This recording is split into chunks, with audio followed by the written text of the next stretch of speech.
behind some EA hate, to be honest. Oh yeah. Okay. Stream is back up. Let me go. I don't bring back my shit.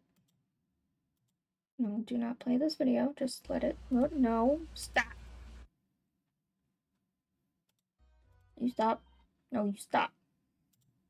Netflix, I'm just gonna close you. I don't trust you. As soon as it starts streaming, it turn on like an R-rated movie. No.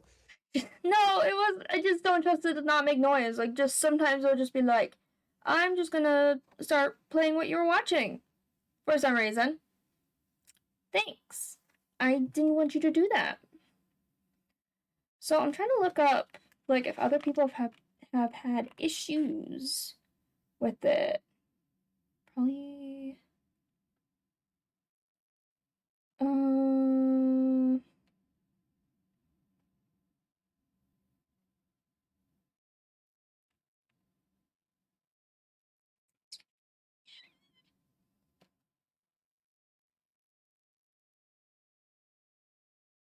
Hmm. Okay. That didn't help me at all.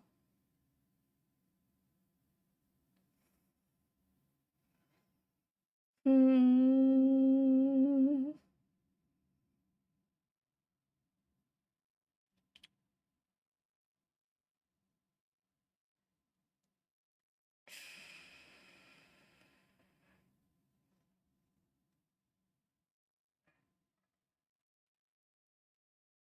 Maybe it's just my computer. I don't know.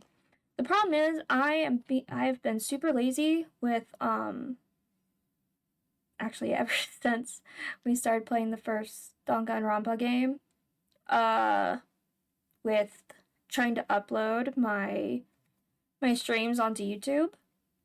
Uh-huh. So I have just a bunch of basically all those streams downloaded on my computer.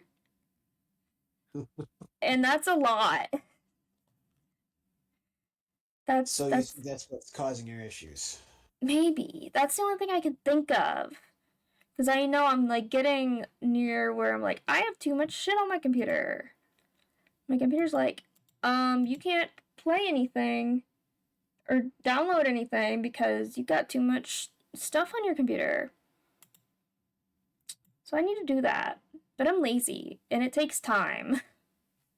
And I don't even like bother really editing the videos, but I'm gonna have to edit some of them because sometimes the stream would cut out, so I have to put two of the streams together to make one whole thing, and this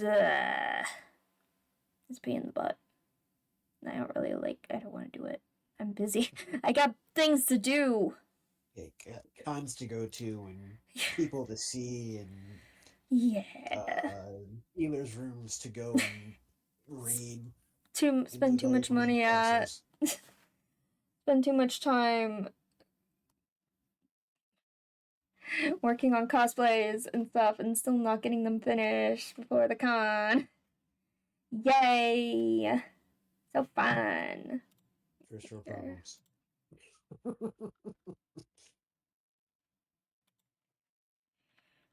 Uh, Hello, welcome to the stream. We've been having technical difficulties again. Walk me. Okay. So I guess we're gonna have to do what we did last time. With either you can chat in the chat or you can stay on call, I guess, and just watch the video from my stream, I guess. You Okay, want to do give me that? your.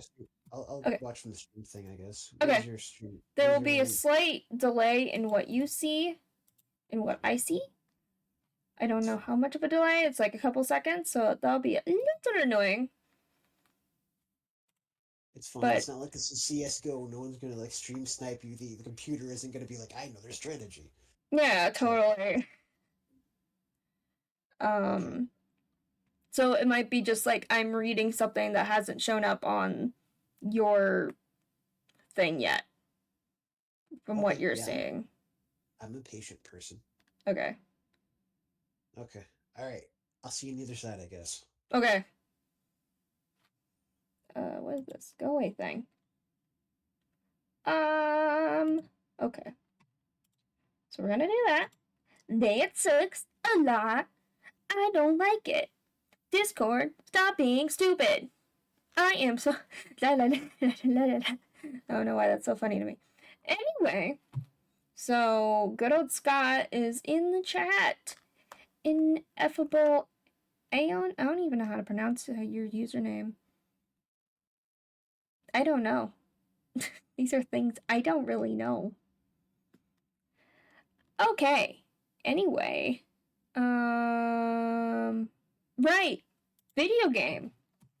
That's a thing I need to do, is bring up the game. What the heck was that I saw for a second on Steam?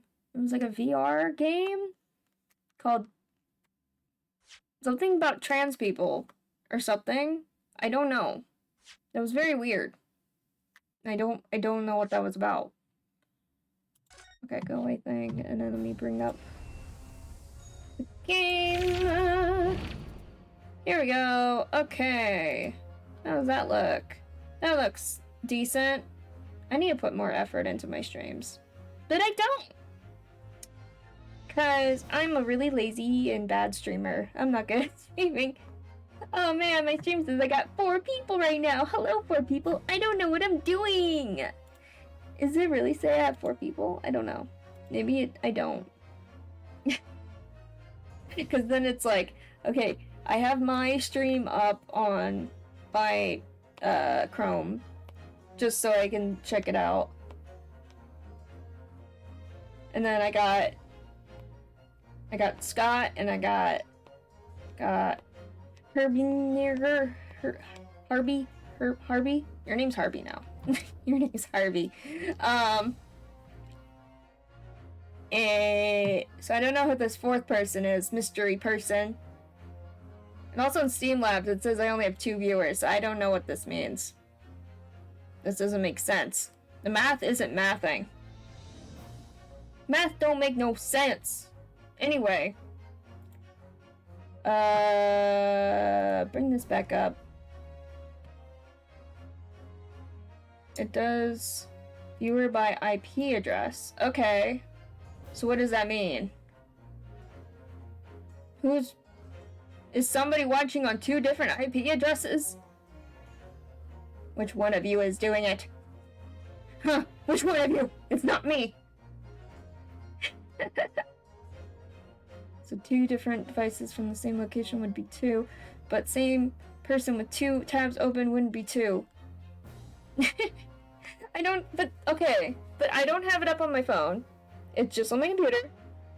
So who has my stream up on their phone and also on their computer? Who whistled innocently? Yeah, I don't believe you.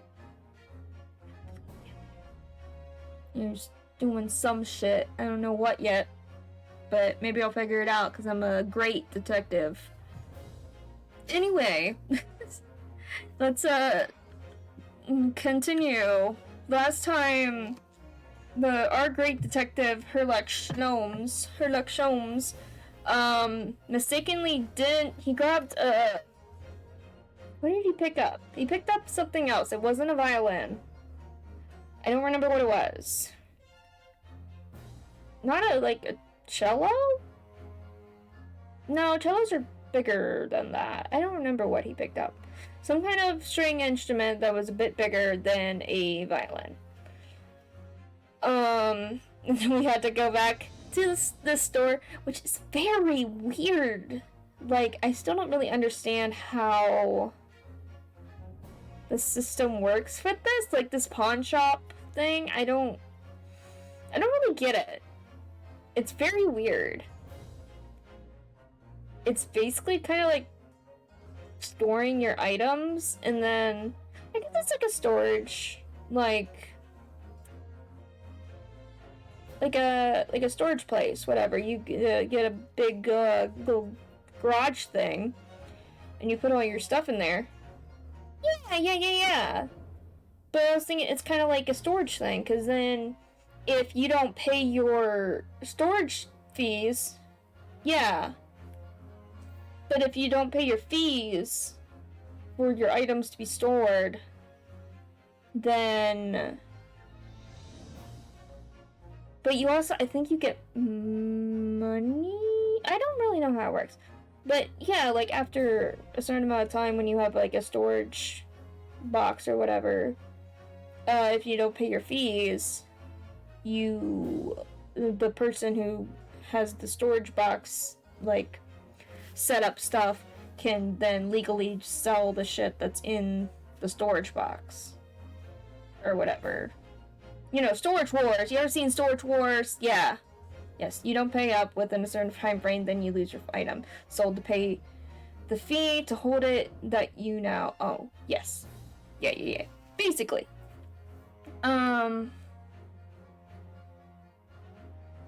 But let's continue. Adventure of the Unspeakable Story, Investigation Part 2. Okay. It's the same as regular pawn shops, except you get a loan for the item. Yeah. With it as collateral plus interest. And the interest is usually insane. Yeah. Yeah, basically. I don't really get the point of it, but whatever. Anyway, this one guy tried to pretend he was like the son of the leprechaun man, and was trying to get the coat that belonged to the deceased leprechaun man, where his little... There isn't the loan itself. People do it if they need cash. Bad idea. Yeah, it doesn't seem like great if you don't have a lot of money. But yeah, Irish man die. Leprechaun man dead. His little pickpocket girl went and picked up the coat. Yeah. And then we had to prove that this other guy was a phony. And he particularly showed up because he saw the girl go in and was gonna basically take it from her. All that jazz and stuff and things, you know? Sorry, I noticed something on my shirt. Anyway, yeah. So we proved that guy was a dumb. Also that Herlock is a dumb, but we already knew that. He's kind of a dumb. Anyway.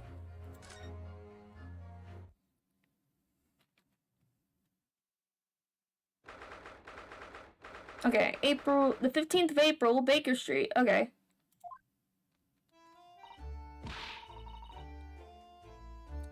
Oh gosh, now I have to try to remember how to do my Cockney accent. Oh god, trying to do accents again. Oh boy, fun. I hate it so much. Oh, let me take a drink. Hold on, let me drink water first. Before I butcher this. Okay. See, this is why I ate grown-ups. Ate grown-ups. Oh god, delete the VOD. Sharky gonna get cancelled. Listen, you can't get cancelled for doing a bad British accent. They are very privileged, okay? It's fine, we can make fun of the British, okay? Listen, if you can't make fun of the British, I don't know what the point in life is. Like, I don't know. All they do is feed you a pack of lies and... Oh my god, what? A pack of lies? I don't know what's happening. Ugh, I can't do it. We about to find out this work accent gonna get Geneva over here. Oh god, no, not Geneva. All they do is feed you a pack of lies and take stuff away from ya. I don't even remember how to do other characters' voices. Oh gosh. Oh really, Miss Lestrade? Tell me, is that overcoat keeping you warm? What? Oh my, surely you were given that. Yeah, the D let me keep it after I logged daggers at him for long enough. He went through the pockets and then said, "Go on, then have it," before telling me to scamper. Always pays off getting people to look like you am. I can't help feeling that it's going to get you into serious trouble one day. It's fine. What I really wanted was that nice shiny disc of mine. The music box disc? But Mr. Winterbank said it was practically worthless. I think I'm gonna go and have another bash. Give him a long and odd stare.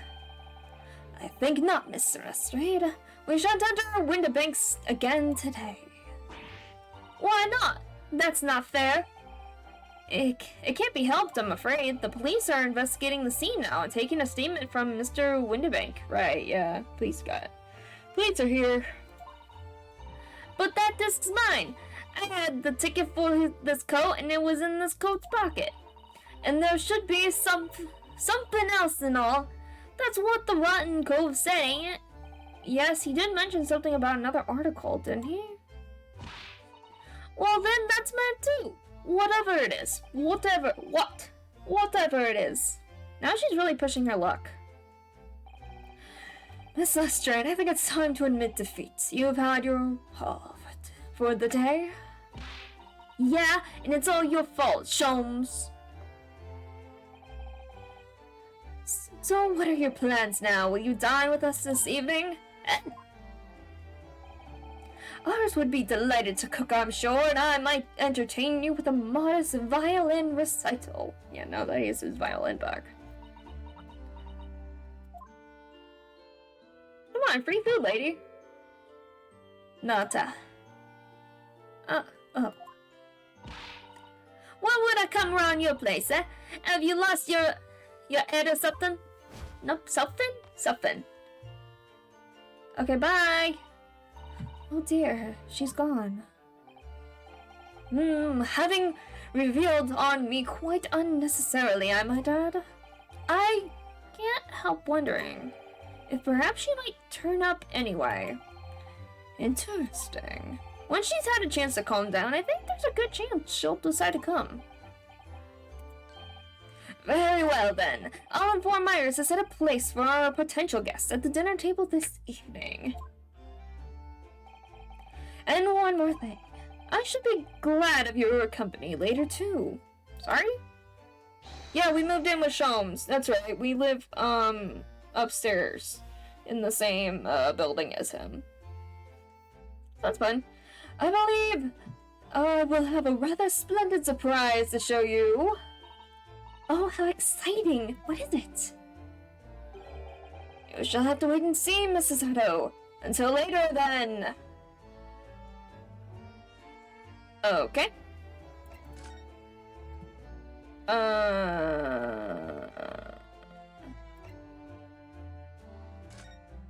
Let me get back to the... Okay. No? Okay. Move. Sholmes, we're going back to Sholmes' place. Sholmes' level of the building. Yep, looks like about right. 15th of April, 3:46 p.m. Sholmes Suite. And Bruno, come in. Good afternoon, Iris. Thank you so much for breakfast this morning. Oh, don't mention it. Goodness, look at the time already. Busy as always? I'm preparing everything for dinner this evening. Already? You're obviously cooking something special, are you? After all, we have a special guest joining us. Guess who it is? Go on! You'll never guess. Look at those little eyes of hers shining. Oh dear. It is awkward when you already know the answer, isn't it? It's Giddy! Isn't that exciting? Oh, what a surprise! Yes, that's wonderful news. Wow, I seemed overjoyed at the idea. But didn't Gina take one of her inventions? the smoke grenade thing, the smoke grenade launcher. And she just like, oh, she's coming over for dinner. Oh my gosh. I just noticed, okay, you can't see it because my head's in the way. Let me move my head. But she has little, it looks like a little bunny version of Sholmes. Like, little thing, and then it's her, and I don't know what that, I think it's a mouse? I'm thinking it's a mouse. Little version of herself, little key, like little charms hanging off her bag. You see that? That's really cute. I love that. Adorable, absolutely. I can't wait to learn some pickpocketing tips from a real professional. Oh yes, that does sound like fun. I'm not sure that's entirely appropriate. Are you Mr. Naruto? Definitely Iris, and what's Mr. Sholmes up to? She's like ignoring the thing. Hurley, oh, he's been like that ever since he got back. Hello, Mr. Sholmes? I beg that you won't speak to me. Sorry? I don't know who you are, but kindly take your leave. As you can see, I'm not here. Is he having a Is he having a breakdown again? He's going through a whole thing of depression. But he got his violin back, didn't he? Because before he was upset because he was like, I can't play my beautiful violin anymore. And it's like, that's because that's not a violin. I don't know how to respond to that. What's wrong? I have to apologize. When he gets like this, he's completely oblivious to everything. Yes, I see. Really, he behaves just like a child sometimes. Hurley does. Mrs. Sholmes and Iris have something of a parent and child relationship, don't they? Yeah, but in the way that it shouldn't be, where Iris is the parent and Sholmes is the child, and it's very weird. Yes, except that Iris is clearly the parent here. Come to think of it. I wonder where her real parents are. Ooh, that's a good question. I think we talked about that a little bit a couple times ago. I don't remember. Saying that maybe Iris is related to, like, royal family or something. I don't remember how we got to that thing, but whatever. Anyway. What's the matter, Bruno? You have ever such a funny look on your face. Oh, no, it's nothing. I know what it is. Why does this girl live here with Mr. Sholmes, you're wondering? Am I right? How did you... Oh, Bruno, I can read you like a book. Ugh, this girl's dangerous. I mean, she has like a PhD, doesn't she? She's literally a doctor. I don't know if she's a physical doctor? She has some kind of engineering doctorate of some kind. I don't know. Or at least, maybe she has multiple. I don't remember. It's been so long. Can I, court record? Can I look at that? Or her? Yeah. She has a degree in medicine and... Okay, she does have a degree in medicine. Okay, I can't remember. What the fuck is this guy? Oh, the guy we met before. Egbert Benedict. Egbert Benedict. Oh, what a silly, silly name. So silly. Anyway. Okay. Don't worry, you can ask me anything, I won't mind. Where are your parents? Can I ask you that? Or is that too much? Guinea. So, by Guinea, you mean Miss Lestrade, the young woman from the McGilda case 2 months ago, right? Yes, who also stole my experimental smoke grenade launcher. Although, after the trial, I invited her back here and we had dinner together. And now we're the best of friends. I don't think Guinea would agree to that. I don't think she would think that you two are the best of friends. I think she would be, I feel like she is terrified of Iris. Oh hee, what a lovely tale.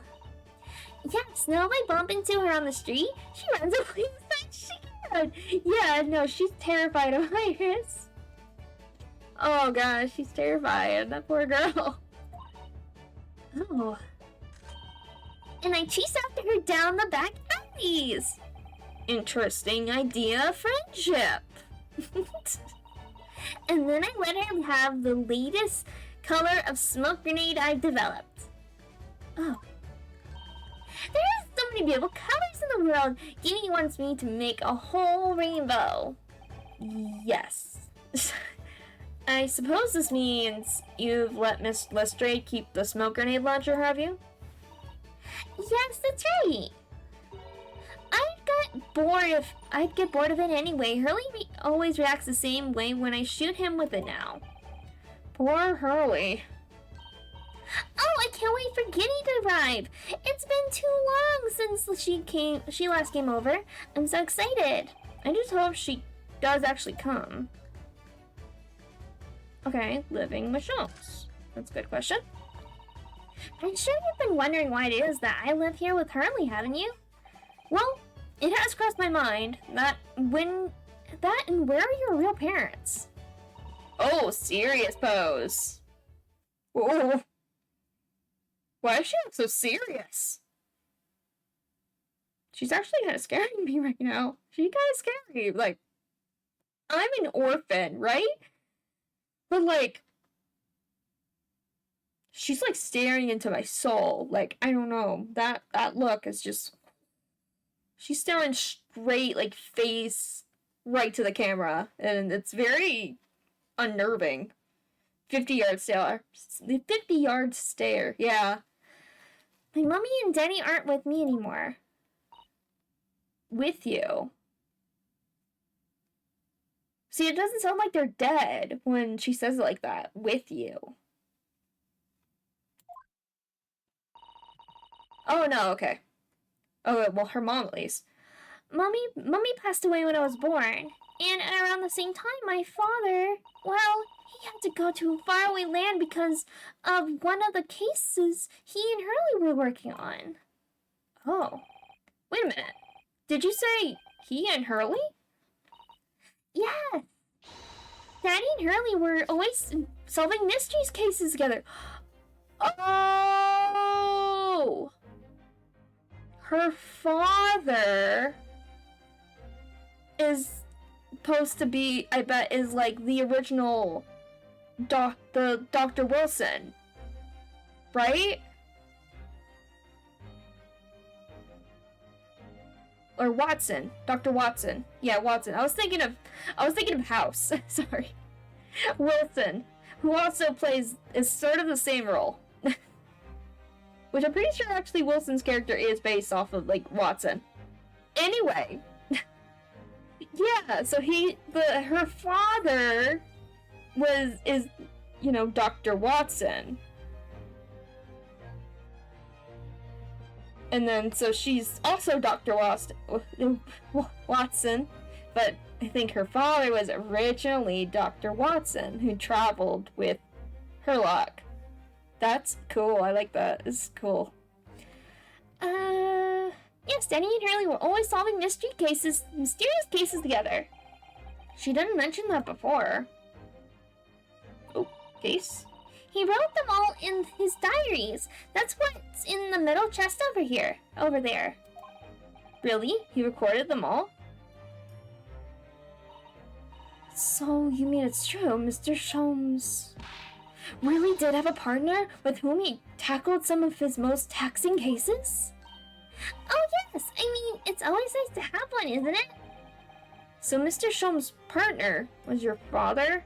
That sounds kinda gay. His partner.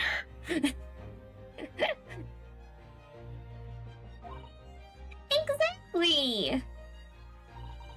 Hurley told me I wasn't allowed to look in the chest, but that only made me want to look even more. So I opened it up and found your father's memoirs. Yeah, so I asked Hurley, who wrote these? He nearly fell off his chair. But then he told me that's when I found out the author of all those accounts was my father. So Iris's father was Mr. Sholmes' partner. Okay, Iris's father. I practically lived with Hurley all my life. I was tiny when he took me in. So, it came as quite a shock when Hurley told me that he wasn't really my daddy. I mean, it must have done. I wonder why Mr. Sholmes chose to tell you it, and at such a young age. Hurley says it's because he wouldn't have been able to hide it from me. Oh? Well, having lived with Hurley all these years, you might say that his ways have rubbed off on me. There are some things I can just see. Especially lies. I almost know when people are lying before they open their mouths sometimes. Right. Anyway, I was so fascinated when I read Danny's diaries. That's what inspired me to write The Adventures of Herlock Sholmes, actually. I'd always assumed Mr. Sholmes simply told you all those thrilling stories. Oh no, Hurley's hopeless like that. As soon as he solved the case, it all but vanishes from his mind. Oh, I see. The other day, it was so embarrassing. As usual, he totally forgot about the case he just solved. So the very next day, he gathered together all the people involved and proceeded to solve the case again. It was quite a shock for everyone. You can say that again. He found all the people involved and solved the case again, so he would remember, so he could tell her what happened. That's funny.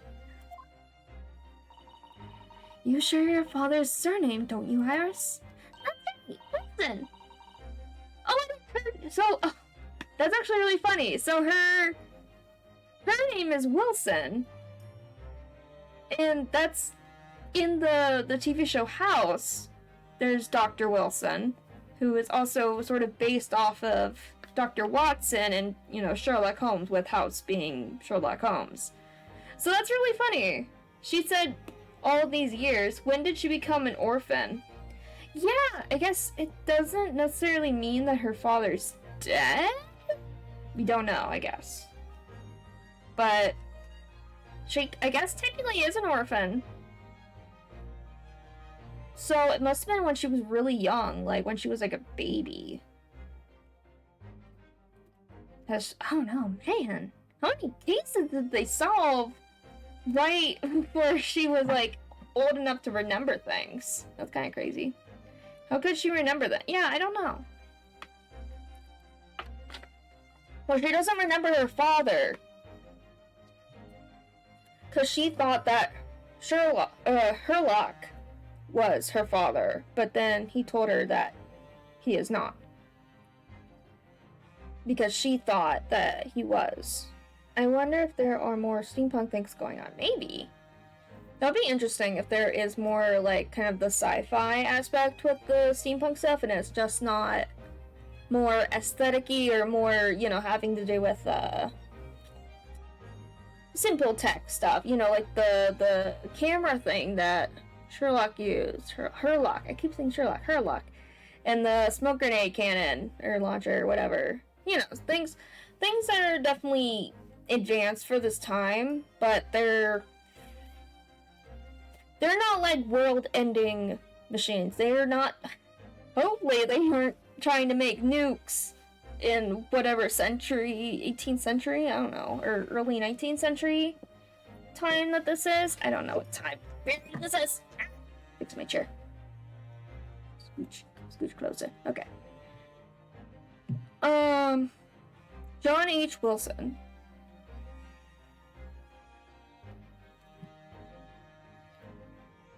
What was it? John Watson? What was his name? Hold on. I'm being curious. Okay. Dr. Watson. Dr. Watson.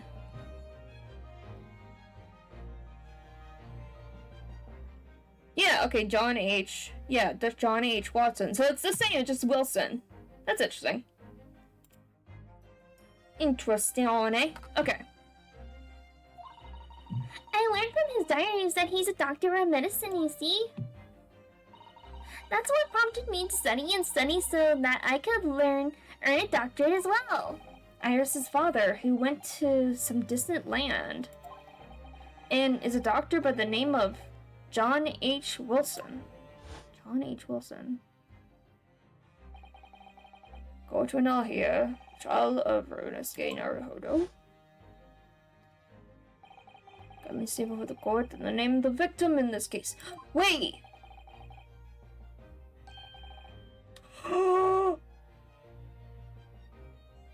Holy shit. Holy shit. Oh.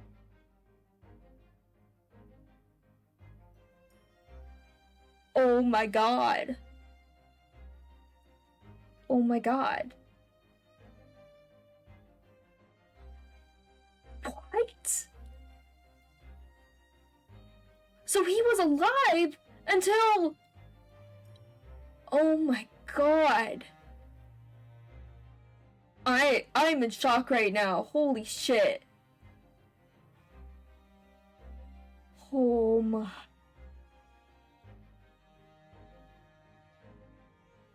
Holy moly. The victim's name was Dr. John H. Wilson.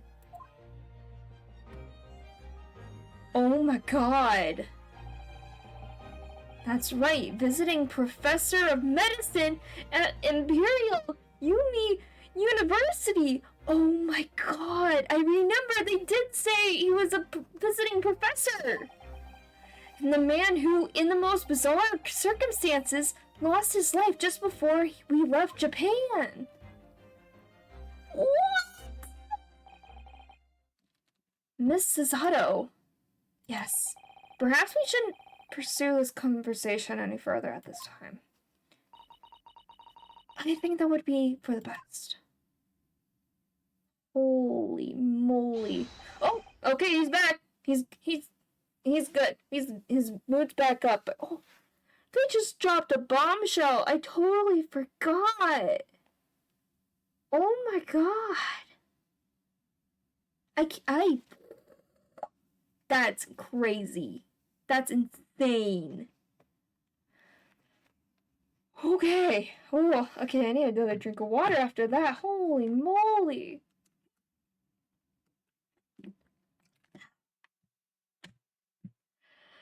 Ah, my dear fellows, how good to see you.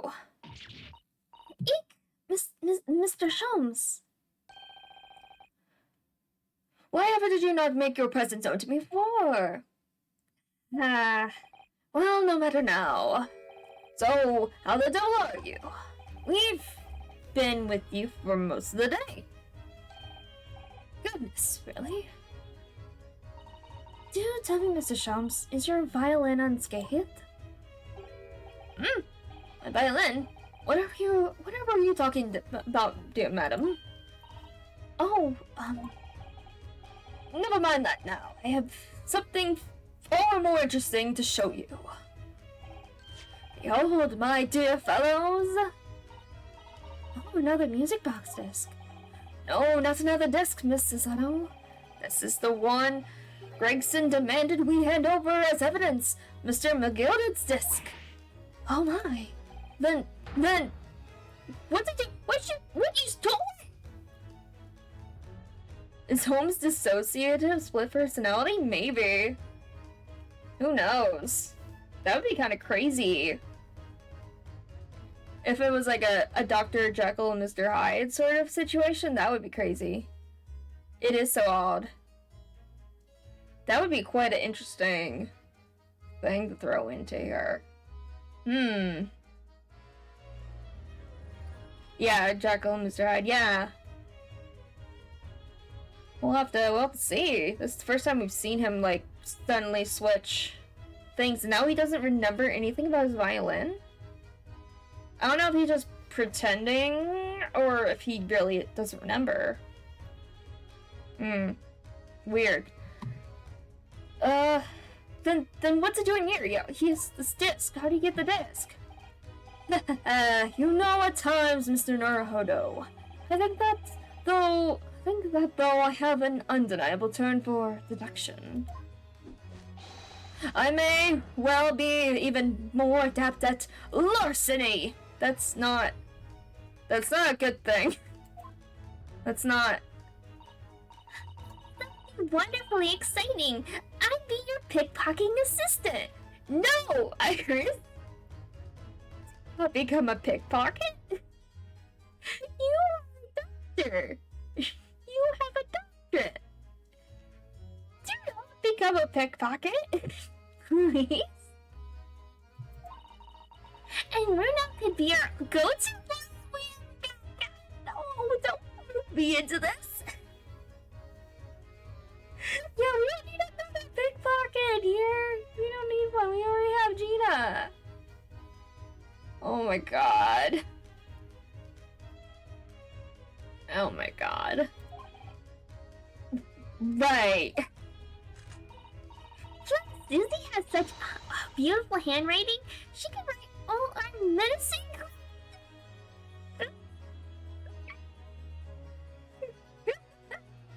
Oh my god. That's so funny.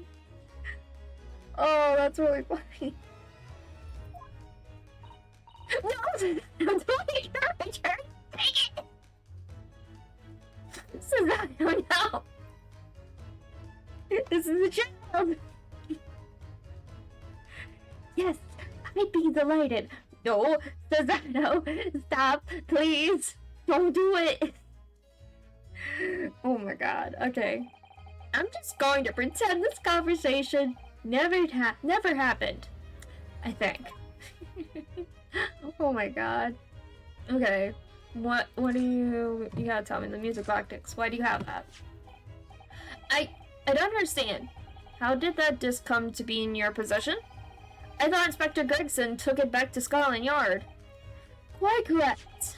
And that sort of uncompromising attitude is precisely why I always carry some of this. The chocolate?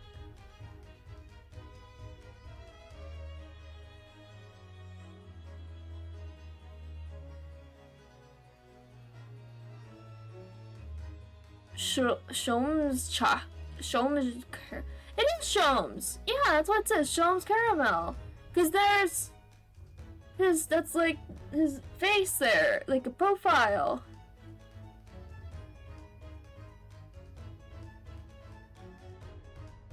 Yeah, they say caramel in British, don't they? Caramel? We say caramel in America usually. Caramel.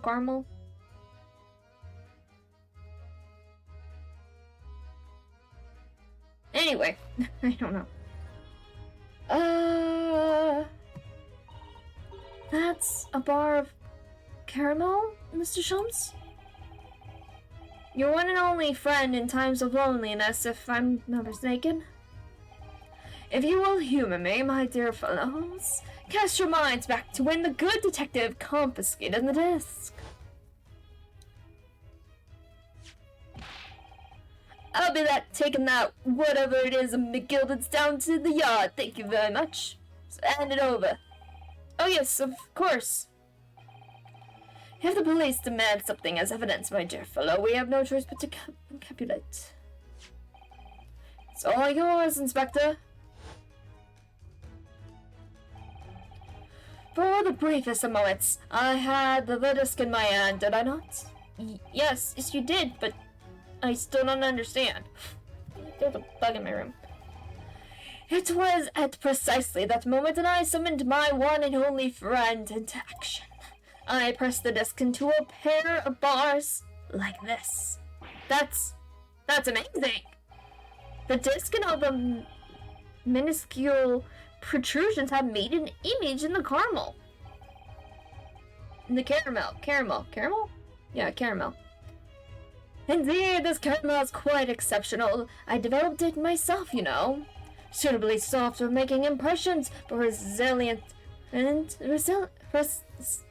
resistant to melting, the result of a precisely controlled solution. Chocolate disc, yeah.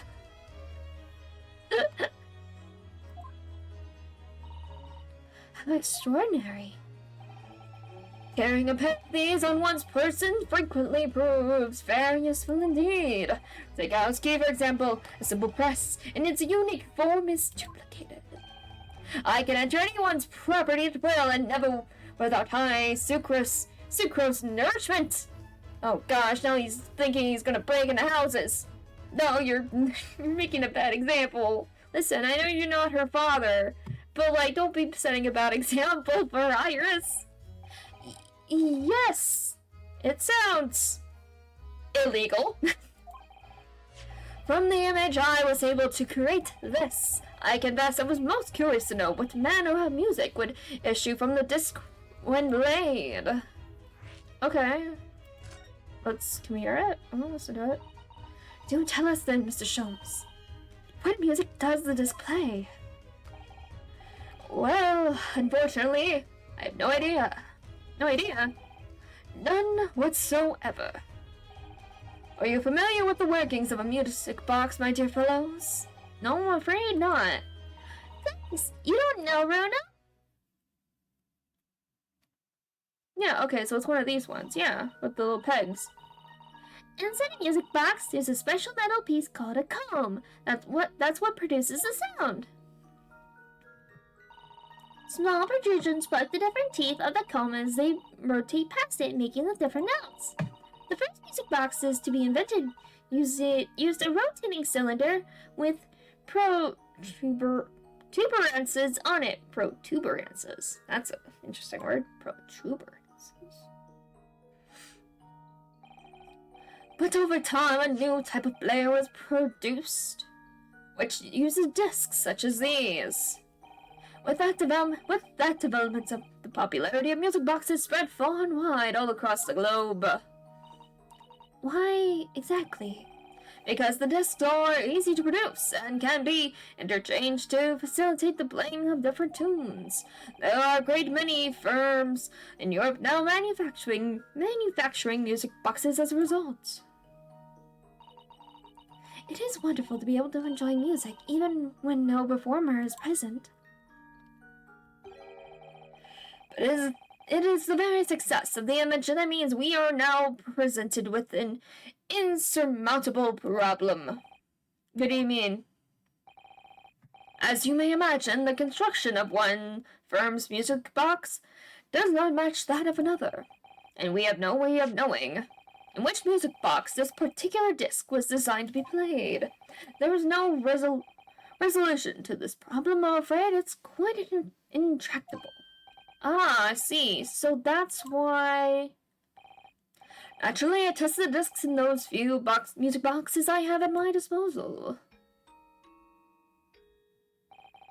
But as you can hear, to no avail.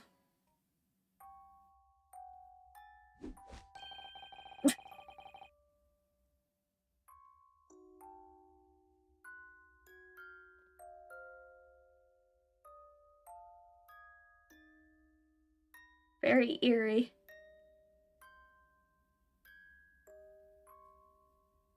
It's very eerie sounding. The results were equally unsatisfactory in this one. So, I am presently engaged in acquiring an example of all the music boxes ever made in Europe. Every single one? That's early for you, always taking things too far. But my dear girl, an unsolved riddle is quite repugnant to my constitution. But surely all the different types in Europe will amount to a huge volume of music boxes, won't it? Yes, that is certainly true. In the worst case, I shall just have to ask you to vacate the attic room. What? For all the music boxes? Maybe don't. Maybe there's a place that has like a museum of music boxes we could find. That'd be great. Magnus McGilded. Not a name I expected to hear again so soon. Yes, it's only been 2 months since that grisly case. Am I gonna have to do my... Nope, okay, he's already dead. I don't have to do my leprechaun voice. Mr. McGilded perished within hours of the trial's conclusion. Was it the curse of the Reaper? No one knows. Still now.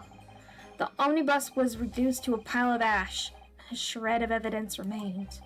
And with the man's death, the truth about the murder in which he was so intimately involved was buried.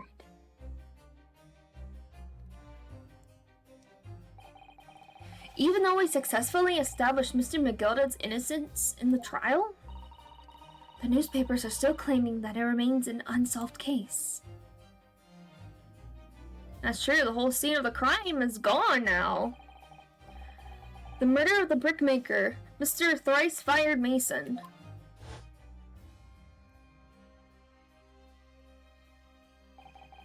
In the end, the truth of the matter remains a mystery. We still have no idea what really happened that night. And although Mr. McGilded was found not guilty through my defense, I still don't know if that was the right judgment or not.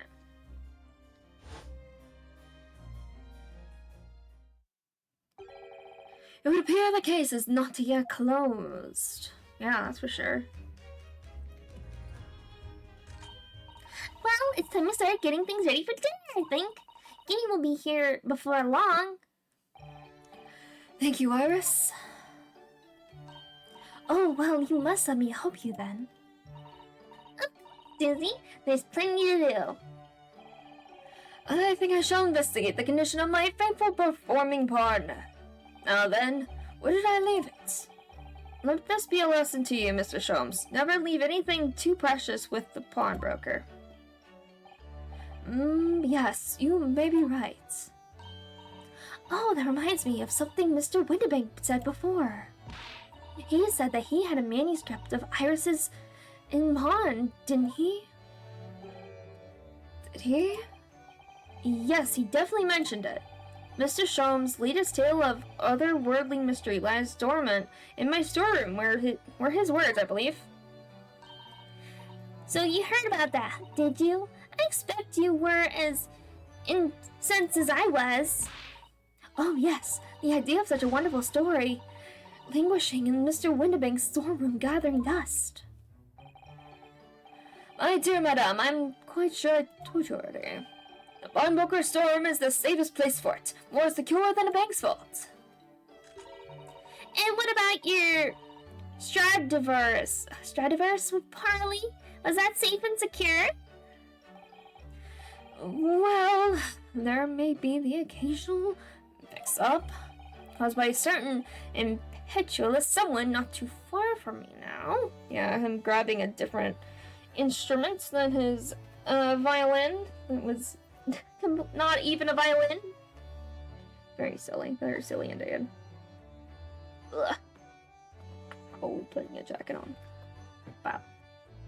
Also, I feel like my gonna move me a little over. That looks better. Okay, anyway.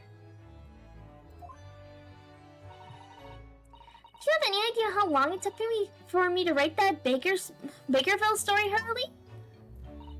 Oh, it sounds so exciting. The Hound of the Baskervilles.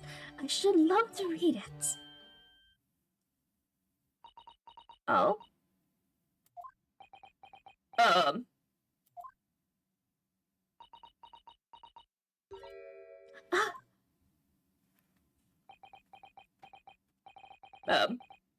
What's going on here? Why does it feel like an icy chill just swept through the room? What's... Susie, what did you just say? You said the Hound of the Baskervilles? But how could you know the full title? Well, that's... Cesato! Cesato, did you take it? Did you steal it? Cesato! Cesato! She stole it. Oh, snap. She stole it, didn't she? That's because Masato is such a great fan of all the stories about Mr. Sholmes, of course. But Bruno, the Hound of the Baskervilles has never been published. What? When I showed Hurley the manuscript, he told me that I wasn't allowed to publish it yet. I don't understand. I don't like this look that Iris has. She looks so serious. Just it's very unnerving. That's why he said that he'd keep it safe until it was the right time for the story to be made public, you see. So that's why the manuscript is at Windibanks? And yet, how could Susie hear now its title? Well, Hurley, what's going on?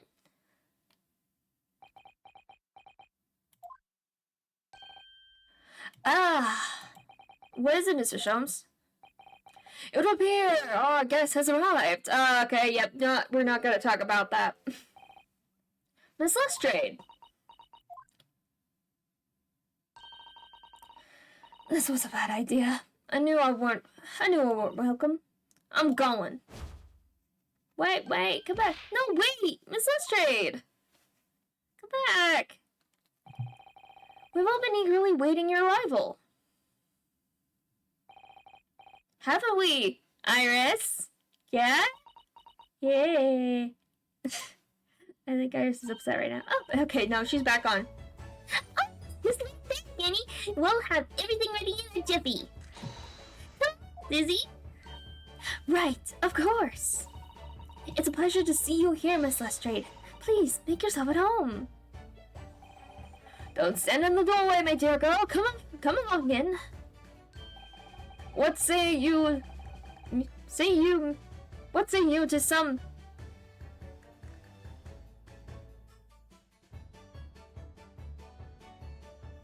Mendelssohn? Mendelssohn? Mendelssohn? Mendelssohn? Mendelssohn? Mendelssohn? Mendelssohn? What is Mendelssohn? I don't know what that is. I don't know either. I'm gonna look it up.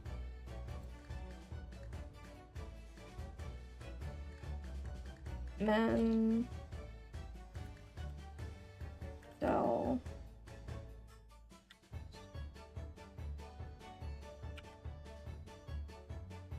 Oh, he's a musician.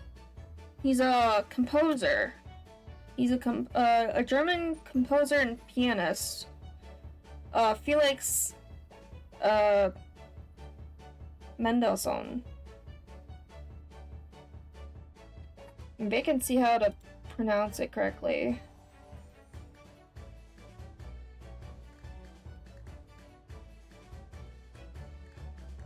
Okay.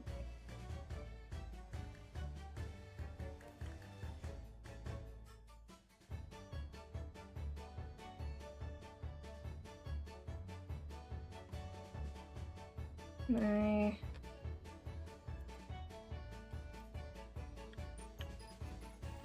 pronunciation. Mendelssohn. Sound. Mendelssohn.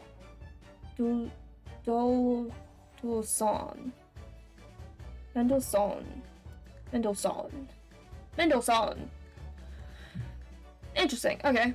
So yeah, it's a famous... So he wants to play some music. That's what he's saying. He wants to play some Mendelssohn.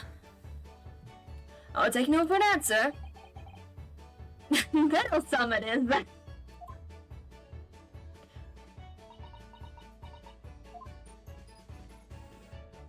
Kitty the kitty cat! Eat your plate today. Meow. Waka hi. That evening, Iris prepared us all a meal that was even more delicious than usual. Mr. Sholmes' violin performance was in no way meddlesome. Oh, okay, so he was playing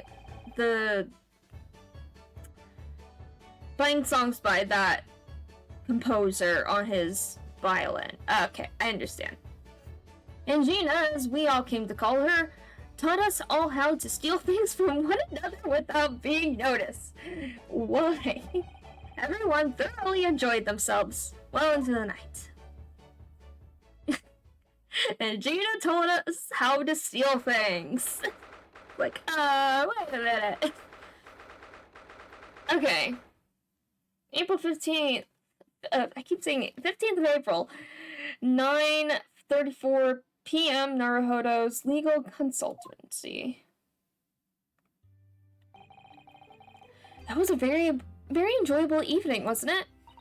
Oh yes, Iris's cooking was truly divine. And I feel as though I can still hear the enchanting strains of Mr. Shom's violin even now. Best of all, I bet I could steal the glasses from his lordship's face next time we're in court. Why? Maybe don't. Maybe don't. Maybe don't. Naruhodo-san, could I consult with you about something, I wonder? What's the matter, Suzato-san? It's about the telegram I received. Ah, the one that arrived first thing this morning, I suppose. I don't remember what it said. Do we have that? No, we don't. I don't remember what the telegram said. I've been summoned. What? Summoned? Oh, she got it earlier, but she never told us what it said. Summoned? What do you mean? The telegram was from the Lord Chief Justice's office. Lord Strongheart has asked to see me. The Lord Chief Justice? When? Tomorrow morning. What? Then we have to start preparing at once. Oh, no, that won't be necessary, Mr. Naruhodo-san. I've been summoned alone. Alone? What on earth for? This is concerning.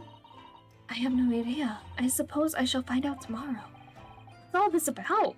Whatever it is, it's making me feel very uneasy. Oh gosh, is Mrs. Otto gonna be blamed for murder? Knock knock. Oh, who could that be, I wonder? Hello. Oh, Iris. Good evening, friends. Ah, Iris. Hello again. Oh, Gina. And Gina too. Yes, Ginny's gonna... I see Gina, but would it be Gina? Or would it be... Gina? Guineas? Ginas? Guineas? I don't know. Or is it... Ginny.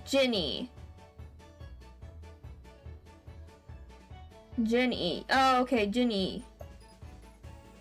So it'd be Jinna, and then Ginny. Okay, so Gina, and then Ginny. Okay. Ginny's gonna stay with us tonight. She's going to sleep in with me. Isn't that right? Ginny. Well, yeah. How lovely. Let me make a pot of tea. Sleepover! You know, I learned so much today. Oh, what? In particular? All those things Ginny showed us? Wasn't it wonderful? Ah, you mean all those pickpocketing techniques? We had fun trying them out on each other, didn't we? I think I've awakened a natural talent. I could earn a living from it. You might be getting ahead of yourself a little there. So what brings you up to our humble quarters at this late hour? Well, you see, I came to return this. Wait, what? That's mine. Oh, she stole it. Oh my, however did you? I told you, didn't I? I have a natural talent for it. Oh yes, I'd forgotten. Iris literally is a child genius. So anyway, here, you can have it back. Not that I really understand why you wear it though. Oh, thank you. Alright then, good night. Yes, good night.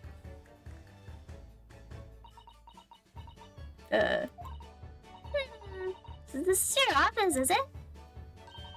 What do you think, Ginny? I think I wouldn't fancy me chances with a lawyer what lives in a place like this. Yeah, me too! No, thanks. Gee, thanks, guys. So supportive. It seems as though Wire's here. Still has something she'd like to talk about. I suppose She probably wants to talk about the manuscript. Yes, I suppose she probably does. Yeah. The manuscript. Iris, I suppose you're hoping to talk about the manuscript, aren't you? Aren't you going to tell me? I'm so sorry. I need a little more time, please. Alright, I understand. I hope I haven't made you feel awkward. Oh no, not at all, Iris. Not at all. I don't know what all this is about, really, but... It's a story you made up, is it, Iris? This mental script, or whatever you call it? It's not exactly a story that I made up. It's something I read in Daddy's diaries. Aw. Daddy's? That's right. I don't suppose I mentioned it to you before, Ginny, but my daddy was a Hurley's assistant once. I cannot speak right now. His partner! Totally gay! Eh? They solved a sword exchange in mysterious case together. Is that right, mister? Apparently so. I was as surprised as you are, though. And Daddy wrote all the details of every single case down, you see, in his diaries. So I studied them and made my stories based on what actually happened. So, where's your old man now, then? He dead! He had to go away on urgent business to a faraway land, and he'll be gone a very long time. Yeah, very, very, very long time. Oh no. So, I've never really met him. See? Forever. Oh gosh. Oh, right. Come to think of it. I don't know anything about Jenna's parents either. Perhaps we should ask her.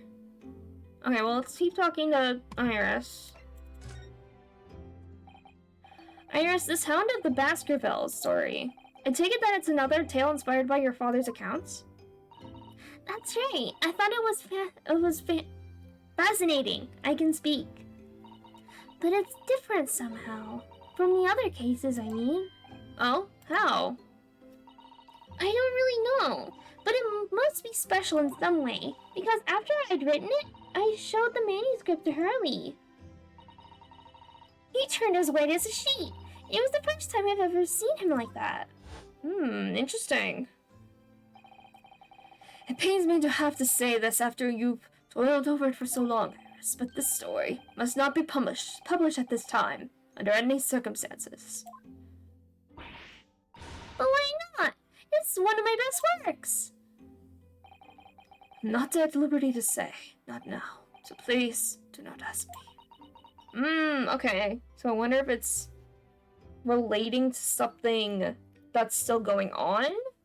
So he doesn't want to reveal anything to the public yet until this situation, whatever that was written in the manuscript, is resolved. Alright then, I won't. But I do solemnly swear that I will explain everything one day, Iris, when the time is right. And that's how the manuscript came to be with Mr. Windibank, wasn't it? Isn't it? Yes.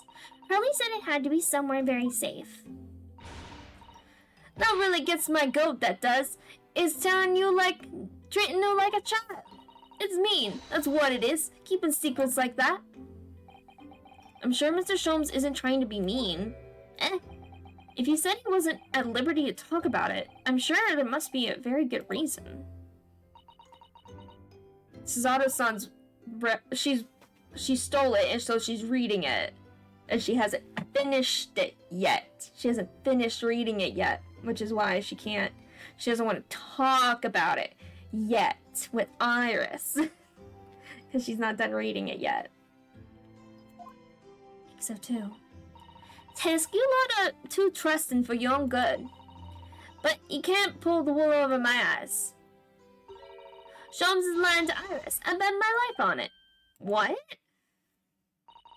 Hurley's lying to me? Oh no, you're gonna make her cry! Don't you make her cry? Okay, can we go back? Can we look? Okay, can we look? Go this way? Yeah, can we talk to you? Yeah, your parents. I realized I don't know anything about your parents, Gina. I ain't got any, ever. Never did have. Oh. Look, the East End's full of orphans like me.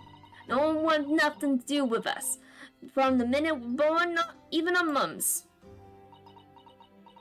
Oh, here's his dad. We all stick together. The older ones look after the little ones and make sure they get by. So that's why you're a pickpocket. Nah, diving's my life. I love it. I get a kick out of every time I lift some pompous idiot's purse. And that's how we all afford to eat.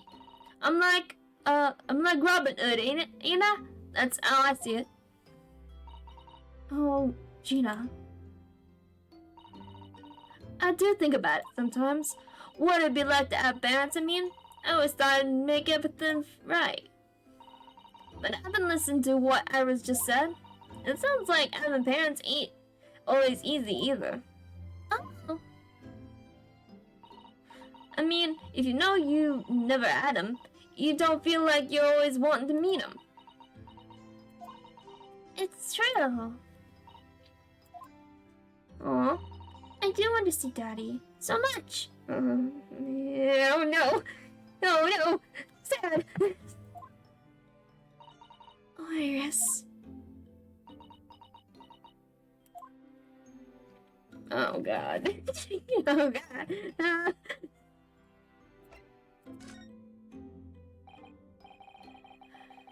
Jenna, what did you mean when you said that you know Mrs. Sholmes is lying to Iris?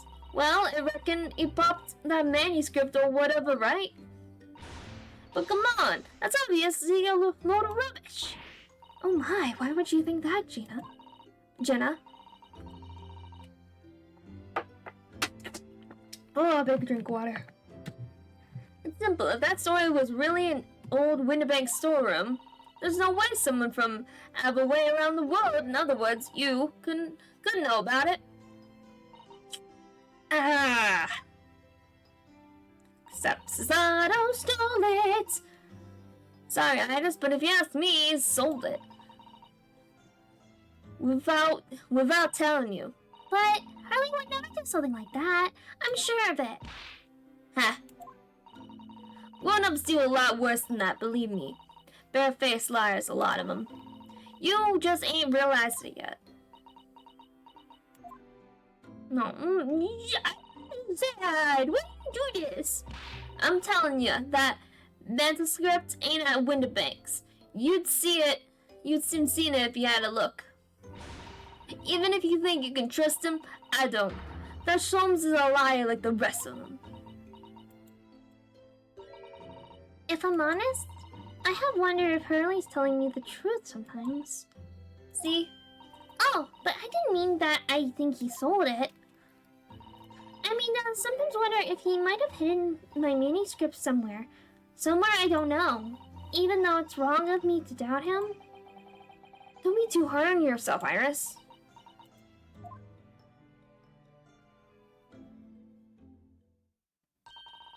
Oh my goodness, look at the time! Come along, Ginny, we should go back downstairs. Yeah, alright. And please, don't mention any of this to Hurley, will you? No, of course not. Good night then, Iris. Good night, Gina. Jenna. You must let me make breakfast for you tomorrow morning, I insist. Oh, yes, please. I can't wait, Susie. Good night then. Iris, it sure is easy to forget, isn't it? Sometimes she speaks like an adult, but deep down, she's still just a child. No. Well, I think it's time that I turned in for the night too, Naruto-san. Alright.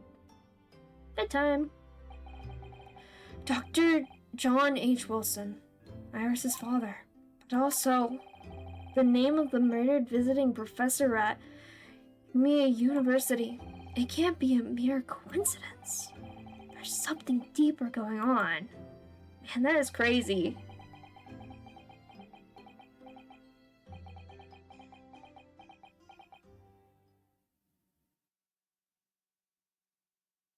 Okay. Mr. Naruhodo. Mr. Naruhodo. That voice. That's Mr. Sholmes! Hello? Good morning.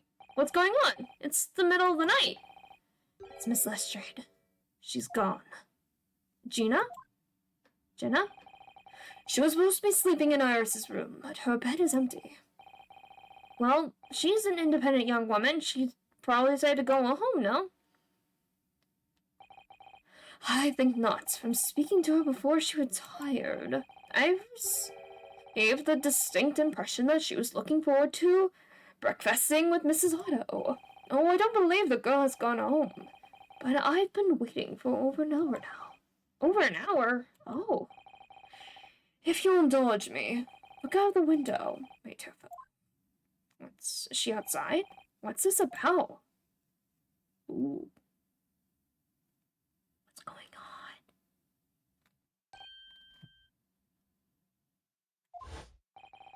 Wait a minute. Why is there a light on at this time of night? At the pawnbroker? Shit, that's Mr. Winnebank's pawnbrokery. Mr. Winnebank's. Oh no! And simple, if that story was really an old Winnebank storeroom, there's no way someone from halfway around the world, in other words, you, could know about it. So she broke in to check if the manuscript was there? Oh, snap. Oh, no. Miss Lestrade, no. No. Sorry, Iris, but if you ask me, I'm sold it. Without telling you. Could Gina have gone? Seems you have some knowledge of the situation, Mr. Naruto. Sorry? Oh, no, not really. Well, anyway, we must investigate. At once! Oh, Mrs. Otto. At once. Alright, we gotta go find her. What's going down? 16th of April, 1:14 a.m. a.m. Baker Street. The door to Winnebank's. It's open! Oh, shit.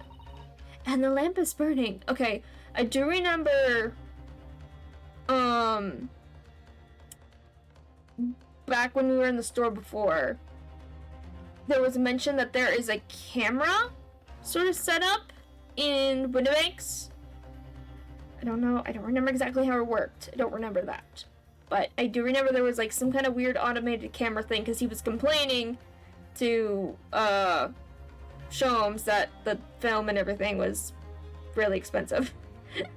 Which is, yeah, fair. And the lamp is burning. It must be Gina, wasn't it? Gina? I keep saying Gina. Gina. Let us hope it's nothing more sinister. What? Come. It's not a moment to lose. Clearly something is afoot inside. The game is afoot? Oh shit!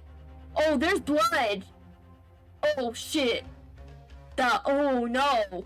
Oh no! Oh no!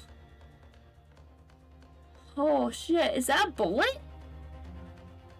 Is that a bullet there? Or is it just... Oh my god! Oh boy! There's no one here. Oh, yes. There is! Oh, shit! Mr. Sholmes! Mr. Sholmes! Oh shit! Sholmes has been shot! Holy shit! What the? Has Sholmes been shot? Leave me, Mr. Naruhodo. But after them, go! Right. Susato, stay with Sholmes. Blast! I've lost them! Hello, what have we?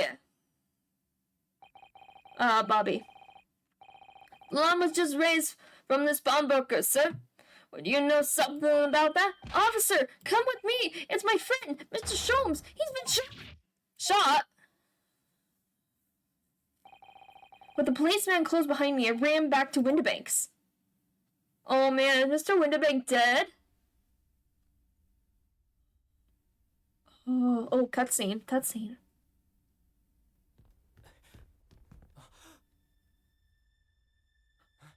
Mr. Sholmes! Mr. Naruhodo. How bad is it? Never mind me, but there's much at stake. Behind that door. In the storeroom. Hurry! Ooh. Locked. I'm so entranced right now.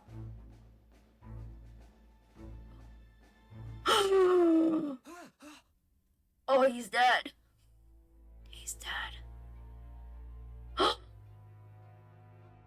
Lestrade. It's Gina! He said Gina.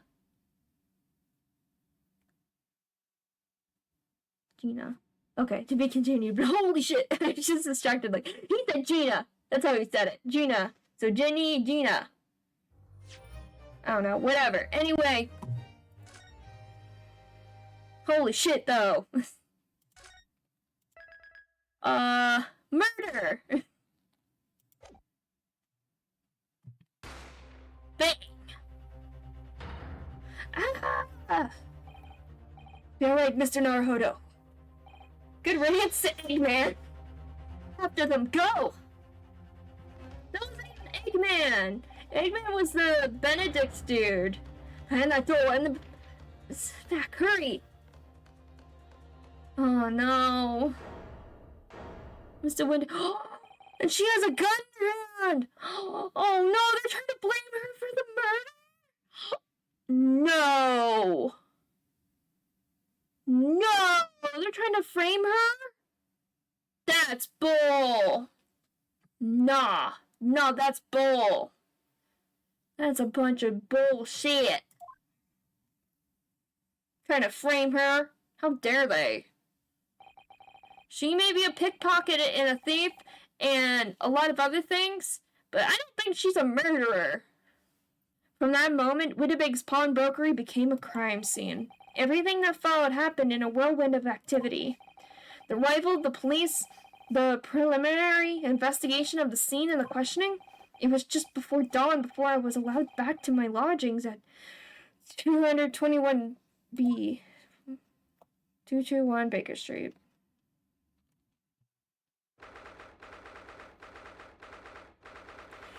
April 16th, 6:21 a.m. Naruhodo's Legal Consultancy. Hi. Oh, Iris. Hi. A telegram came, but all it said was, wait at home. Oh, yes, we asked one of the policemen to have it sent. It was simply impossible to come back. When I woke up, I was all alone. Hurley and Ginny were gone. Everyone was gone.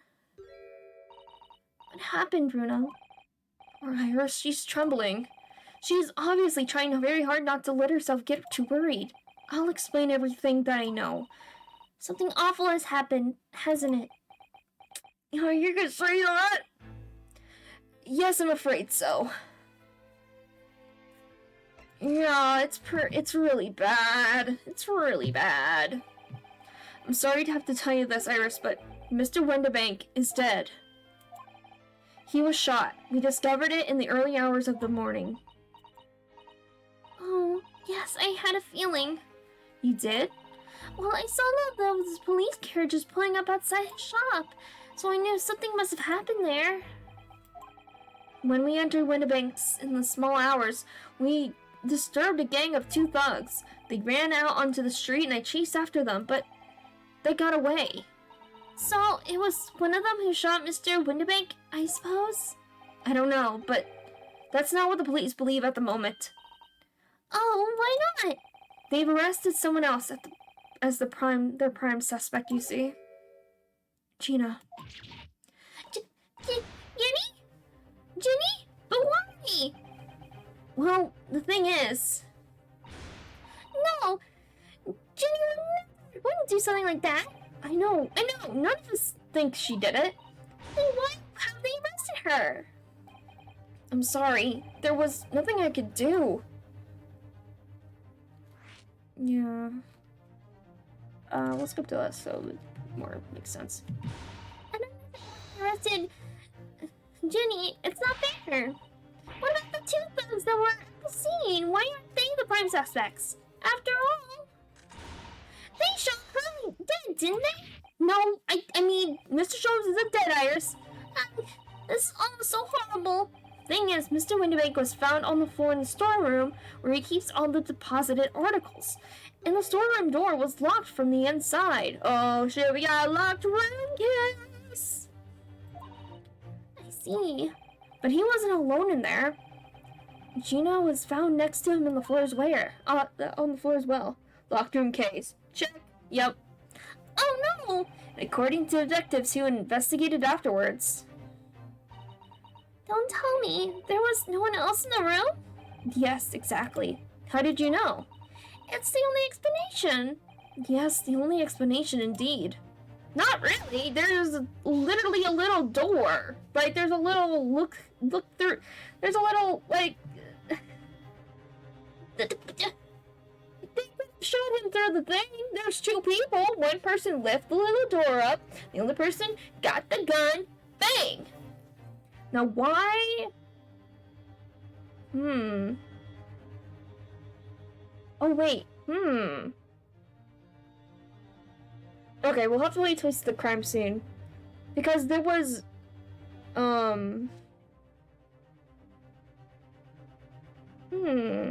Because there was blood on the calendar thing on the wall.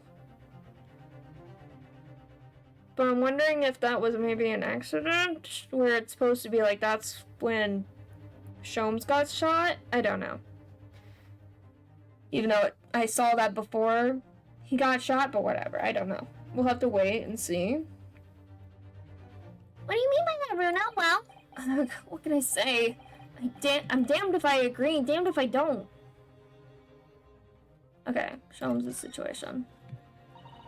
So where's Hurley then? Is he still there investigating the scene? He really ought to have some breakfast. It's not good for him to miss meals. No, he got shot. I don't want you to worry, Iris, but I have some news about Mr. Sholmes. He was taken to the hospital this morning. What? Well, when we entered Windibanks, a gun was fired, and he took a bullet. Hurley was shot? No. It's all right. His life isn't in danger. Really? Are you sure? Where is he? Which hospital? He's at St. Sinners? St. Sinners? Your second dad is dying, okay? Oh, God. Not again. Oh, gosh. If I had a nickel for every time one of my dads was murdered, I'd have 2 nickels. And that's not a lot, but it's weird that happened twice, right? That's 2 nickels too many. It really is. Oh my god. But Saint Sinners? Saint Sinners. Wow. Who... Did somebody beat... Yeah, Saint Sinner. Who... Saint X Sinner? I don't know what you mean by that. Saint X Sinner? Meaning? Oh shit. What do you mean? Wait. dissociative. Oh, Jekyll and Hyde. Ooh, interesting. I like that's interesting. I was just thinking to myself, who made somebody with the last name Sinner a saint, or somebody whose name Sinner became a saint? There's something there. That is not an accident. I don't know. That's ooh. You might be onto something. That hospital name is meaningful. Oh man, that's crazy. Oh man. Well, oh, we'll have to see. We'll have to see. Oh man, that's exciting. I'm so glad we're back to playing this game. I've missed this game. Yeah. Okay, he's at St. Sinners. They're tending to him there. I must see him at once. I'm sorry, Iris, but you can't. Why not? That's not fair. I'm a family member. I should be allowed. No, I mean, nobody can see him at the moment. He's not allowed any visitors. They're preparing to operate, you see? To operate? I mean, she's a doctor. She can do surgery. Maybe. I don't know if she's trained in surgery, but maybe. Oh, poor Hurley. Okay, enter Soames. It was the two thugs who were in Windibank's shop. They shot Mr. Sholmes when we disturbed them, you see? It was pitch black inside the shop at the time. My mind went totally blank, I'm afraid. I just froze. After them! Go! After that, I ran out into the street, but... well, they were long gone. I shouldn't have hesitated. I'm so sorry. It's my fault. I let them get away. I think that's a very good thing. Sorry? Well, if you'd seen which way they went and chased after them, Oh yeah, I could have gotten shot. you might have been shot as well, Bruno. On top of everything else, I couldn't bear that. Oh, Iris. Iris is having a real tough time right now. She's a child. She's experiencing so much trauma. It's not okay. Where's Susie, Bruno? She's still at the police station. Oh, hi. I expect she's still being questioned. The police said they wouldn't be finished for a while. Why aren't you there then? Well, I didn't get a good look at the criminals anyway, so they weren't questioning me for long, and Mrs. Otto stayed behind at the scene to tend to Mr. Sholmes, so they didn't get started until later. I see. Besides, one of us had to come back to be with Iris. I'm glad Inspector Gregson agreed to me leaving early. That's nice. Mr. Gregson's pretty chill. I like Mr. Gregson. He's a good cop. He's a good detective. Maybe not the greatest, but you know what? He's not a bad guy. He's not a bad guy. You should have let me know and I would have come to the station. I'm afraid I'll need to go out again now, Iris. There's not much I can do at the moment, but I can at least try to find out how Mr. Sholmes and Gina are getting on. I want to go too. Take me with you, Bruno. I can't just stand around here waiting. I'm not sure how I feel about taking a 10-year-old child to the scene of a murder. She's a doctor! She's seeing dead bodies. Like, that's how they taught anatomy and shit during this time, is cutting open dead bodies and cadavers. That's what they still do, like, today. They look at donated bodies and stuff. Anyway. But I don't want to leave her all alone here either. Alright then, Iris. Perhaps you can help me? Oh yes, I'd love to. Gina's at the prison. Mr. Sholmes is probably in his hospital bed. And don't forget, we have to visit the crime scene. We need to conduct a thorough investigation. Ah, I can see you're ready for action. Imagine Iris would appreciate going to the hospital sooner rather than later. No, we're going to the prison first. No, I'm kidding. We'll go to the hospital first. New location. I agree. I'm saying, yeah, they're so exciting. Alleged she lived this. Alleged is not located in the attic about the suite of rooms rented by Mr. Sholmes. I call it a constancy, but clients aren't exactly beating down the door. Yeah. Bustling Glenda Street, on which can be found in Mr. Sholmes' office and Winnebago's pawnbrokery. There's a large park nearby too. This place feels different to normal today for some reason. Okay. Haven't been to this place. Don't forget to take me with you when you go. Present cell where Miss Gina Lestrade is being held pending trial. We need to do all we can. Hospital. Okay, let's go to the hospital. You haven't been to the place yet. Okay. Okay, let's go to the hospital first. Let's see Mr. Sholmes. 16th of April, St. Sinners Hospital, Ward 3. Hurley! Oh! Is he in... He's not here. Oh, no, that's strange. Is he in surgery? The nurse definitely said he was in the bed by the window, didn't she? Where is he? Probably happened. Harry was being a big baby and the bullet wound wasn't that bad after all, so he's been sent home.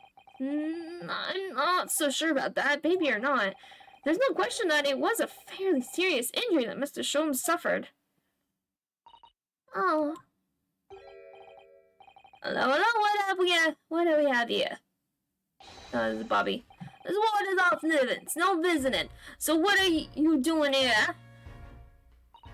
Well, I'll have you know, we're Hurley's next of kin. Oh, well, begging your pardon then, ma'am, sir. A little lady and a curious Eastern gentleman. The great mystery solver is a mysterious family, eh? If that's how you see us, I'm sure. Where is he, Constable? Where's Hurley?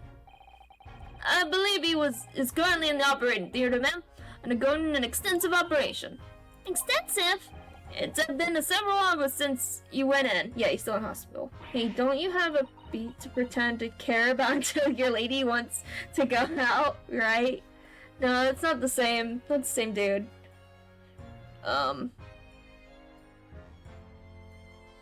Do they have, like... Do they have, like, bobbies that are, like...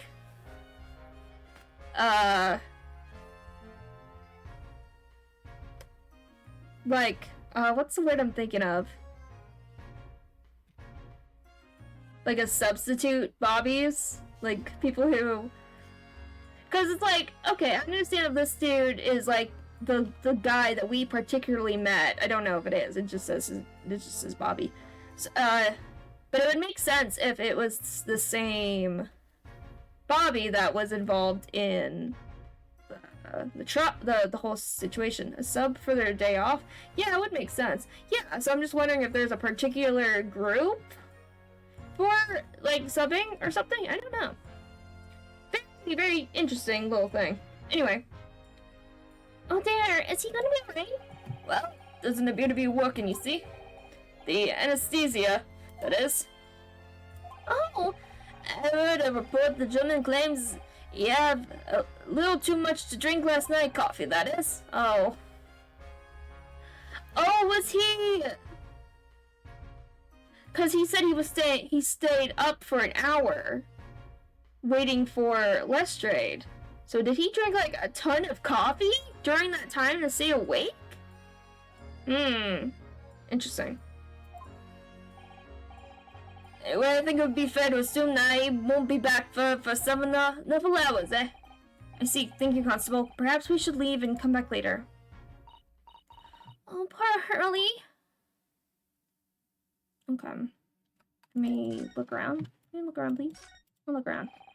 There's a notice board on the wall here. Look, let's see. What does it say? Thought of the day. On seeing any vitamin, calmly and discreetly inform Matron. What? Oh yes, they have rats and mice in hospitals like this that love to feast on all the medicine. If you don't deal with them, there's nothing left to treat the patients. Rats and mice? Oh, I see. This is a rather old building, I suppose. But the doctors and nurses are all very good, I hear. I certainly hope so, for Mr. Sholmes' sake. Yeah, hopefully. I've investigated thoroughly, but I can't find anything out of place. Okay. What, can I look at this little trash can?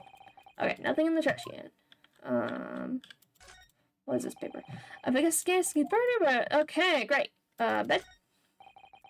This must be Mr. Sholmes' bed. Really? I know. It looks as stiff as a board, doesn't it? Oh, I don't think that would bother him? No? I can find him asleep face down on the floor, completely dead to the world.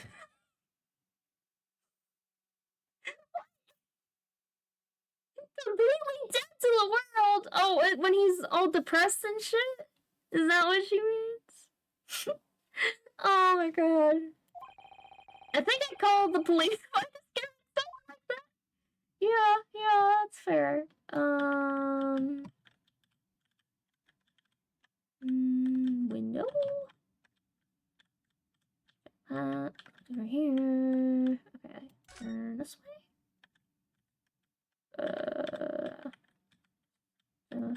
Crutches. Wonder what these are. Do you have any idea, Iris? Oh, have you ever seen crutches before? Let me explain. They're for people with leg injuries. To help them walk, you hold one under each arm, you see? Ah, right. I thought they were weapons of some sort.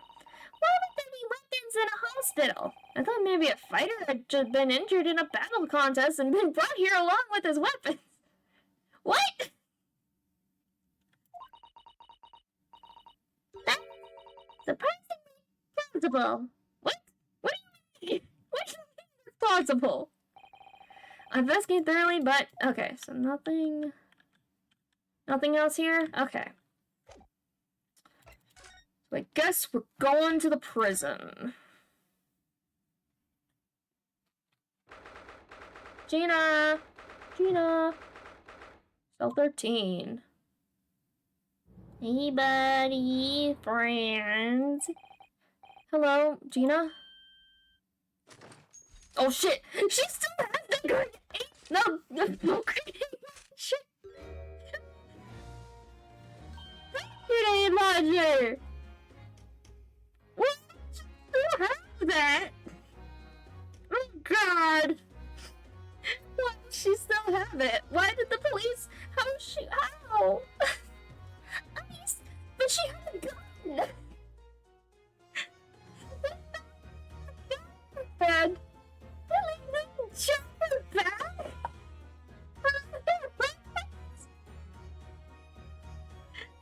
Oh my god! Oh my god, I can't. Oh gosh, stop yawning, stop! Hold on, where's my caffeine? I have caffeine somewhere. Reaching out a frame to grab my caffeine.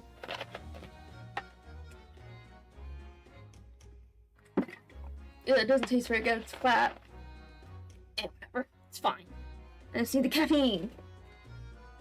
Oh, you still have the grenade launcher Hurley and I made! I wish you wouldn't point it at me all the time, though.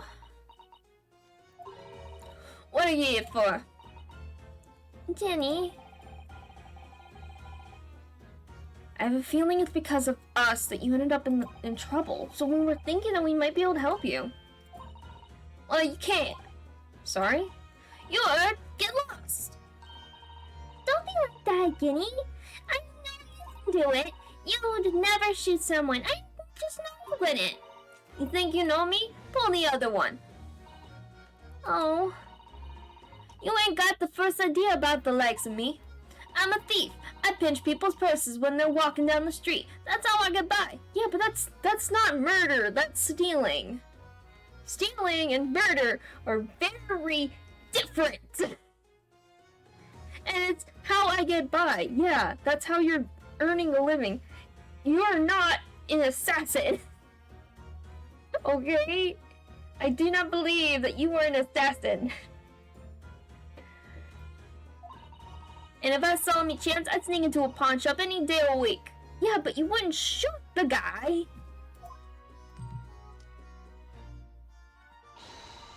Just to see what I could lay me hands on. Get it? Get it? That's the point of the kind of person I am. But Ginny, I heard an interesting take on thievery a while ago. Well, it's definitely not as bad as murder. The argument I heard was...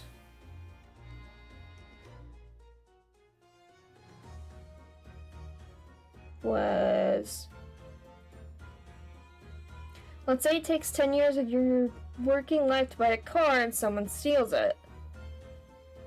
Right? So that's, like, is it like stealing... they steal 10 years of your life? I wouldn't say necessarily. They took away 10 years worth of, like, the amount of work you put into it, I guess, into buying that car, because obviously you have to pay for other things as well, so you're slowly saving up. But yeah, but you can't get that back. You don't have a time machine, right? So the particular amount of time, I wouldn't be sure if it would be equal to 10 years, but yeah, there's some amount of time, maybe like, I don't know, you'd have to do the math. And that sounds like a lot of math that I don't want to do.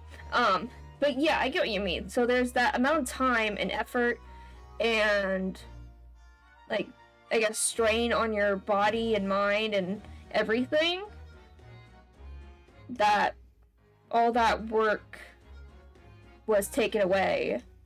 Like, the reward for all that work was taken away. So I get that. I don't think it's necessarily definitely as bad as murder, for sure.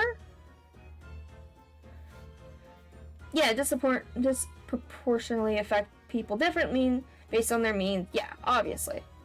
Yeah. Like, if you're... like... yeah, you can replace things. Things can be replaced.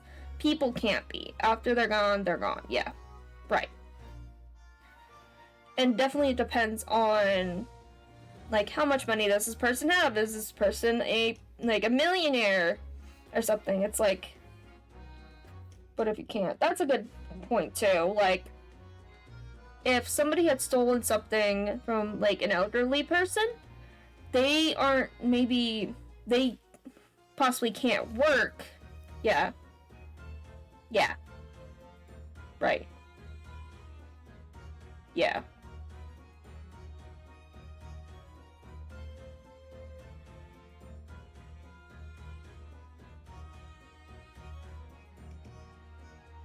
Yeah.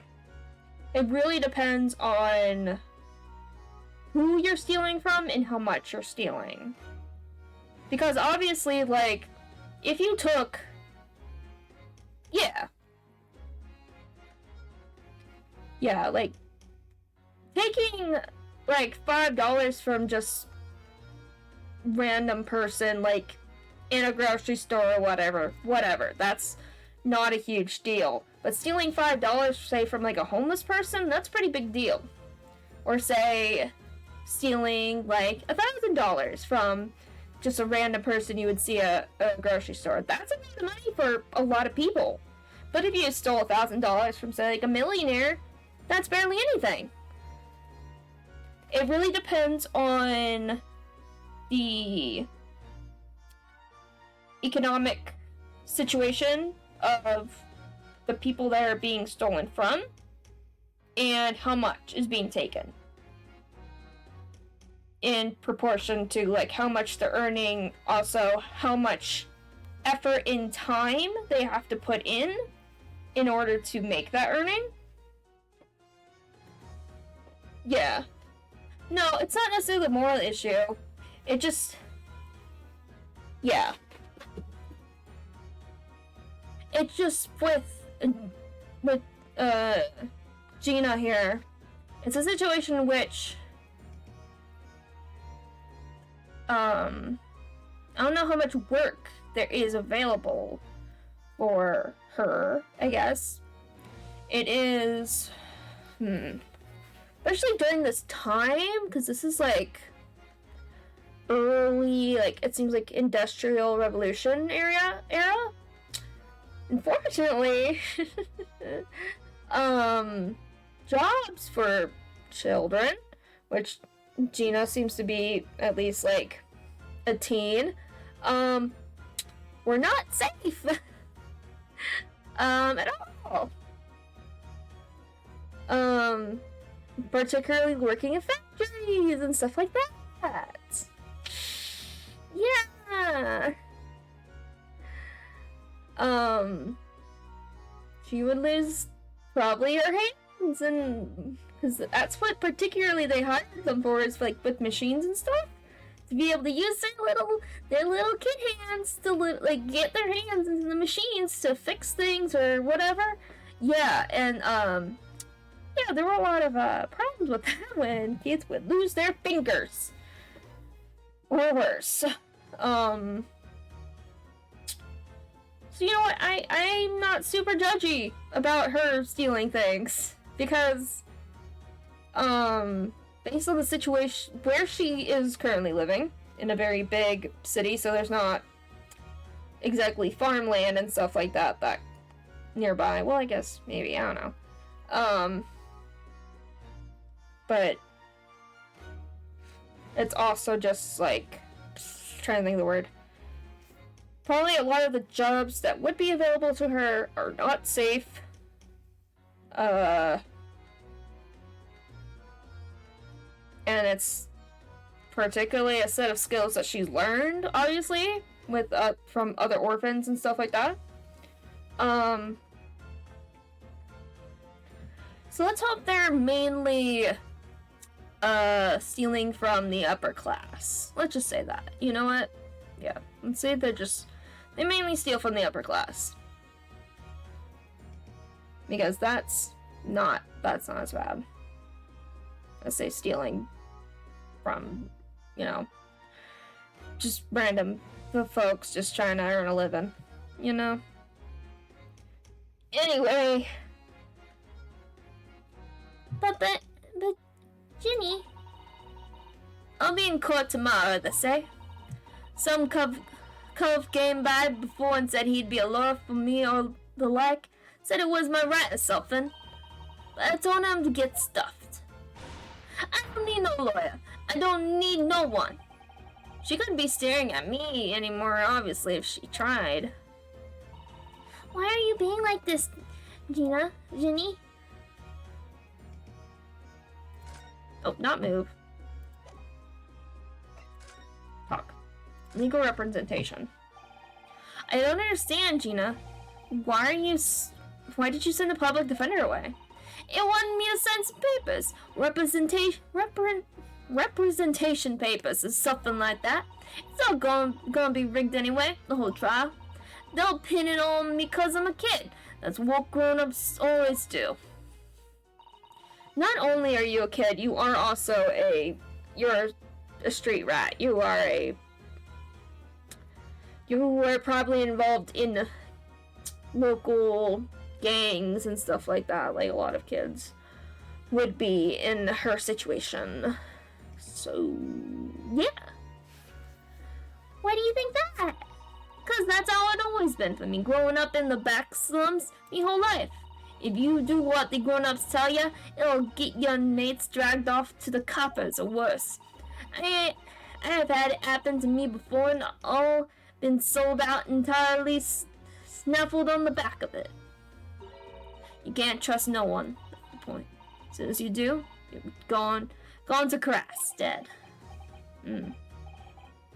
Gina, listen, if you like in tomorrow's trial, I could forget it. Ginny! Don't you trust Runo? Nah, I don't. Look, I'll ask you nicely now. Just leave me alone.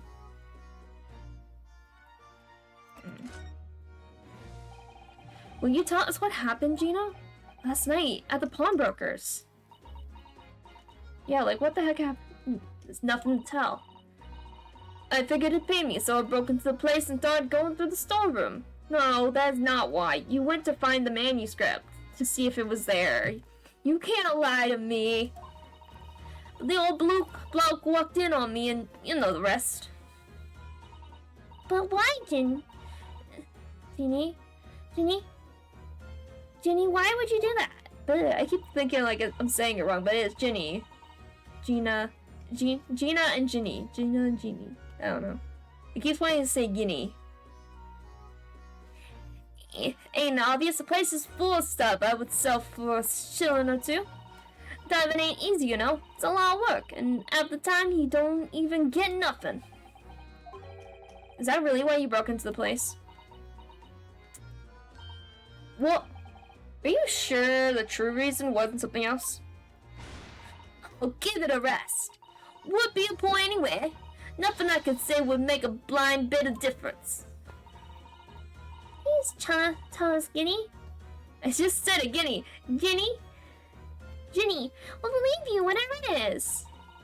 Leave me? Don't be daft. You can't believe nothing. Everyone lies all the same. And you know what?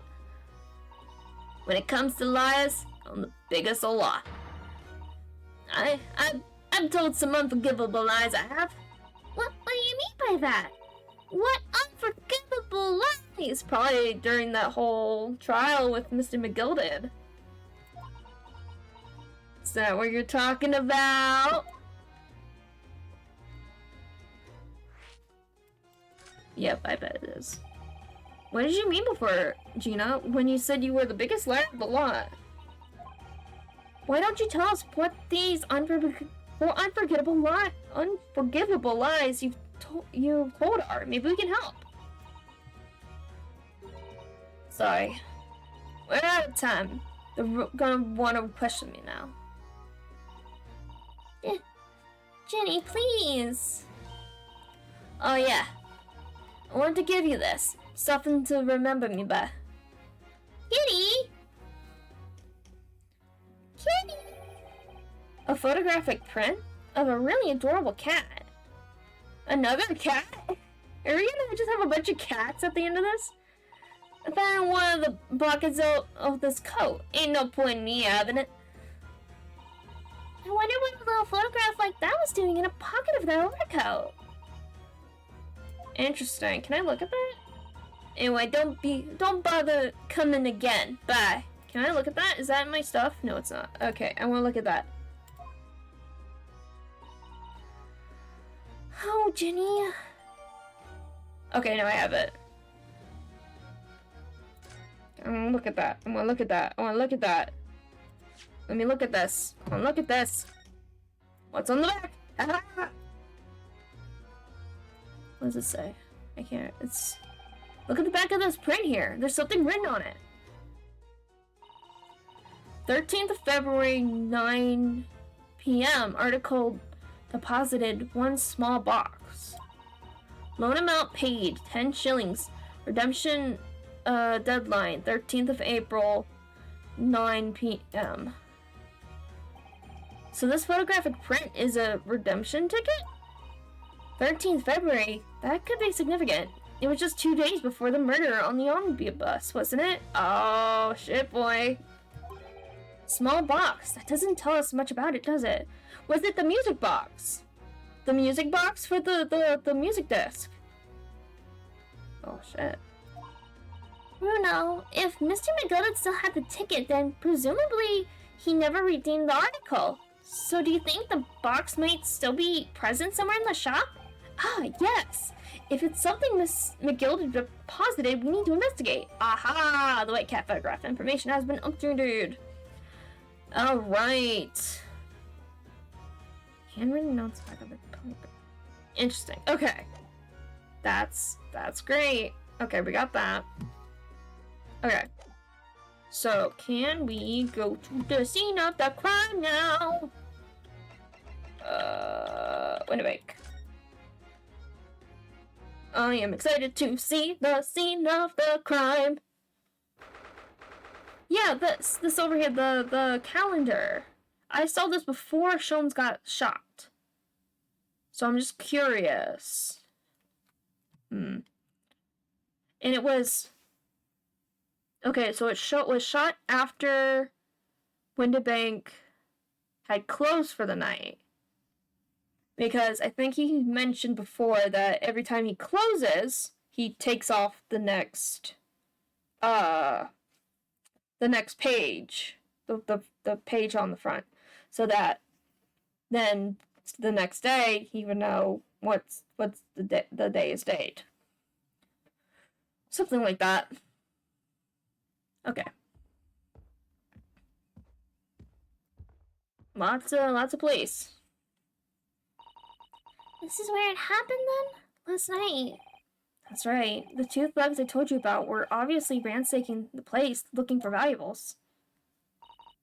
But apart from the policeman in here, you wouldn't know anything bad had happened. There's no signs of disturbance. No, you're right about that. Actually, In fact, if anyone, it's the police who seem to be the ones doing the ransacking. I know what you mean. They're like a gang of organized criminals, all dressed in black. Oh, I heard that. Is it our Yep, Mr. Gregson. Oh, Inspector. Good morning. Humph, I suppose I had to thank you for your vigilance last night. We got to the scene before it was disturbed, at least. Shame you let the two rogues get away, mind? Yes, I'm sorry about that. I thought you'd assigned extra men to be around here, Gregsy? Gregsy? He calls him Gregsy? No, what's happened? Hurley's been injured because there weren't enough police on duty. Yeah. Your ladyship. No one told me you were coming. Expect to take full responsibility for what happened to Hurley and see he has the very best medical care. Of course, your ladyship. The very best doctors in the capital are attending to him as we speak. I think it's Bruno's fault that the rogues managed to get away. Is it? The criminals is the police's job. Absolutely, your ladyship. As you say, ma'am, as you say. The gent in black is totally blameless. Everyone's in agreement with that. Would you believe it? He's like a completely different person with Iris. Talk about a personality change. Ooh. Did you see that? Where it was highlighted? It said, personality change. I don't think it necessarily means with Gregson, but like, the fact that it was brought up. Yeah, no, not Iris or Gregson. No, I don't think for these two, no. I think it was just like, the fact that our character brought up saying, you're destroying my theory. No! No! I think it was just like, he's like a completely different, but talking about a personality change. It's the fact that he's bringing up the idea of a personality change might come back later with things with Herlock. I'm not saying it's relating to Gregson and Iris. Besides, but we've already known that Gregson thinks really highly of Iris because she writes about him in the Herlock Sholmes books. They're sowing the seeds, hints over and over, right? Oh, wormy manners, are you thirsty, your ladyship? Perhaps you'd like some juice? Some nice, refreshing fruit juice? Why? Are you thirsty, Gregsy?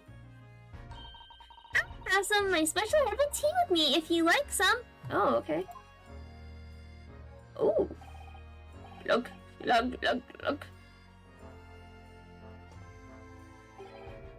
Ah, lovely. So very nice, very much. That's really at the spot, your ladyship. I don't recognize him like this.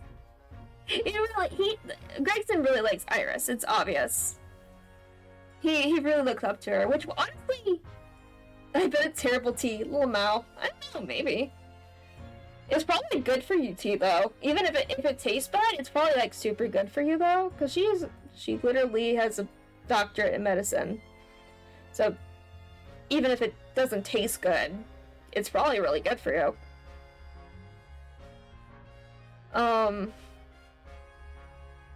But I don't blame him for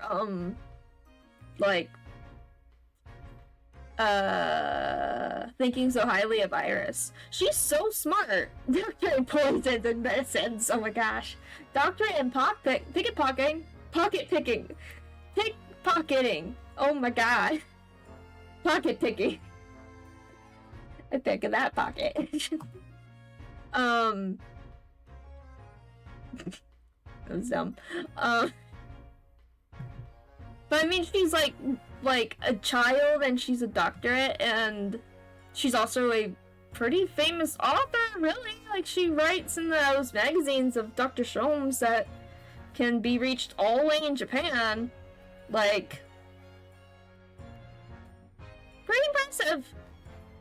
But yeah, he particularly, because she writes about him pretty highly in the story, so, you know, he the reason he kind of has a bit of a name for himself and is a little bit famous is because of her having him in the stories, so, you know.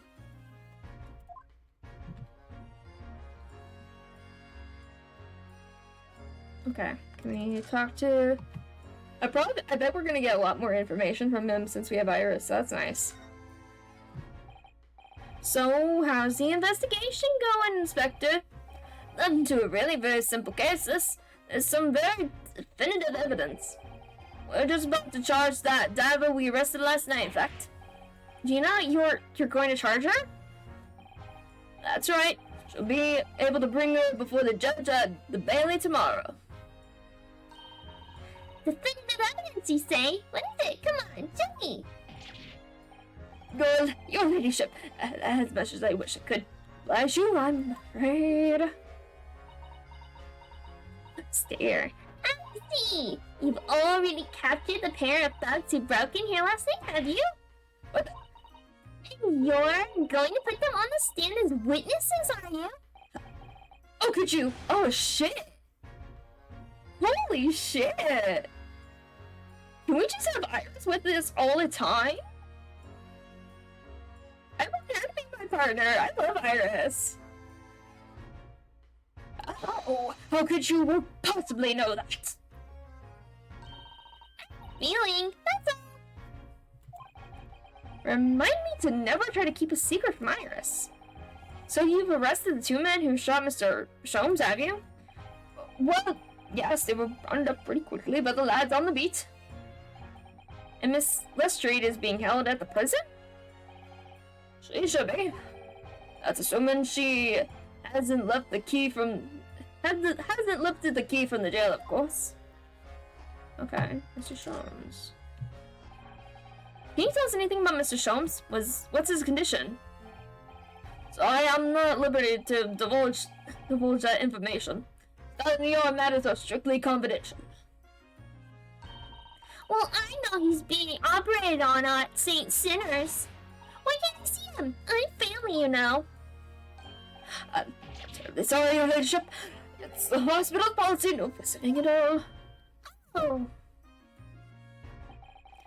The bullet must have hit an artery in his midriff. He's lost a fair bit of blood. Oh no.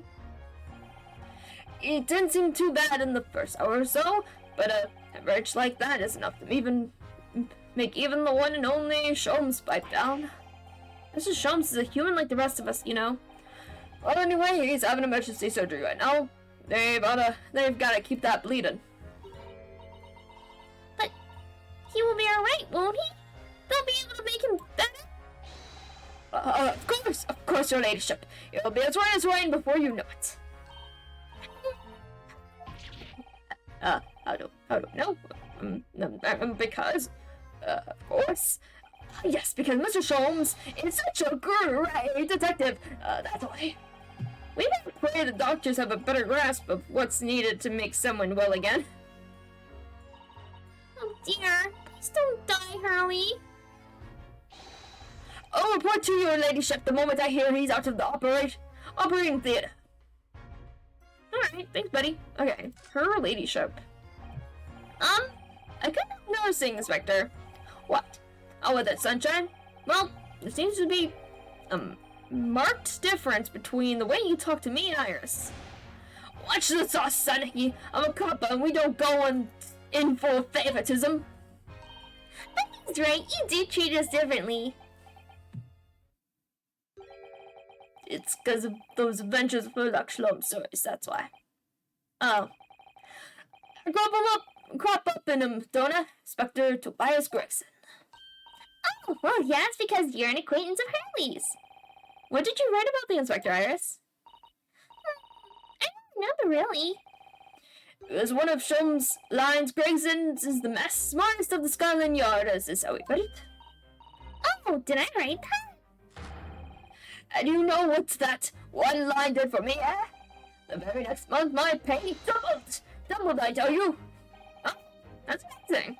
All because everyone at the yards reads them. They read all the Herlock Shlum stories. They've even set up a fan club for me. That explains everything. It was you became such a toady to me. A toady? What's a toady? What's a toady? What does that mean? Hold on. That is such a fun word. I like that. Toady? Toady. Meaning. A person who behaves, obsequiously to someone important.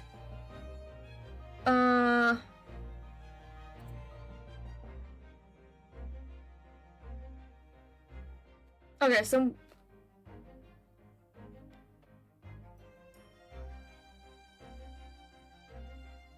So he's just very tentative to her.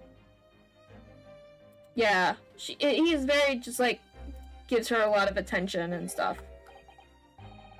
I don't know, like the great detective will say, he's getting quite overrated these days.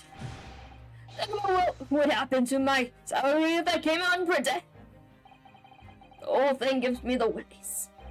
I can't tell you how many nights I've slept up lost to worry about it. But that would never happen, Gregsy. Every month when the new Rants magazine comes out, my hands are trembling as I turn the pages. Oh, how awful for you. Have some my tea to settle your nerves. More tea! Glug, glug, glug, glug. Ah, lovely. Thank you very much. That's really hit the spot, your ladyship. Teetotal. Teetotal. That's great. Oh, yeah, there's something I was supposed to talk to you about, actually, Mr. Naruto. Yes, what is it? I've got an important message for you. I clean forgot about it until now. An important message. Wonder what it could be. Important message. Total defeat. Are you going to... He's a total simp.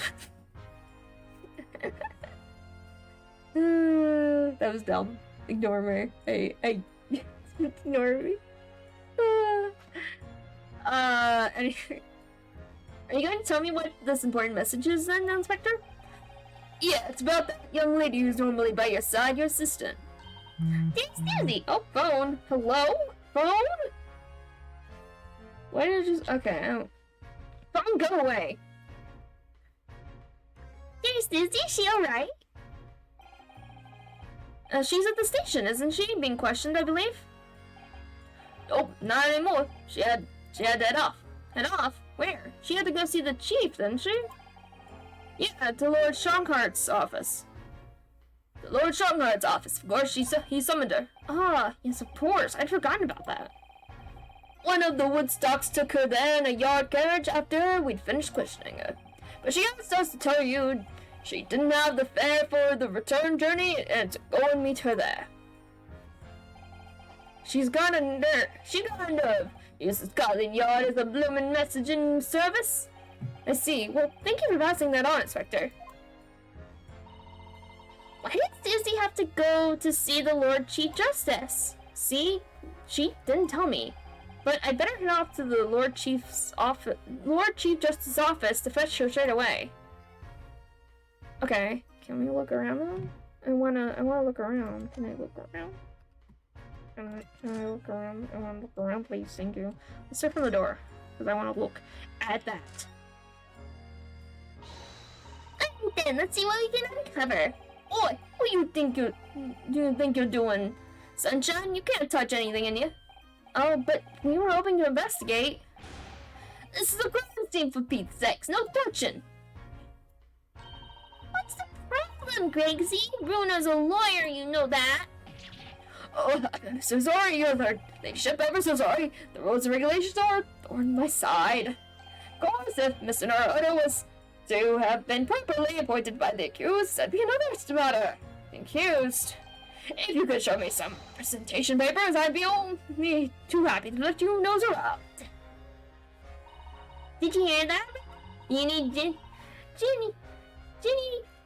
to sign some representation papers. Looks like presenting the detective here with the paperwork is the only way. He's so funny. He's like that. Okay. So I guess we're gonna have to go. Okay. So I guess we're gonna go to the Lord Chief Justice office. Let's go get Susato. Maybe she can talk some sense into Gina. 16th of April, British Supreme Court, Lord Chief Justice's office. Definitely not a supervillain. This is definitely not where a evil supervillain man would be. No matter how many times I come here, I always get the same sense of oppressiveness somehow. Do you think the place is oppressive? I think it's normal. How so? Look at that little armor over there. You can't take that seriously, can you? Maybe it thinks the same about you. So everything is clear with regard to tomorrow's arrangements, I trust. Yes, thank you very much. Ooh, what? Oh. What's going on? There they are. Susano's on Lord Strongheart. I wonder what they're talking about. They both look very serious. Very good, there's nothing further to discuss. You may return to your lodgings. No doubt you have much to do in preparation for your return to your homeland. What? Excuse me? Return to where? Wait, what did he just say? Your return to your homeland? Susanoo-san!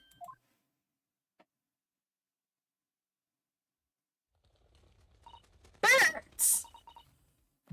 Oh, Mr. Naruhodo. What was that all about?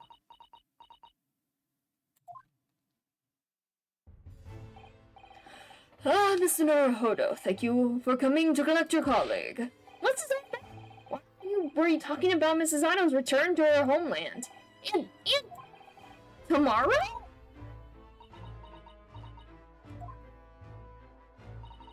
tomorrow?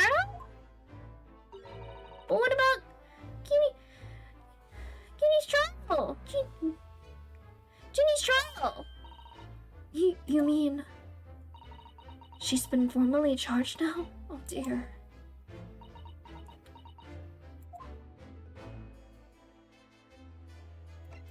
Yeah, what the fuck's going on? Mrs. Ano, what's all this about? Oh, please don't concern yourself, Mr. Naruhodo. It's only me going back to Japan. Your life here can continue just as it... That's not what I asked! What happened? Why are you leaving? It's my father. He's fallen ill. Oh no! Professor Mikotaba? If I may. Yes, sorry. You must be the defendant. Runosuke Naruhodo, I believe. Yes, that's right. My name is Yujin Mikotaba. I'm professor of forensic medicine at Yumi University. We received an international telegram from the Empire of Japan informing us of the news. 10 days ago, father collapsed with a fever. The cause is apparently unknown, and it seems he grows weaker day by day. I don't believe it. As you are aware, the voyage from here to your country's capital, Tokyo, takes some 50 days. I thought it would be prudent to hasten Mrs. Susano's departure as much as possible. Yes, absolutely. I don't know. I will leave London first thing tomorrow morning. I can't believe this is happening.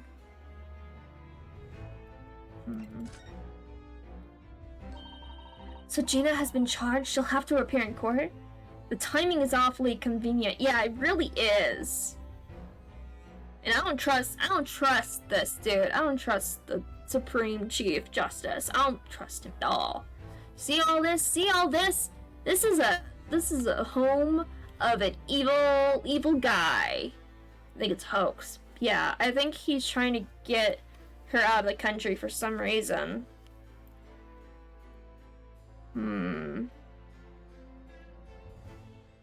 But why her? That's the question. Someone's trying to undermine her defense.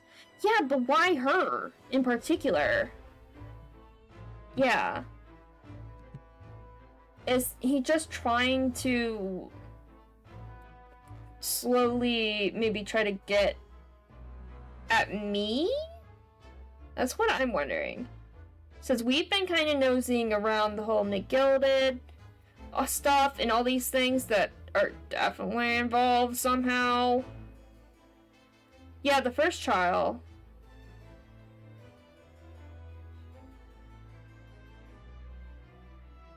People think it was the Reaper dude. This guy put us in, yeah. And it should have been a disaster, right? He should have been found guilty, but because of Mr. McGilded interfering, yeah.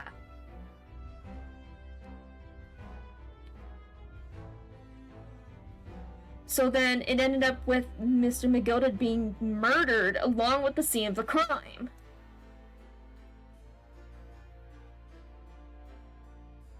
Which I don't believe was involved with the prosecutor. It's supposed to be sort of making us think that's the prosecutor. I don't think it is. I don't think it is. I think it absolutely has to do with this Chief Justice dude, I think.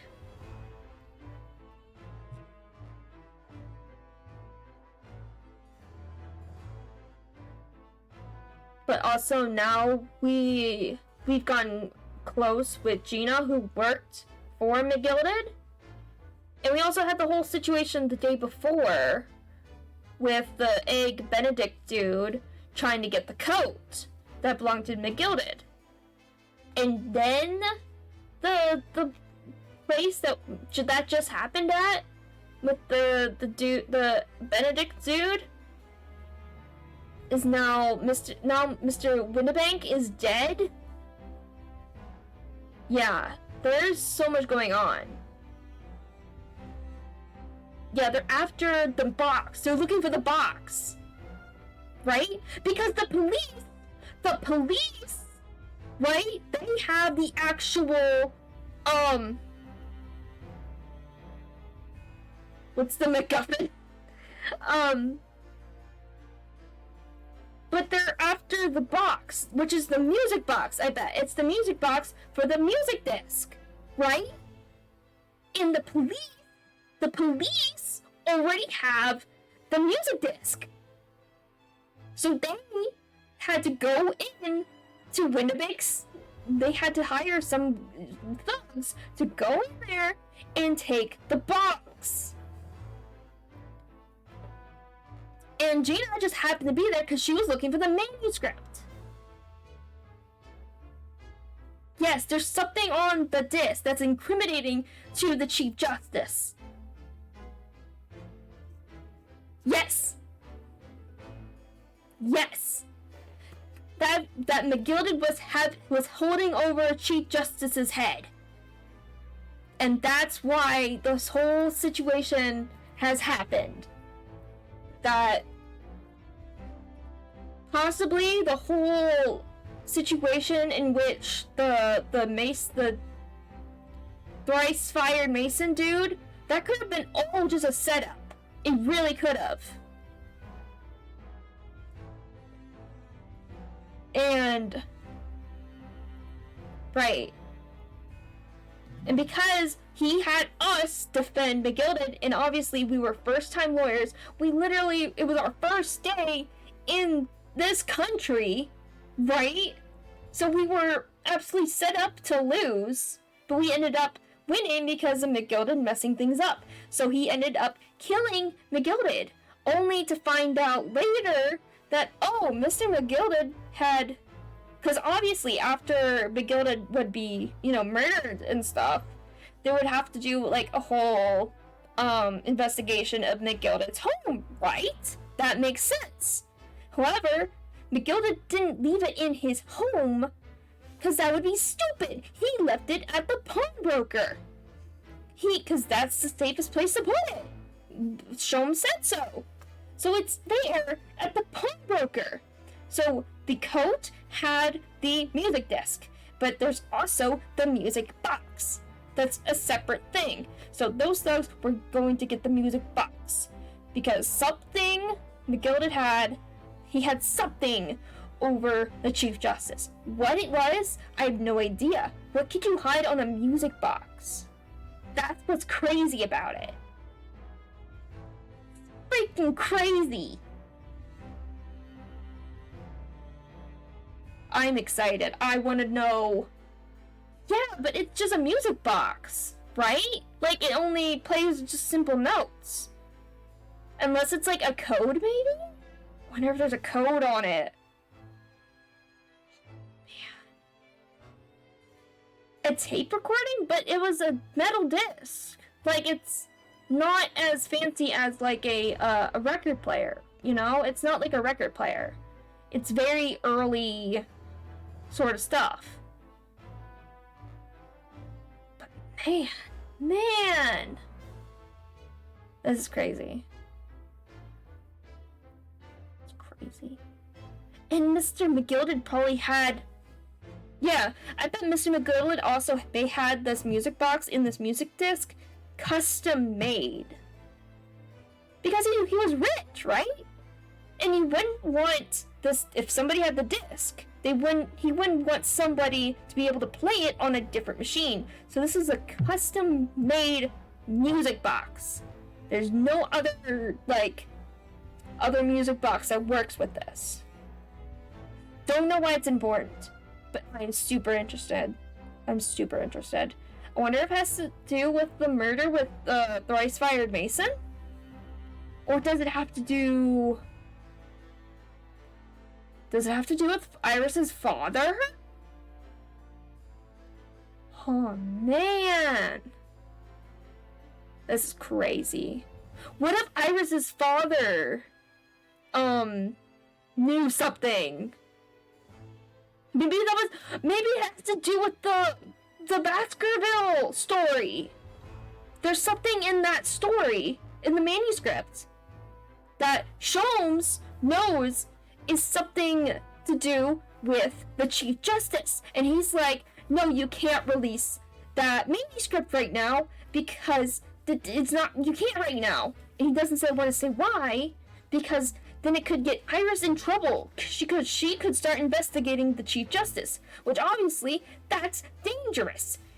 He wouldn't want that for her. Oh my god. This is so crazy right now. This is so crazy. But I feel like the Chief Justice is trying to dismantle us. He is taking Susato away from us. So we don't have... Because Susato is basically like a tool, right? She helps us. So removing her from our team is going to become detrimental to us. Oh, man. And if they keep Gina arrested, they could continue to... That's why she gave us that piece of paper! Oh, man. Because that belonged to Mr. McGilded. But that's probably something that the police, the Chief Justice wants, right? They want this.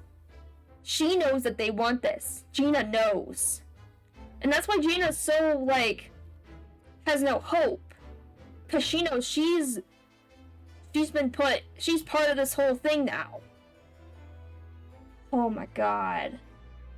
This is crazy. This is so crazy. I'm so excited to find out more.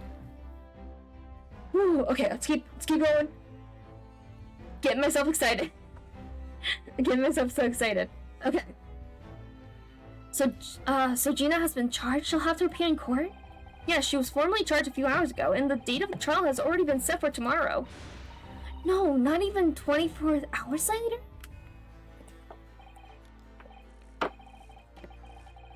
Ugh. If I could drink. Hey, she hasn't been proven that she's the murderer. I don't like that. You shouldn't be saying that. She hasn't been proven guilty. She's the accused murderer of the Baker Street pawnbroker. She's the alleged. She is not the proven murderer yet. She hasn't gone to trial yet, Chief Justice. You should know that. Sus. Very suspicious. Gina, the Lestrade girl, and the murder of the Baker Street pawnbroker. Yes, the murder? An all too suspicious case. The pickpocket was clearly disturbed, made a robbery, and shot the man in a panic. No, the order is overstretched as it is, without wasting time on these open and shut cases. It's not wasting time. Ginny would never do something like that. Mr. Hoda. Yes, Lord Strongheart? In deference of your fine services to date, I shall overlook this young girl's insolence. But I have no recollection of admitting a child into my office. Leave. Now. Oh, shit. Of course, Lord Strongheart. Criminals will tell the most palpable lies in order to evade justice. Police can ill afford the time it takes to unravel all their untruths. Meanwhile, more crimes are perpetuated. We have far more serious matters with which to conduct. Serious matters? Didn't Gregson mention something like that yesterday? Oh, shit. Yes, Inspector Gregson made a similar remark yesterday. It's no concern of yours, though I'm sure I need not remind you of that. 3 minutes precisely until my next meeting. You must excuse me. There's just one more thing, Lord Strongheart, which is, it's Miss Lestrade's trial. I wonder if you might permit me to defend her? A timely suggestion. Sorry? The girl currently has no representation. But that's not fair. Yes, she may be a pickpocket, but she still deserves a fair trial. Do not misunderstand me, young lady. The government provides for those too poor to afford representation with a public defender. The accused need only sign the relevant paperwork, and a defense barrister will be assigned to the case. However, the young girl in question has refused that right. Why would she do that? A question you would do well to direct at Miss Lestrade. You'll find her at the local prison. Yes, thank you. Now then, it's time I was leaving. Good day to you. What a day. You're not charged with murder. Is Susato son about to leave?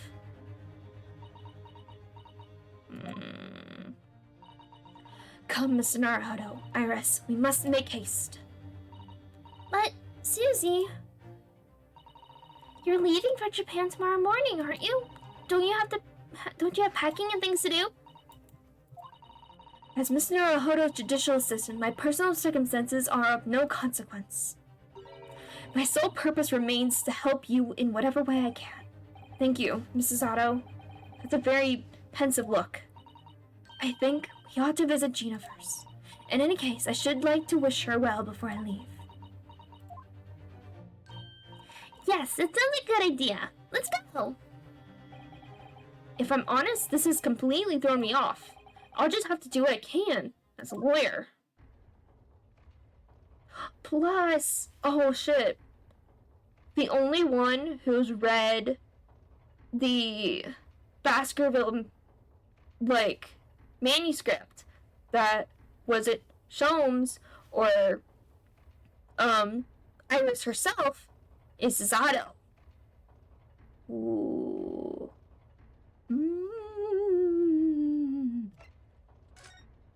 That might be also a reason why they're trying to get rid of her. Alright, back to the prison. Let's go talk to Gina. Let's go! Gina! Where are you? There she is. Hello again, Gina? Oh god, again! No! Don't shoot me! Why did they let you with that? What are you lying here for now? Eh? To muzzle that... I have to have the muzzle of that grenade launcher shoved in your face yet again. In her face yet again, obviously. I think I need to improve the way you load ammunition to that thing, don't I? Look, you can come as many times as you like, but I ain't got nothing more to say to you. Zato.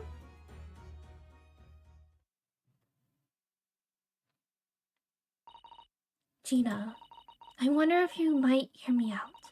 There's something I'd like to say. What? I'm sorry to say that I must reluctantly bid you farewell. Farewell? Tomorrow I must begin my journey back to home, to Japan. I fear we may never meet again. Oh, right. I've had the pleasure of meeting so many lovely people here in London. I have so many wonderful memories. And yet, as things stand now, it will be a glum departing indeed. Poor Iris is so miserable. Susie. Well, that's my business. Both Iris and Mr. Naruhodo believe you to be innocent, Gina. They've put their faith in you. Somehow, you can't find it in your heart to put your faith in them. Yeah, that's right. I can't. What of it? It grieves me greatly to have to say goodbye to my friends when they are so clearly unhappy. Because of you. Oh shit. Well, it's my fault. Yes, so I have one final request, Gina, before our paths never cross again. Right here and now. I want you to show both of them that you don't deserve the faith they've invested in you. Only by doing that will you truly be as alone as you claim to be. What are you talking about? What do you expect me to do, eh? You've told us that everyone lies. So prove it by admitting one of your own untruths. Oh shit. What about what you said before, Ginny? You said something about unforgivable lies? You must tell Mr. Naruhodo and Iris the truth now. That is my last request before I leave. My last request as a judicial assistant. No, I can't. Whatever these lies are, they're obviously weighing very heavily on Gina's mind. Warning, warning, best girl alert for Zato, right? Sazato's great. Gina, I could be wrong, but is this something to do with what happened 2 months ago? Something about that trial?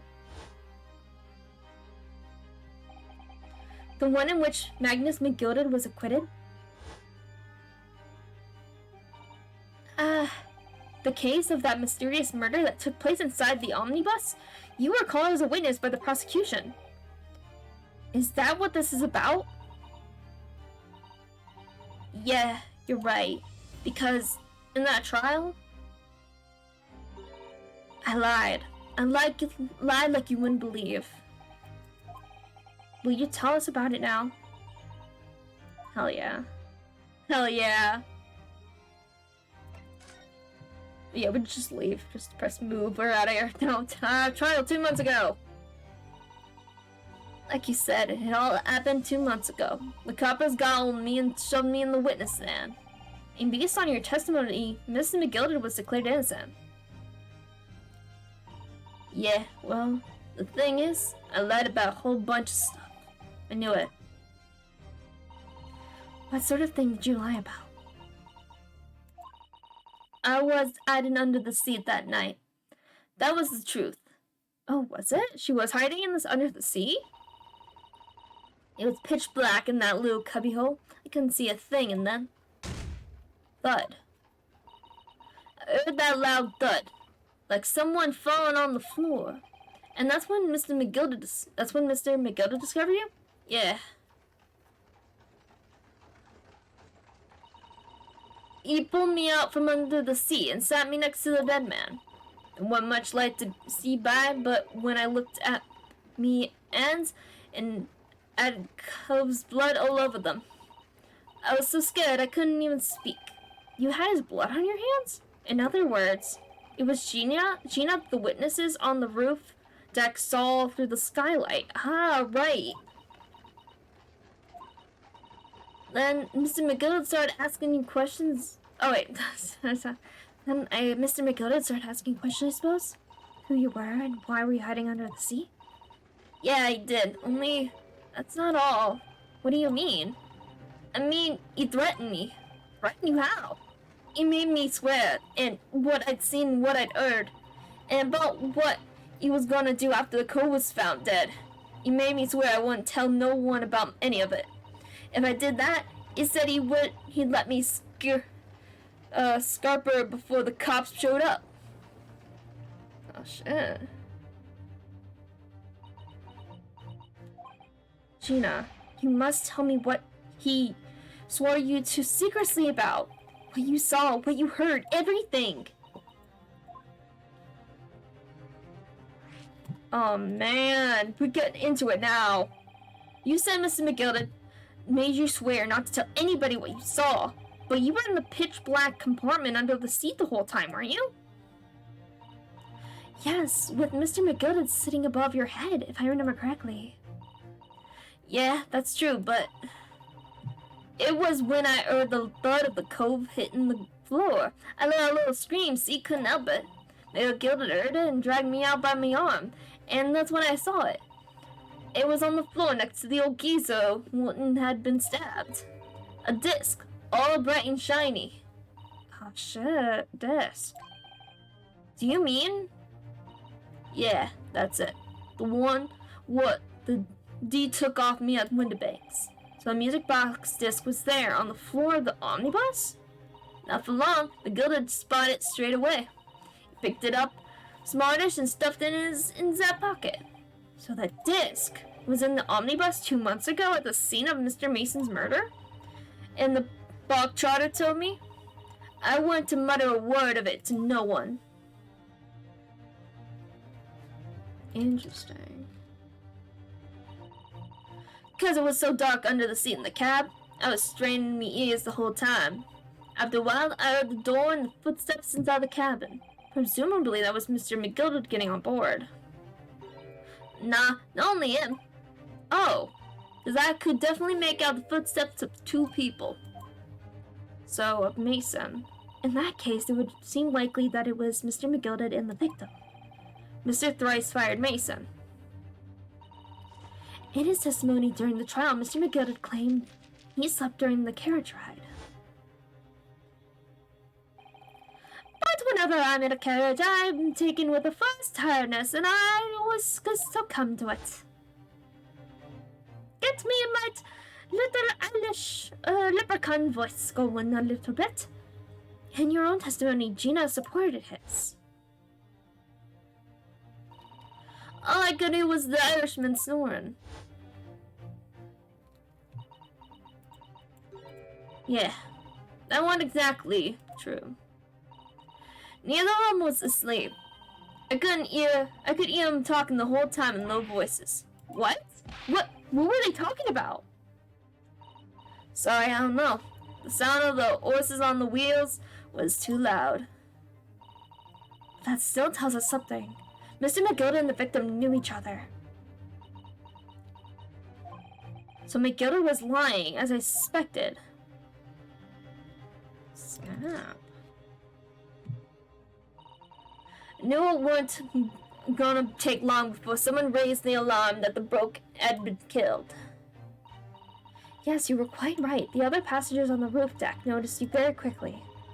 So when the cab came to a stop, McGilda told me to hide back under the seat again. I climbed in and waited. 2 cubs from up top ran off to get the coppers.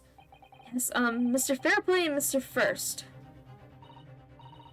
Right, and after they gone, McGilda asked the driver to do him a favor. A favor? Shit, what? Now then, fella, what I need you to do is to take this coat of mine and deposit with the nearby pawnbroker. For your troubles, let's see now. I'll give you 10 guineas. A nearby pawnbroker? You mean on Baker Street? Yup, you got it. It was at Windibanks. The coachie snapped up the money and ran off to pop his coat as fast as he could. And then there was no one left in the carriage. McGilda opened the box under the seat and let me get out of there. But not without conditions. I see. Okay, what were the conditions? This is so interesting. What were McGilda's conditions then? For letting you go free, I mean. Not telling us so, not for anything. About what I saw and what I heard. And there was something else as well. Oh, there's more? Yeah, this is the most important thing, he said. I'd like to send to the coachman on a little errand for me, with some small change in his hand. Now then, did you hear what I asked of him?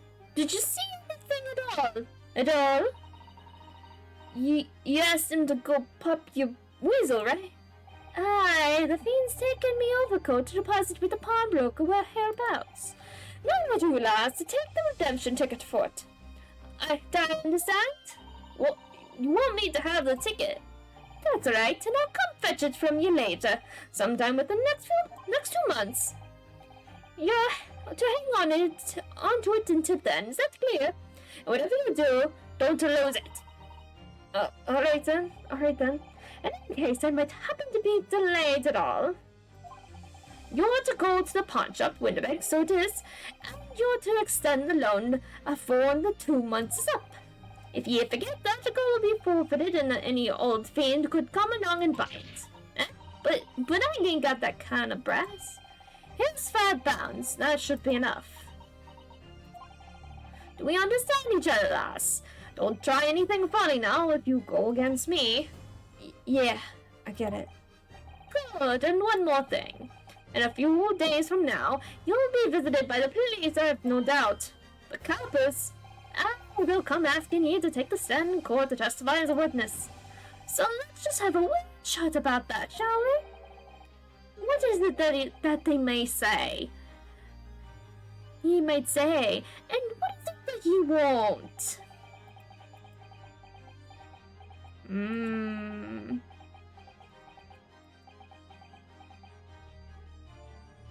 Interesting.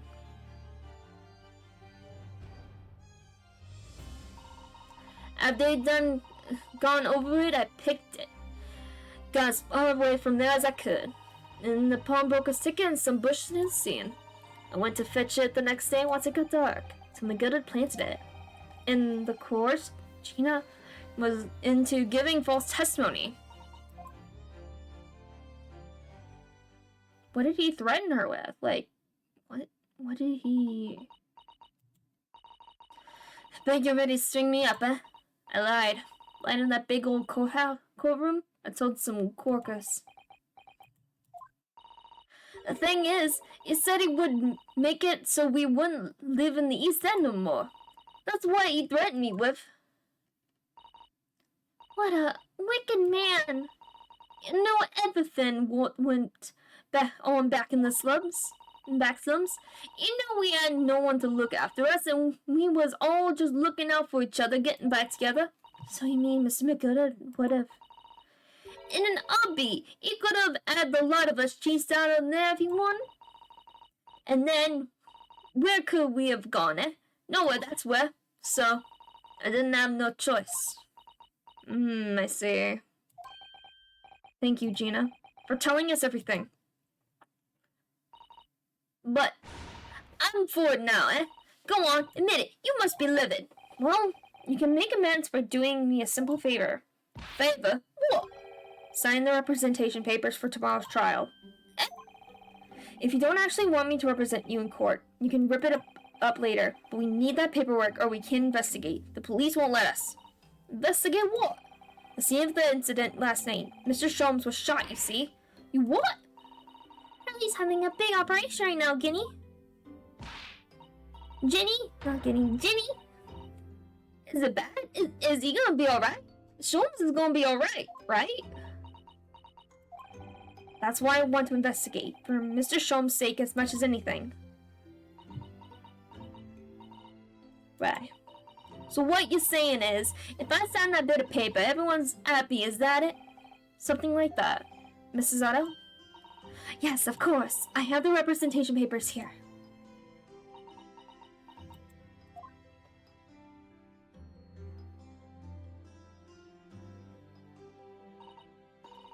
I don't need no one to stick up for me, though. No lawyer or nothing.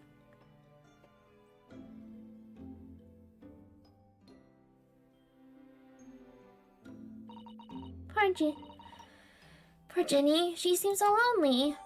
Gina's representation papers have been entered in the court record. Alright. Well, at least this should mean we can investigate the scene at Windibanks now. Yes, and perhaps we can come back to visit Ginny when we're done here?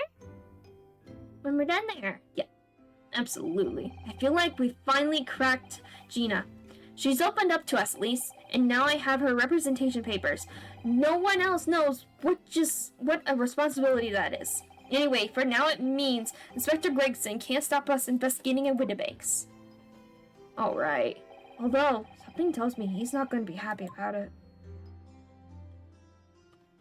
To be continued. Oh, man! What do you think, Scott? Do you want to stop? I don't know. I'm actually really enjoying this right now. I'm like, I don't want to stop yet. Oh, I was hoping we would at least get to the point before the trial. Oh, I don't know. What do you think, man? What do you think, Scott? Want to do some investigating first? Up to you. Yeah, I do. I really want to investigate the crime scene. I really, really do. I really, really want to investigate the crime scene. I'm so curious. Still have an hour? Yeah. Let's investigate the crime scene.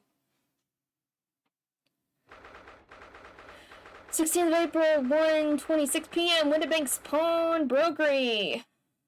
Okay, I didn't mean to press that button. Here we are again at the scene of the crime. Now to thrust these representation papers in Gregson's face and see what he makes of them. Here you go, buddy. Hello again, Inspector. Do you have a minute, please?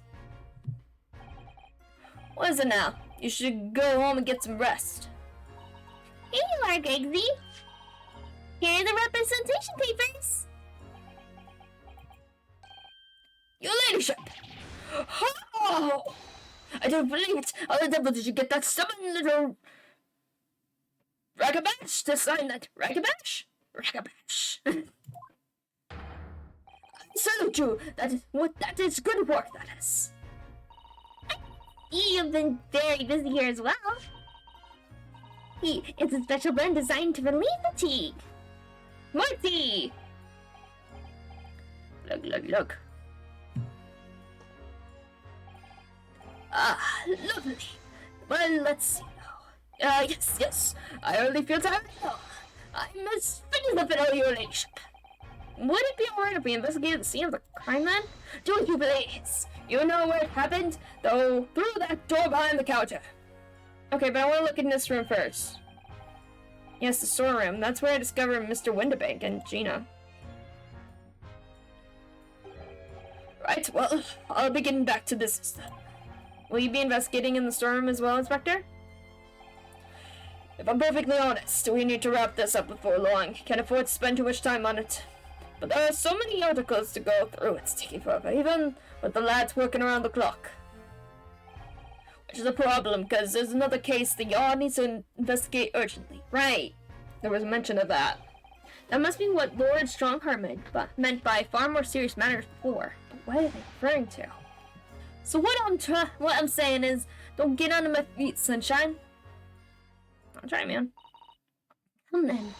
Let's not waste any time. Alright, yes. Investigating time, focus. Okay, I wanna look at this. This, please. Oh, look here. Oh, yes, a porthole. And I can see the bullet is still lodged in the wall.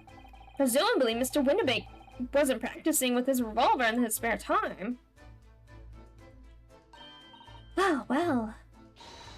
Mr. Sholmes likes to practice in his drawing room whenever he can. He's very patriotic like that. Sorry? It's all there in the Adventures of Herlock Sholmes, you know. Isn't that right, Iris? Something like that. Probably in jest, perhaps. In jest? Well, he doesn't do it often, and it is quite a dangerous pastime. He doesn't do it often. He shouldn't even do it once. For now, Bruno, let's examine this bullet. What's that around the bullet hole? Is it blood? A suspicious red stain on the calendar. I may well be able to help with that. What? There's nothing like the sight of blood to get the blood pumping, is there, Bruno?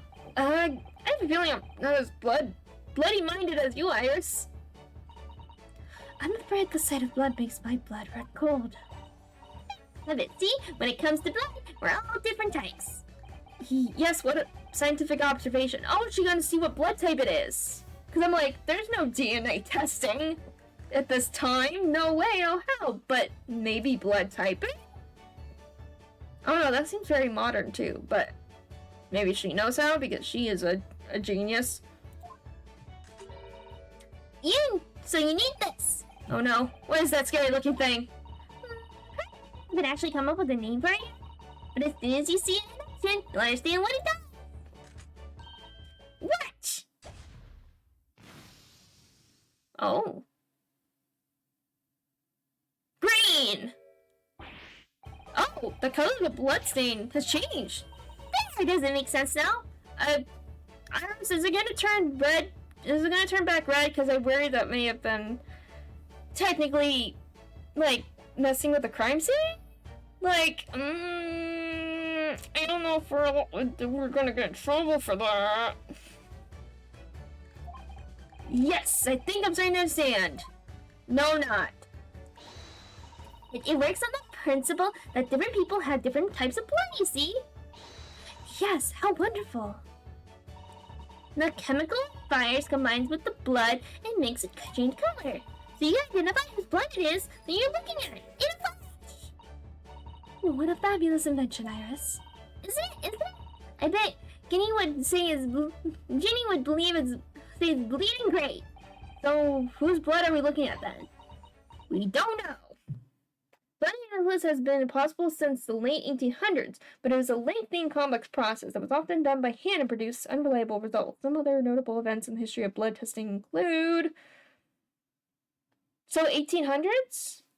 1642, Anthony van Leeuwenhoek used a microscope to identify blood cells, which was a major breakthrough in the study of blood.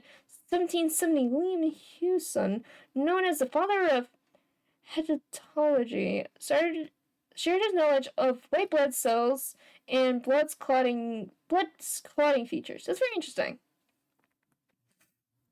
So it's definitely possible that they were able to, like the beginning part you said, yeah.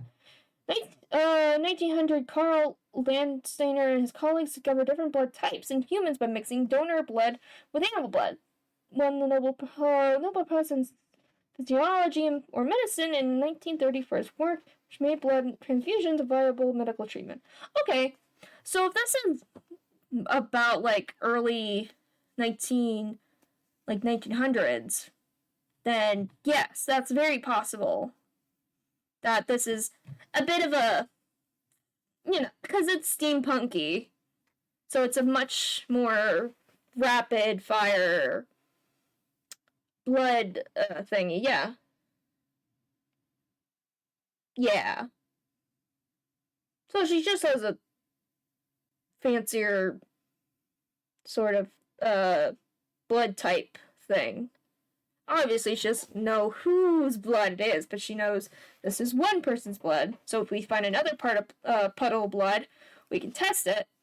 And if it's also green, we know, okay, this is probably the same blood of the other part that turned green. But if it turns into a different color, we know, oh, for sure, this is a different person's blood. So that would be very helpful. Well, what a chemical does is turn the blood different colors, so just find someone whose blood turns the same color and you'll know who it belongs to. In a flash. It's more like 2 flashes, really, isn't it? 1 flash or 2. This could well turn out to be a very valuable clue. We must make a note of it in the core record. Okay, blood sample analyzed. And the chemical indicator developed by Mr. So please turn. Yeah.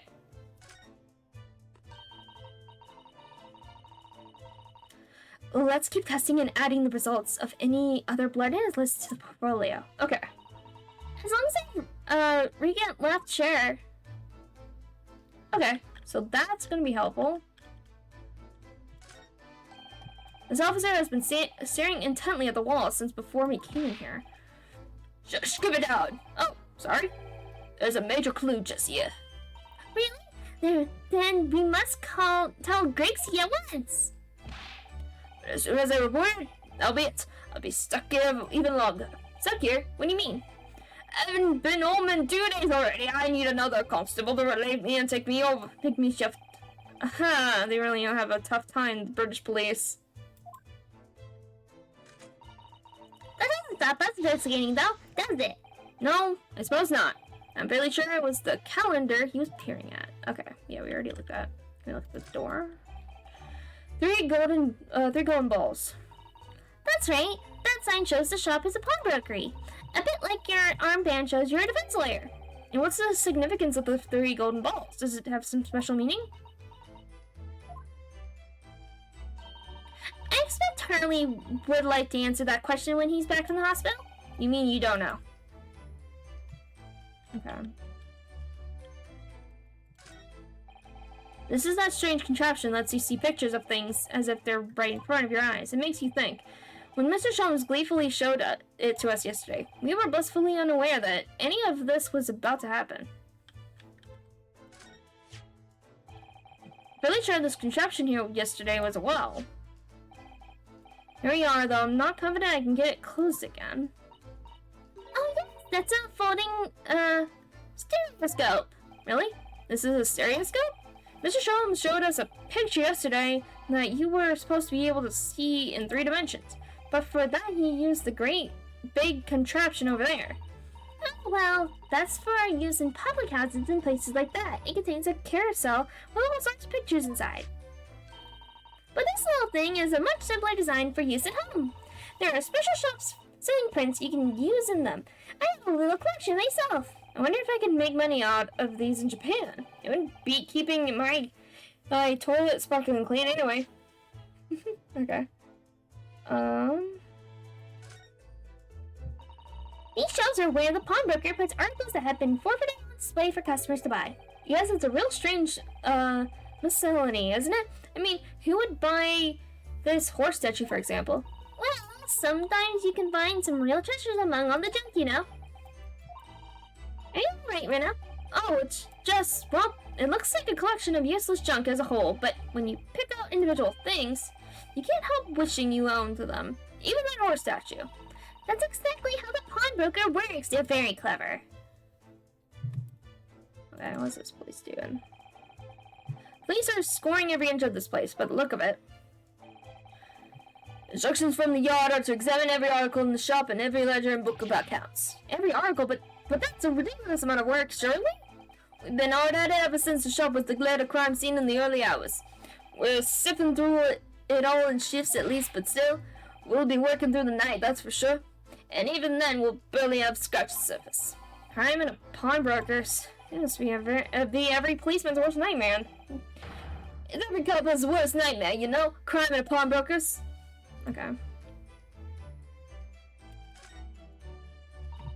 That's a music box. Do you have them where you come from, Myrna? Yes, but I've never seen one as large as this in Japan. Oh, well, this will be a treat. Shall we have a listen? Oh.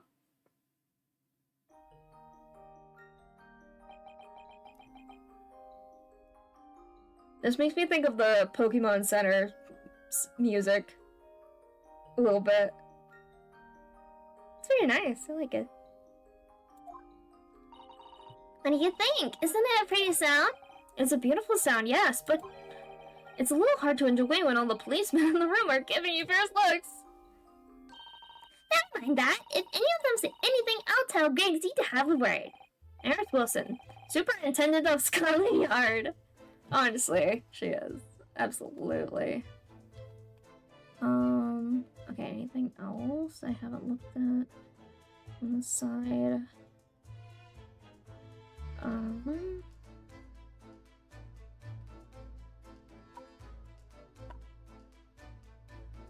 Yeah, that looks like everything on this side. Let's see, clock there. That's, okay. Why is it already? Police are scoring every inch of this place, and look at it. We ought to examine every article in the shop. Every ledger and book accounts. Every article, but okay, that's the same thing.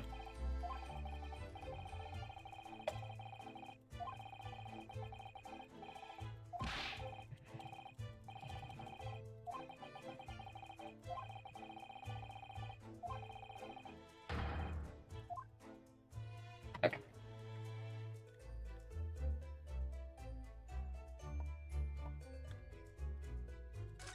Take a look at the desk. Hey, there's another cat picture.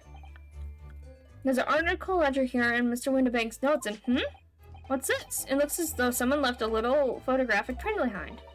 Oh, look at the back. On the back, there's some writing. Is it? Oh, show us, Susie. Show us. Is it the same thing? Blood? Oh, shit. Okay. 15th of February, 10:30 p.m. Article deposition, one gentleman's overcoat.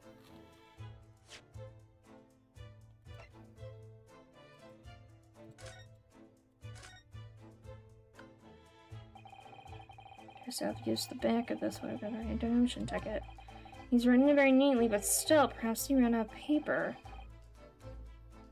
Okay. So he deposited the box first. And then the overcoat. Interesting. Okay.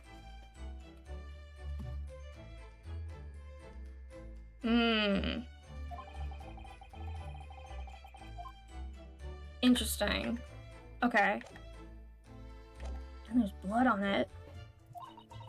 Loan amount paid, £1. Redemption deadline, 15th of April, 10:30 p.m.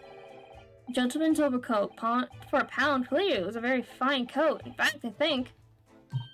Yes, this must be the ticket for the overcoat that Ginny redeemed yesterday. Is still wearing, which belonged to McGilded. Oh, I never expected the redemption ticket to be handwritten on the back of a photograph, though. It seems Mr. Windibank just used whatever piece of paper he happened to have at hand. Why did he have two pictures of the cat? But this photograph of a cat, it's very familiar, doesn't it? I'm sure I've seen this exact same picture somewhere else recently. Oh, yes, you're right. Very recently. It's the same as the one Ginny gave us earlier. Of course, I was forgetting that she gave us that print. Well, what are you waiting for then, Miss Naruhodo? Get it out. All right. Let the clock turn. Oh, it's a 3D picture! Oh shit, it's a 3D picture! It's a 3D picture! They're ever so slightly. They're not the exact same, they are slightly different. They are 3D. Does that mean if we put them the other sides and do the 3D thing, it'll say something? You'll have a secret? Holy shit. This is so cool. This is so cool. No, they're not. Iris knows. Hee, I got it. These two photographs hide an amazing secret. A secret? What does she mean? You must tell us, Iris. Do you really, really, really want to know? Yeah, we need you to tell us all you know about the pair of photographs. Okay, commerce. Yes. And they're 3D. It's the 3D thing. Fine, it's about these two photographic prints. The one we found here at Winnebank's counter and the one Gina gave us before. What is the amazing secret you mentioned that's hidden between these two identical prints? Actually, that's not quite right. Sorry? If you look carefully, the two prints aren't the same. Not exactly. They're not? Look at them now.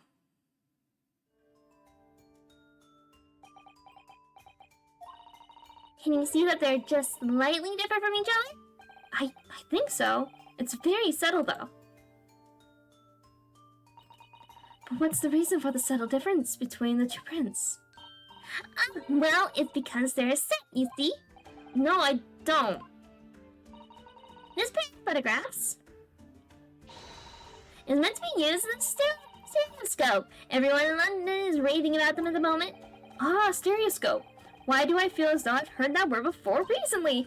Oh, yes. That's what Mr. Sholmes showed us yesterday. Yes, that thing. You see? There it is, just over there. Ah, yes, of course. That magical machine that makes pictures look almost real enough to touch. Well, actually, it's quite possible to see the same depth in pictures even without one of those contraptions. What? Really? you know how a pair of flat photographic prints can appear to have any depth in the first place? No, I have no idea. Wonderful! Then I'll be able to tell you! She's over the moon, bless her. Should we let her explain, though? We really need to carry on investigating the scene. I, for one, simply have to know. Of course. Okay. How it works. Have you ever considered, Bruno? How our eyes see depth in the world around us? Well, I just opened them and it works. But the reason it works is because we have two eyes. 2 eyes. Shocking.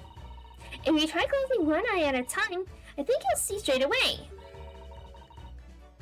When you see with your left eye, and what you see with your right eye, are ever so slightly different. You get a different view with each eye. Yes, the position of objects seems to shift slightly. Exactly, and in your head, your brain uses that shift to estimate depth as it merges the two views into one.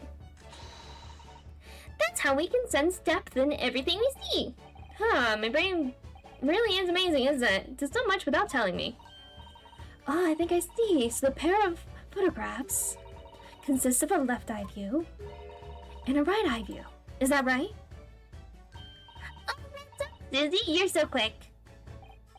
So if you can persuade your brain to merge the two pictures together in your head, you'd be able to see depth in these pictures?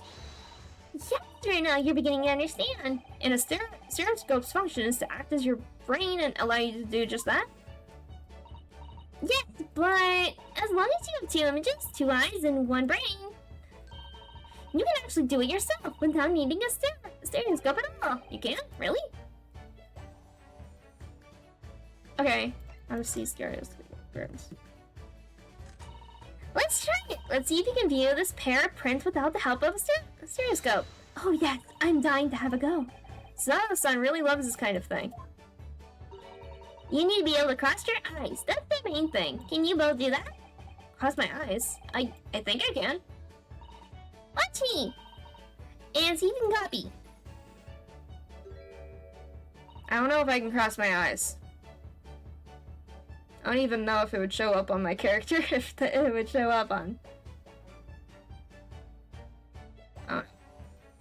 You guys do it? Alright, let me try. Are you ready, Mr. Naruto?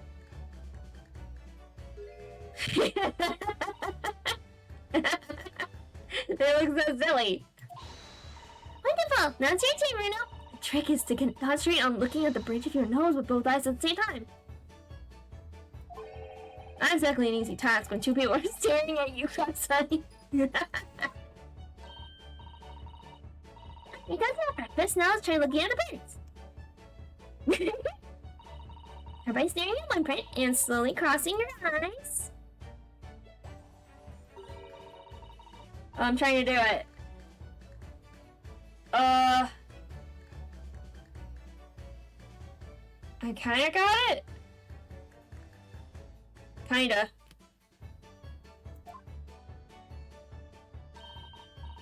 Try again now. Oh. Oh, I kinda get it.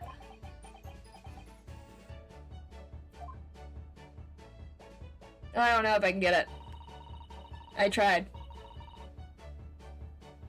The print split into 2 images for you. Now the next step.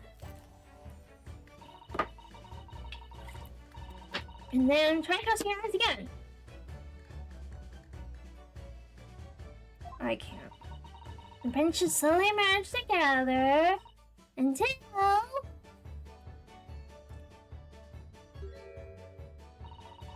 form a new single image in the center. Oh, yes, Sheen was sitting.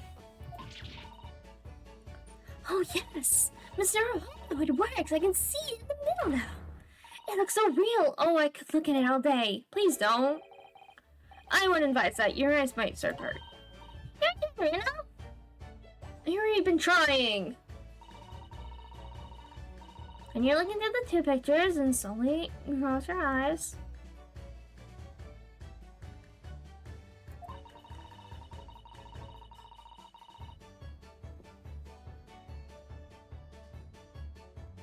I can't do it. Like this, is it?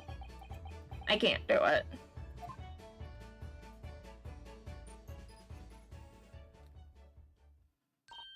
There, you managed it. So now you know how stereoscopic images work. Well, I don't know who discovered it, but it is really quite extraordinary.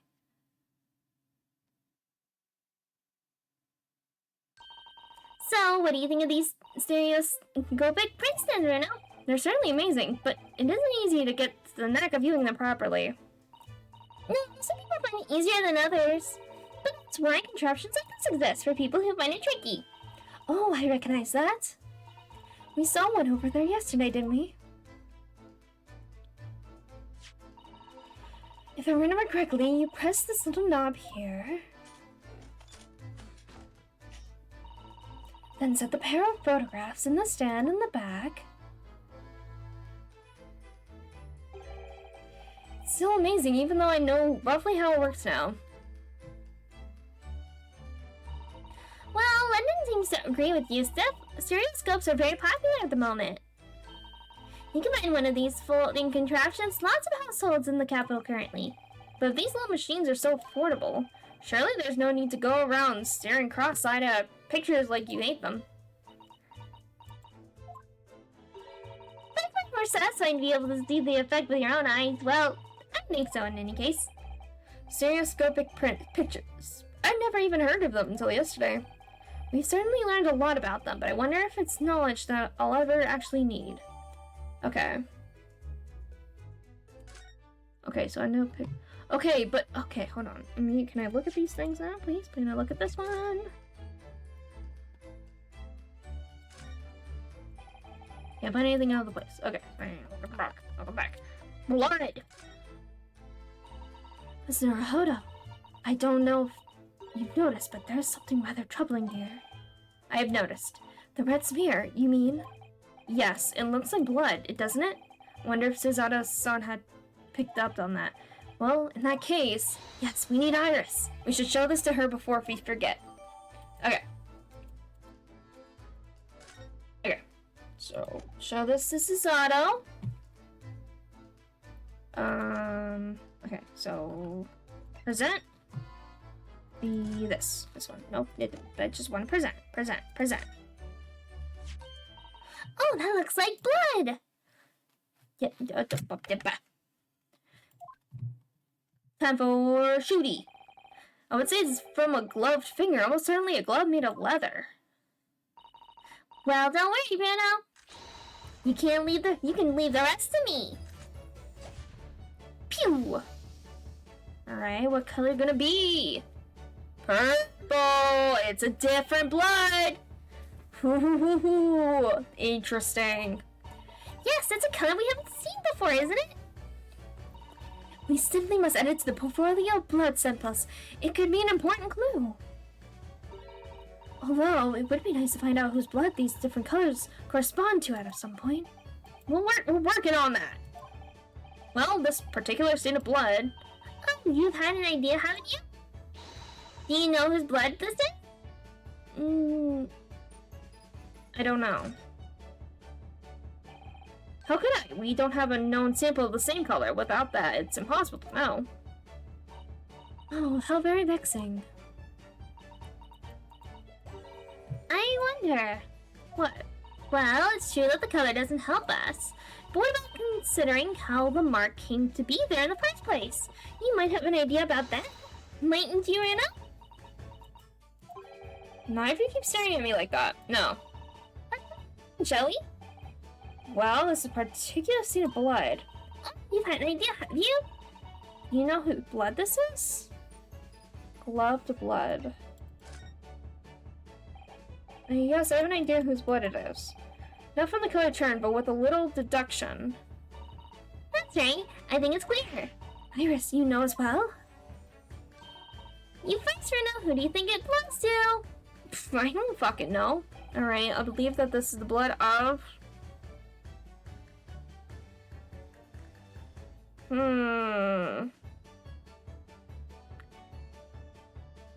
Mason?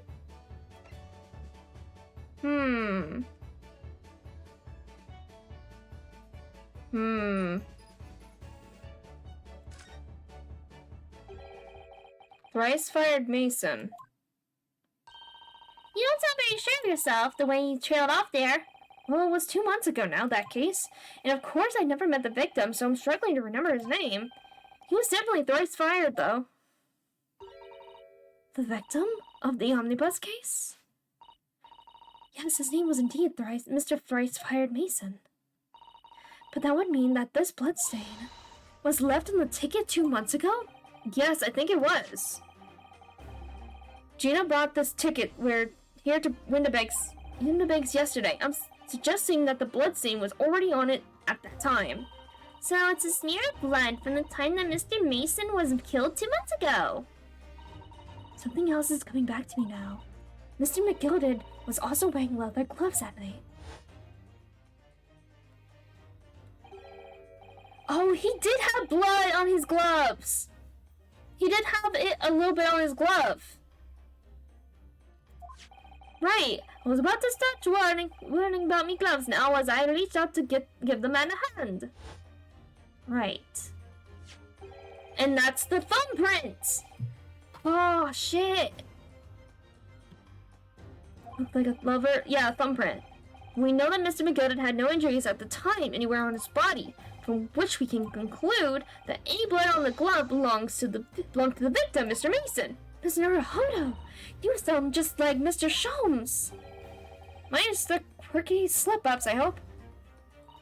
Yes, I think you're right, Rena. Wow, so interesting! Oh, stuff's getting so cool. I'm so excited. Very well, let's make a note of this. The details of the pawnbroker's ticket for the coat have been updated in the court record. Alright. Blood samples. Alright. Okay.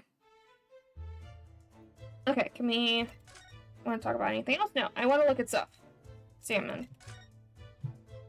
Okay, there's a glass on the floor. Can I look at that? No, there's glass on the floor!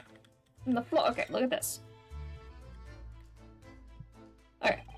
The legend that's open on the counter there really is enormous, isn't it? It must be an awful lot of work to keep track of all these hundreds of items in a pawn. It's too much to think about. Better to sell it all and have a clear head, if you ask me. But clearly Mr. Windibank was very careful when it came to articles in his care. Okay, so I looked up there. Anything else around? Okay, I guess just the door. Behind that door is the storeroom, isn't it? That's where Gregsy said. That's what Gregsy said? Yes, and that's where I saw that dreadful scene last night. through the little window in the door. Man, that's a nasty bullet hole. Ugh. That's a nasty bullet hole. Mr. Windibank, face down on the floor with Gina beside him. As the accused legal representative, you have the right to examine the scene, Mr. Naruto. We must make a thorough investigation. Yes, of course. And we will. Behind that door, that's the real scene of the crime. It's alright. If there are any clues in there, I'll find them. Alright. So... move... okay. Yeah.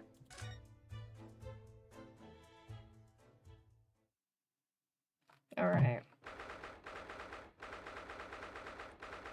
Lots of stuff here. Okay. 16th of April, Windibank storeroom.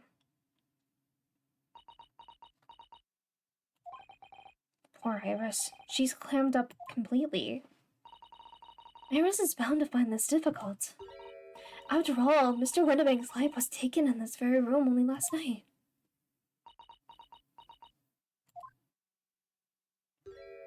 Oh.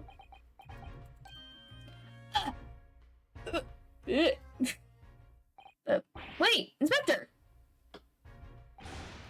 What is it now, Sunshine? You took one look at me and tried to run away. You think a Scotland Yard inspector would run away from some jumped up little defense lawyer, do ya? Oh, so sad. I just... Never seen her ladyship looking like that before. This thing. I don't know what to say to her. So you weren't running away from me. You were running away from a 10-year-old. 10-year-old. I'm afraid this is all a little much for a young Iris. Some gentle reassurance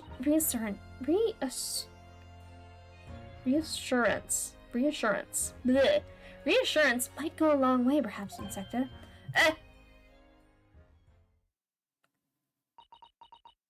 No.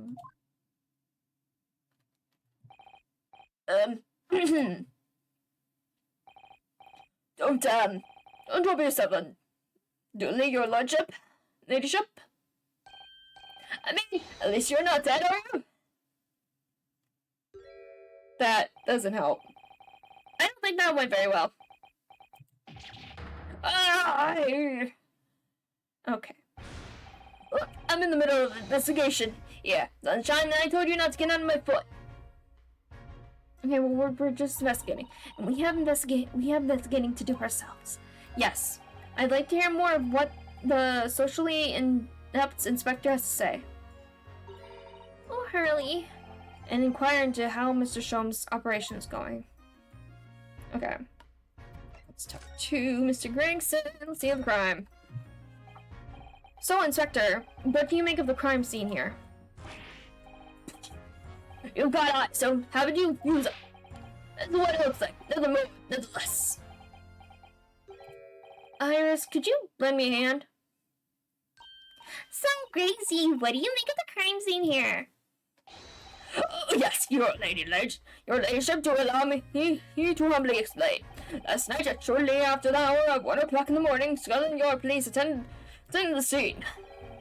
The one and only door to the storeroom was found locked from the inside. So it was locked from the inside. The lock appears to be broken now, though. Was that the police officer's doing? Quite right, ma'am. Quite right. We took the liberty of smashing the door in as suddenly as possible. Oh. As you can see, the victim was discovered prostrate on the floor, the spies, and next to the aforementioned body, we discovered the male gutter child. Ginny? She's not funny, no, Inspector. Straight, the hapless girl was curled up on the floor. That's the world. She's still alive, you know? Yes, when I saw her, she appeared to be unconscious. I'm afraid to say she had the gun that was used in her hand. Oh. Presumably, it's the gun that's still down there on the floor now. In her pocket, we found the key to the door as well. What? What? The key to the storeroom? You say the storeroom has been locked on the inside, Inspector? Correct, all of which leaves her ladyship's friend in something of a sticky situation, I'm afraid. Obviously, my personal opinion is that it's all some sort of misunderstanding. Of course it is, Inspector. Of course it is. Okay, how's Sholmes doing? Crazy, do you know anything about Hurley? Is the operation finished? Is Hurley right? Is he? Thing is, don't mince your words, Inspector, please. You don't mean to say that Mr. Sholmes is... No, the operation's done and dusted. It's just that, well... With it. Yes, ma'am. Use something called a general anesthetic. Anesthetic, it's the little thing, renders the whole body insensitive. The whole body? Anesthetic? That word's so difficult for me to say. Anesthetized? Is that even possible? It means the operation can be completed while the patient is fast asleep. Goodness, in the Empire of Japan, we can just manage to provide laughing gas for a tooth extraction. The trouble is, the latest thing isn't always the greatest thing, if you follow my meaning. They couldn't get the medication to work at first, so it took hours for him to nod off or so air. And now that Ob's finished, they can't get him to wake up, apparently. Oh my. No one knows if it's the anesthetic still in his system or if the bloke's just plain exhausted. Anyway, all they can do is stand back and watch until he comes around again. Hurley. The moment he opens his eyes, your ladyship, I swear I shall get word to you. What a surprise. Even in matters of life and death, Mr. Sholmes has to do things his way. Okay, so let me look around here, look around. Start over here. Look at all these articles that have been deposited. There's room stuff full of them. I can't believe how many there are. A bicycle, a gramophone, musical instruments, even some enormous paintings, look. Pieces of different people's lives quietly gathering dust in here together. There's something very peaceful about the atmosphere in here. Or at least there would be, if not for the chalk outline on the floor and the policemen shuffling around. Not much I can do about that, sunshine.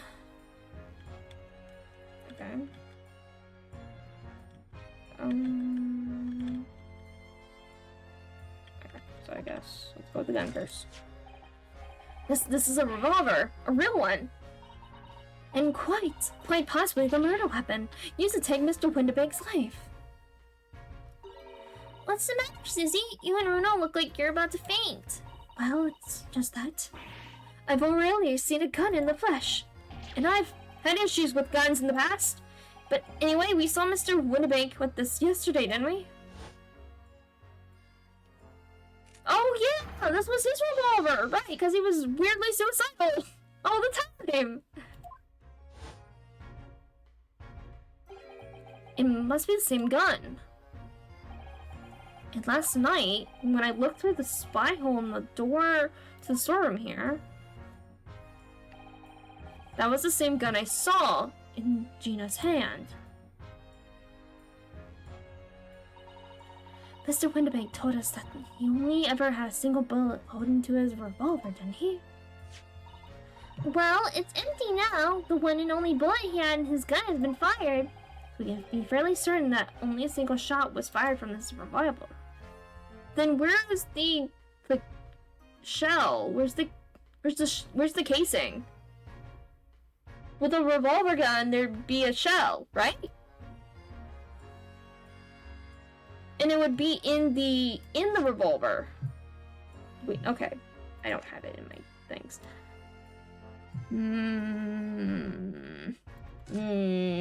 Okay. Although the article is in the storeroom, this is the only thing that shows any sign of being ransacked. What is it, Iris? Is it the manuscript? That's the box file that my manuscript was being kept in. Oh! Iris' unpublished story, The Hound of the Baskervilles? Surely that's not what all this... Sorry, Iris, but if you ask me, it's sold it. without telling you. Yeah, 'cause she was looking for it. You must check inside the box. At once! Yes. Okay. What you guys find in there? Ah, It was there! Iris' story was there. really? It was? Well, that's good news, isn't it, Iris? Yes. I mean, of course I believe Hurley when he said he deposited here, but still, it's a relief to actually see it. Really? Because that's not a very well hidden found. Iris's manuscript has been entered into the court record. So, okay, can I look at that? I can look at that now?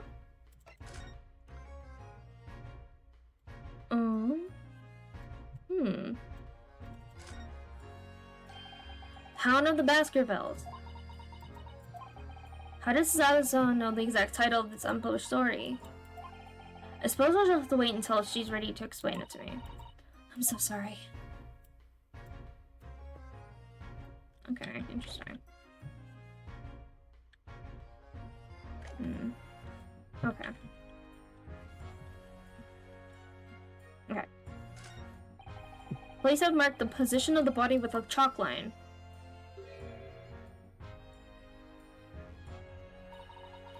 Poor Mr. Windibank. He was a nice old man. Well, he was shot just once through the heart. Most likely the fellow died instantly. You wouldn't have felt a thing.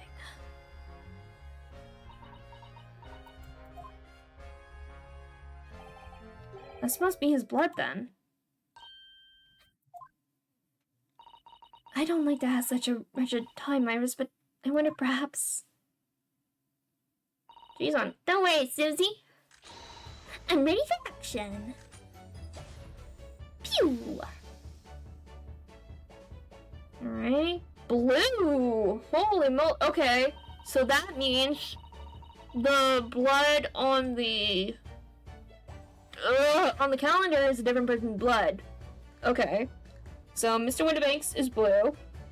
We know Mr. Mason's is the purple. And green has to be someone else. Either it's Sholmes? Either it's Sholmes or it's somebody else's. That's important. And it doesn't match any after analysis of the bloodstain we found in the main shop. No, but let's add the sample to the others we've already collected anyway. Blood sample. Okay.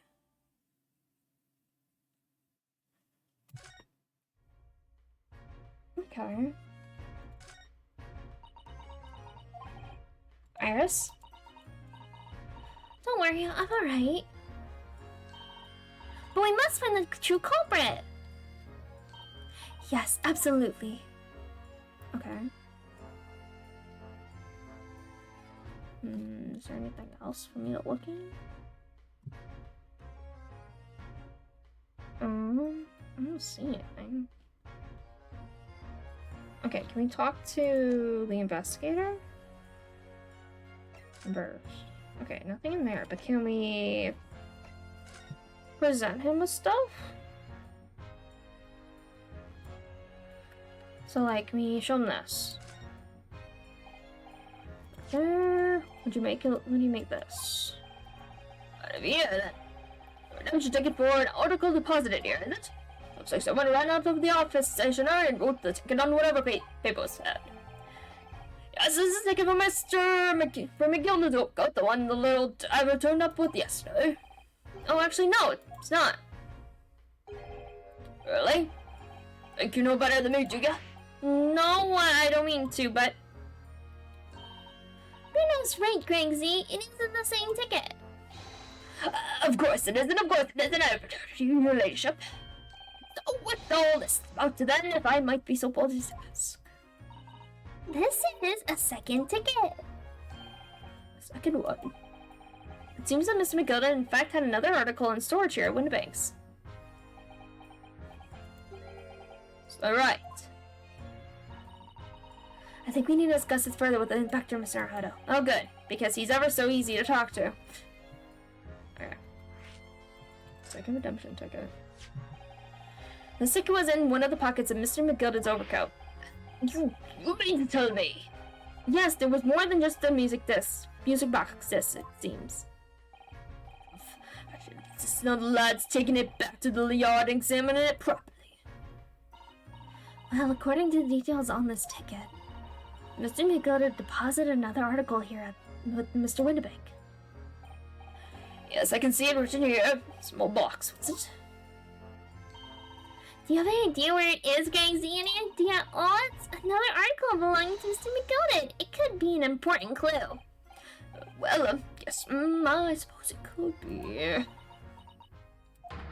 Please stop looking at me with those big turquoise eyes, all full of hope and expectation and so much pleasure.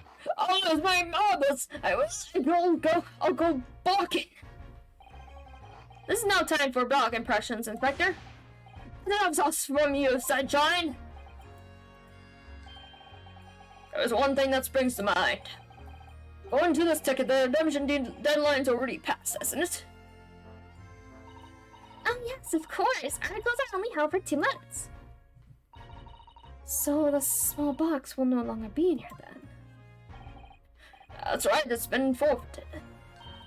Which means it could be on the shelves in the front of the shop where the forfeited items are offered for sale. Yes, the shelves in the front. We must search them at once. Wasting time. Oh? There are dozens of little boxes out there, hundreds of them. I can possibly know which one might have been McGilder's information that's written in the ledger. Well, I think we should at least have a look, just in case. Of course, your ladyship, of course. Very sensible of you, I'm sure. This is getting old.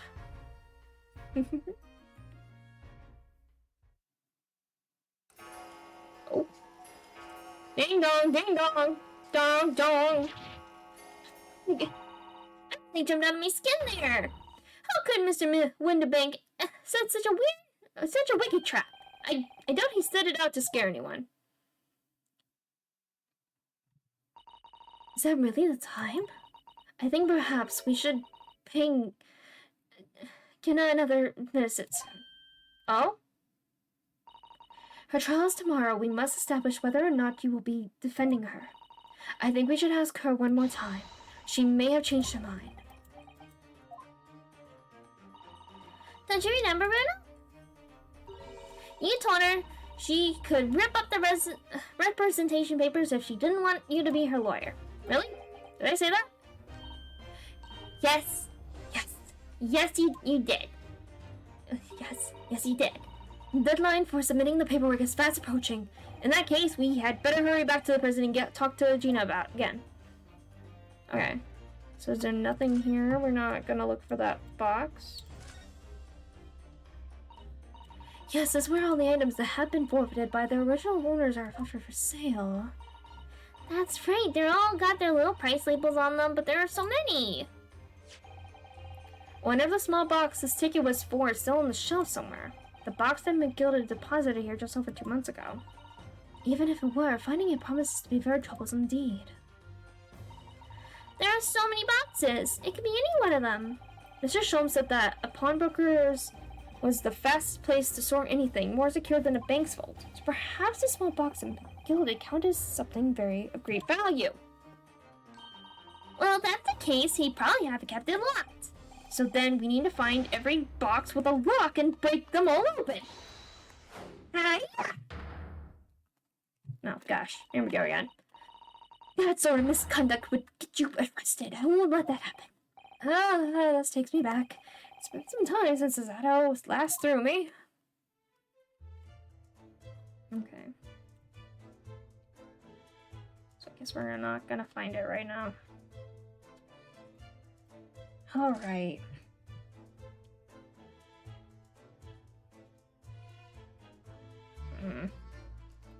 Okay.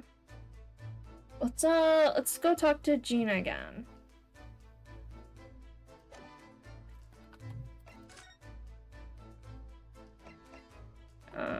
Prison.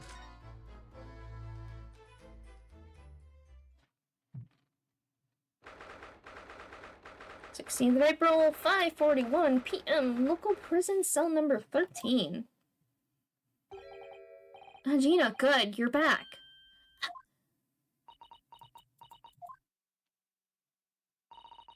The police must have finished questioning her then. Oh, how was it, Jenny? Was it awful? Oh, didn't bother me. Thank you for the papers you signed before. It meant we were able to investigate Winnebanks. Oh, right.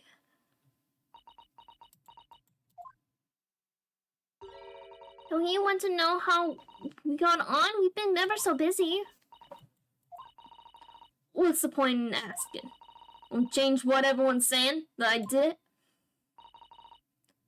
That's not... Gina, we came to ask for your final decision. What decision? About tomorrow's trial. Will you let me defend you or not? I must submit the paperwork now if you'd like Mr. Naruhodo to represent you. Right, I see. She really lost her fight all of a sudden, but I know what that feels like. The worry is just so hard to bear.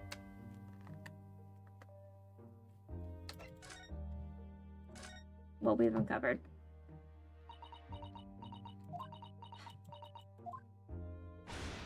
Oh, alright then. Blimey, give it a rest with my eyes, Iris. So come on then, fill us in. Who done it?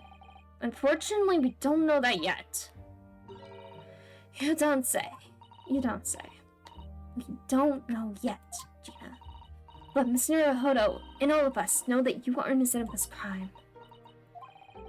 And while we haven't yet managed to work out who the real culprit is, there are a number of interesting facts that we have managed to establish.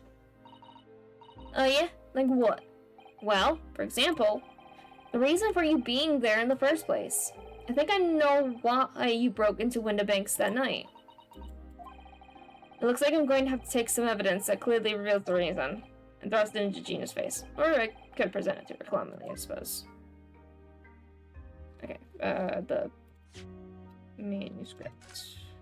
Nope, go back. Don't want to do that. No, I wanna present. Found this in Mr. Winnebanks' storeroom. Manuscript, Virus's latest story. Oh, right. Well, that's good then.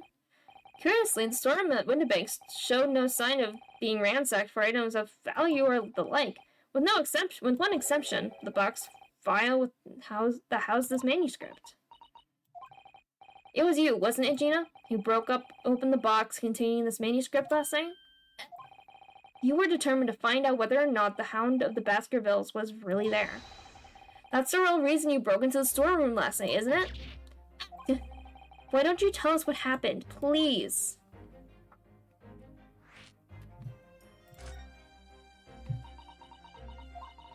Alright, yeah. This Baskerville story. It's the latest Sholmes adventure, right? But it ain't been printed yet. So I figured it's gotta be worth a fair few pieces of silver, right? Oh yes, at least 5,000 pounds. What? So you intended to sell Iris's manuscript, did you? No. Ginny, how could you? What? Wait, no, hang on. Of course I wasn't gonna sell it. All I wanted to do was find out if the manuscript or whatever you call it really was there or not. That's the only reason I went and was in the place. For Iris' sake, isn't that right? We knew why you'd done it from the start, Gina. Of course we did. But I knew you wouldn't do anything mean like that, Ginny. I just knew it. Well, when I saw the manuscript in the storeroom, it reminded me of what you'd said the night before. Grown-ups do a lot worse than that, believe me. Bare-faced liars, a lot of them. You just ain't realized it yet.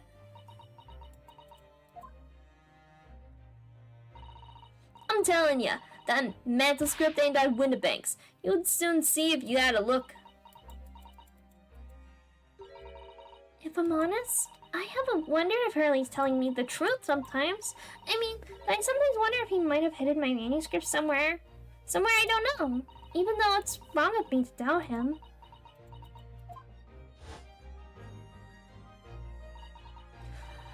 Oh, Ginny, that was so sweet of you. Alright. Right. I'll tell you why I did it. Just stop looking at me like that, Iris. Okay. I wasn't trying to find out about the manuscript for her Baka. Yep. Absolutely. Tsundere. Tsundere? Tsundere. It was because of Iris. That's not why I did it. I just want to know the truth, that's all. You want to know if Mr. Shumps was being honest? If he'd really deposited the manuscript at Windibank's? It's like I told you the night before. I never had a father.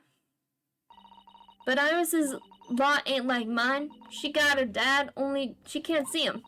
And I reckon it's gotta be harder. That's why she writes stories. They're about her dad, really. That's what it sounded like to me anyway. Last night when I was listening to what you were saying. Stories about Daddy? You mean they're not the adventures of a great detective? So much as the adventures of a great detective and his trusty partner? Well, that's how I see it, yeah. You're so thoughtful and so kind, Ginny. Or Jenny, I keep saying it wrong. Yes, we never thought any differently, did we? Look, give it a rest, will ya? I ain't all this chummy nonsense. Yeah, I ate it. I don't trust no one, right? That's how I work. 'Cause if you don't trust no one can let you down. So leave me alone. Go on, scamper. Scamper.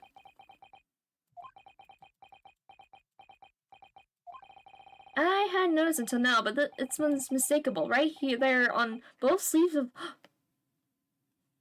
her overcoat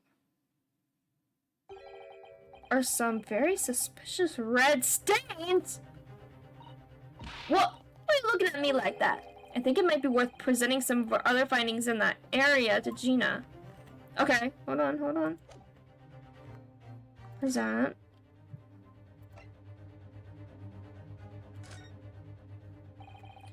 Those stains in the sleeves of your new coat, Gina. They're blood, aren't they? Not that I know whose blood yet. What? Blood, Mr. Naruhodo? You don't appear to have any obvious wounds yourself, though. So could it be blood that's splattered from Mr. Windibank when he was shot last night? Let's not beat around the bush here. This trusty friend of mine will get results much faster than anything else. Take it easy, Iris. Don't move, Ginny, I'm going to shoot.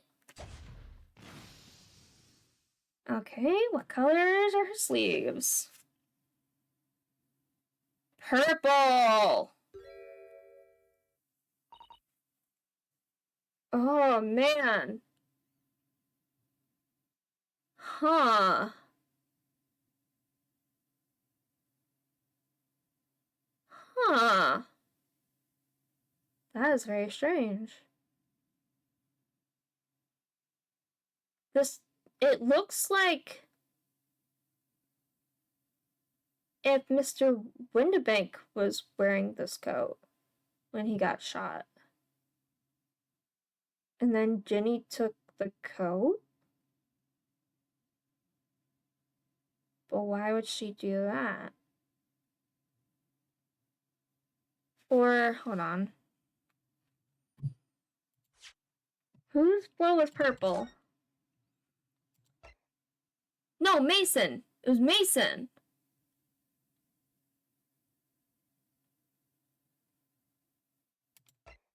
So it's covered in Mason's blood? And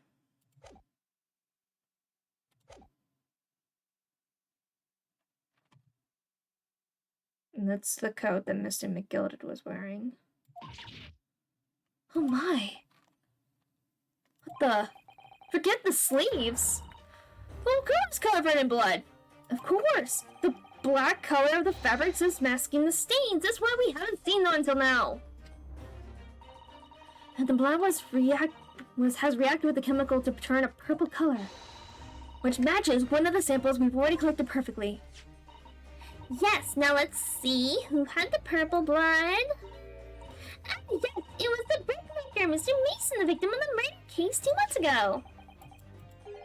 I knew it! you all on about? The victim? What do you mean? It's a rather uncomfortable situation, Mr. Naruhodo, but I think this makes things quite clear. It means the omnibus case is finally solved.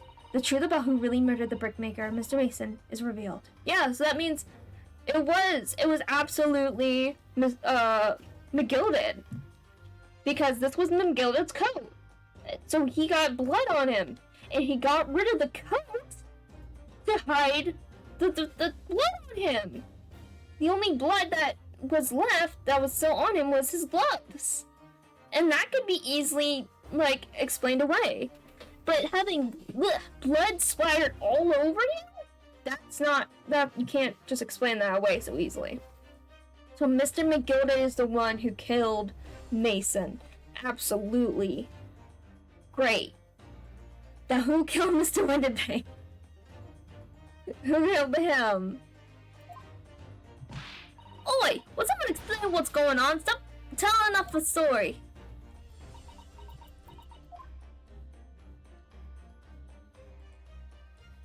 You gonna tell her? We can see now that the victim's blood is all over Mr. McGilded's overcoat. But in the trial 2 months ago, the defendant said that this is his testimony.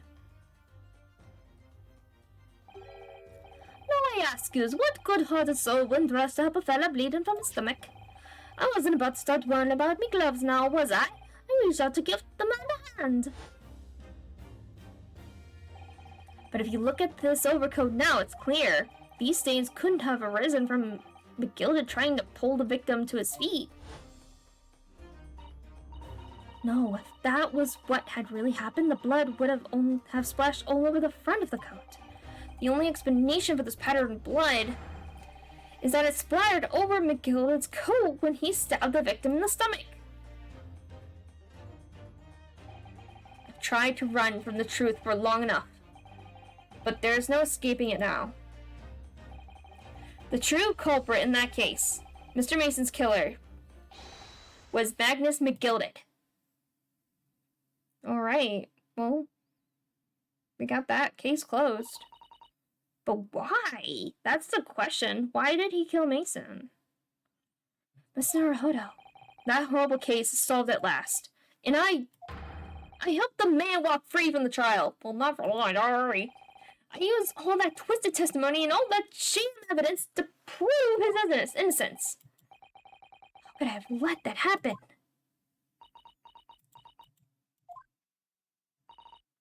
I don't know. Did you believe him, though? Did you believe Mr. McGilded was innocent? I believed, or rather, I think I was trying to believe. I wanted to. Because believing in those you represent in court is defense lawyers' greatest weapon. A weapon?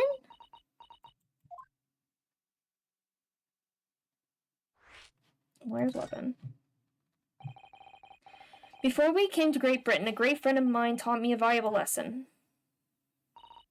You mean Kasumism? Listen, Runosuke. We lawyers are only human. We can't know for sure what is the truth and what is a lie, which is why we must resort to our primary weapon. An unwavering belief in our clients. That's all we really have. Unwavering belief? Only when we truly believe what our clients tell us can we fight with everything we have for their cause. In any battle, there can be no victory without faith. So I believe in you, unwaveringly.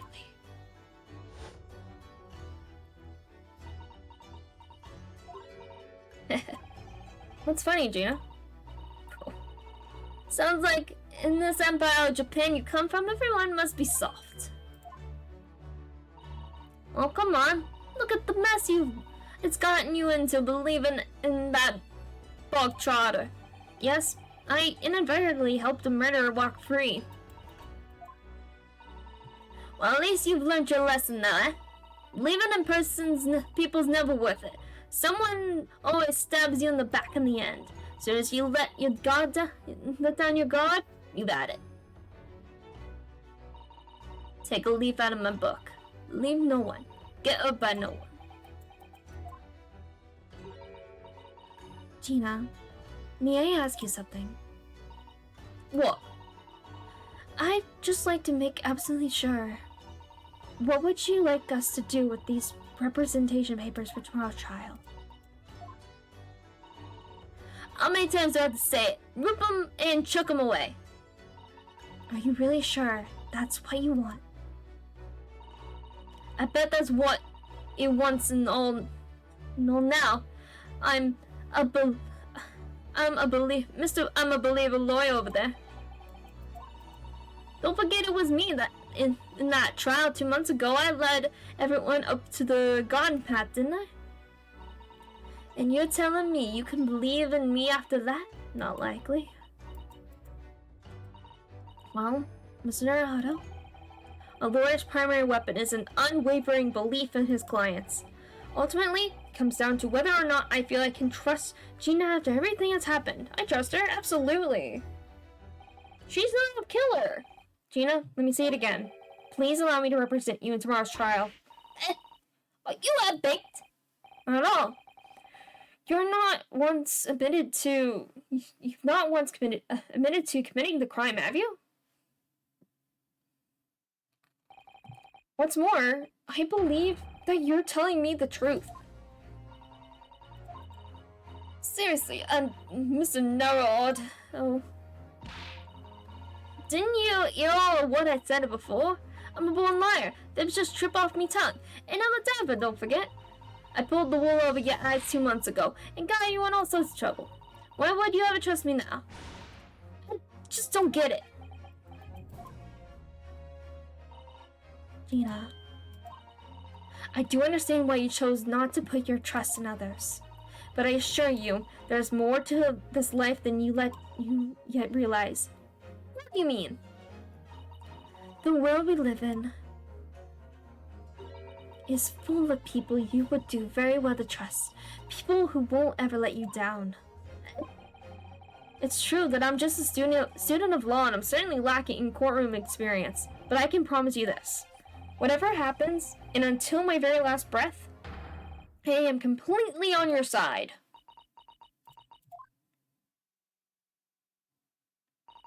What do you expect me to say to that?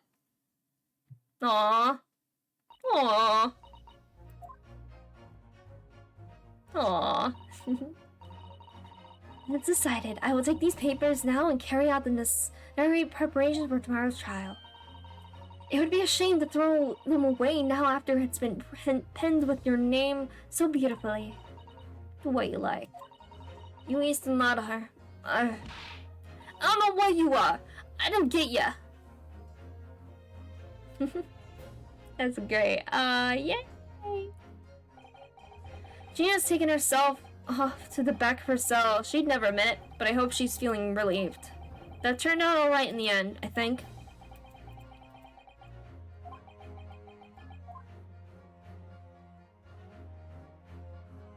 Is that it for this day? Oh! Whoever's hiding there, show yourself at once. Eavesdropping is the height of cowardice. This is odd. Somebody is there in the shadows. I can sense it. Somebody who wasn't there before. Oh shit! What? Who is it? Is it the friggin' the Herlock?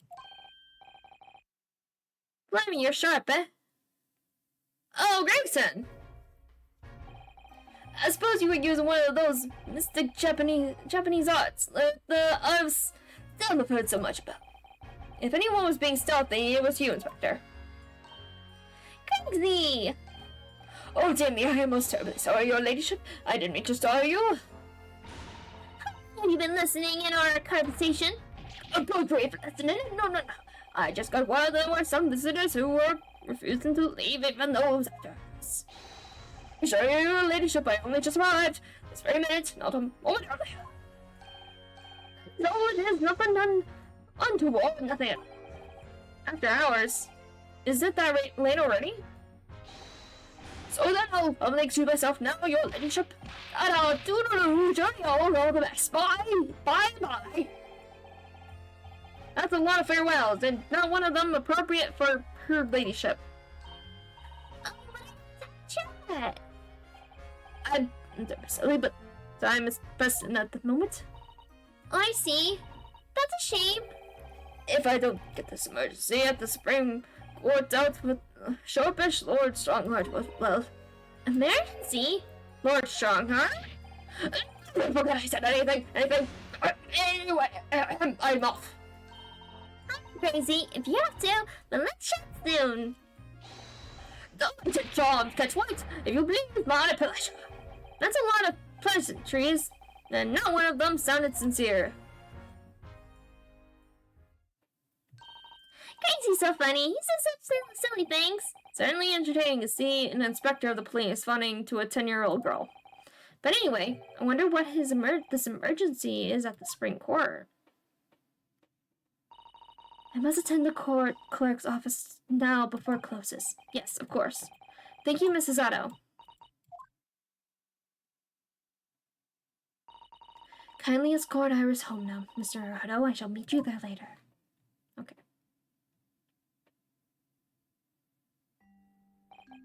And so our investigation came to an end. Susanna-san went to file the necessary papers for my defense of Gina the following day. And then it hit me. I could no longer suppress the wretched feeling that had been gnawing away at my insides. Tomorrow, Susanna-san will be leaving Britain and making her way back to Japan.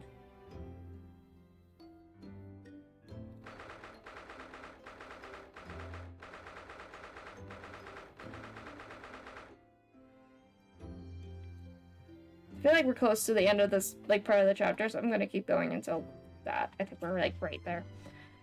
16th of April, 11:13 p.m. Naruhodo's legal consultancy.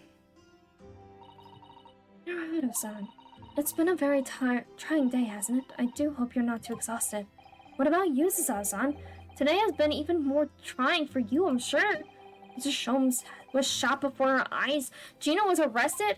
All on the back of the news that her father has fallen ill and that she must return to Japan at once?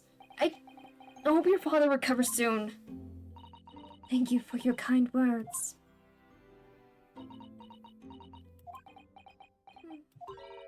I wonder why it is that so many thoughts rage in my head like a storm, and yet I seem unable to find the words to express any of them. I know exactly what you mean. Anyway, I have one final task to complete as your judicial assistant. Once that is done, I shall make preparations for my departure tomorrow. One final task? Oh, is she gonna tell us about the manuscript? Going back to Japan, okay. It's just 2 months since we arrived here in London, but we've managed to establish this office. It was finally feeling as though we were settling in. I would be lying if I said I felt no regret. I'm so sorry, Sato-san. It's just so sudden. I really don't know what to think. I've had no time to gather my thoughts. I know we've only been here a short time, but in my limited experience of the courtroom, I feel I've learned something. And what would that be? It seems to me there are many sets to people's personalities. Sets? And like a jewel, the light plays off of them in complex patterns, illuminating their actions and their motives. But we see only a small number of the total facets, and what is illuminated is only a part of the whole story. That's actually really beautiful. Like, what? What lies in the shadows? What do those facets we cannot see look like? Perhaps there are some parts we'll never lay eyes on for as long as we live. That's so true. Sometimes I feel as though I'm blind to so much, but I keep hoping that one day it will all become clear. That all the facets will be illuminated, and I'll finally understand how everything fits together. Naruto-san, I suppose what matters is that we keep our eyes open and keep moving forward, even if the way sometimes seems dark. It's amazing to think it's been just 2 months. You've grown so much. Sorry? I've what? Oh no, it was nothing. Unimportant. Mars departure.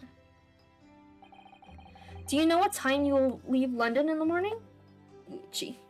I got an itch. Yes, I picked up my ticket earlier. I shall be leaving here at 4 a.m. I see. Well, I'll escort you to the station. Absolutely not. Sorry? I'm sure you realize why I couldn't possibly let you do that. You have a very important day ahead after you tomorrow. Gina's trial. Yes, I know, but every word you utter, you have the potential to determine Gina's fate. You must get as much rest as possible. Even though, like me, I'm sure you will find it hard to sleep. But please, for me, do try. Okay, one final task. What is it? You mentioned one final task a moment ago. What did you mean? Oh my, I nearly forgot.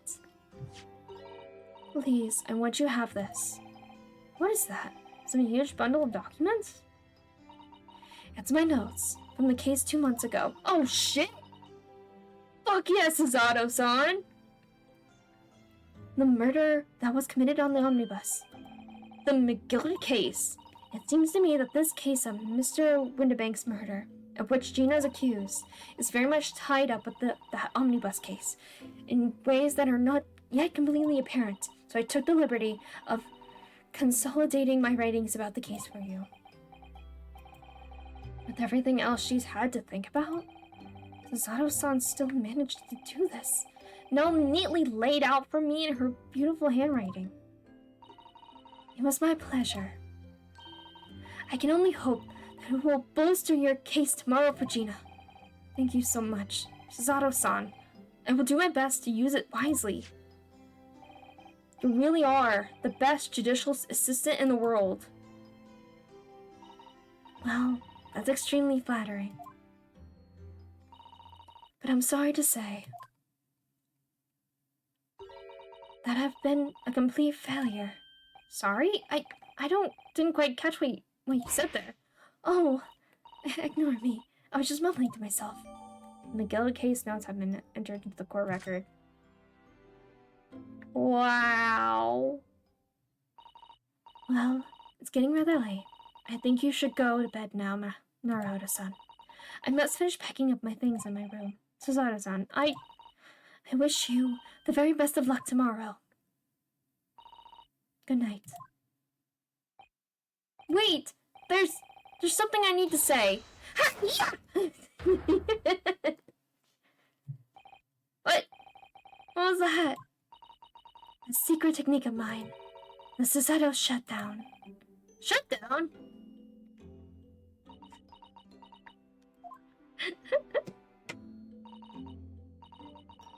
Please, I implore you. If we have to voice our goodbyes, I won't be able to hold back my tears. Aww. Aww. She did. Susato-san.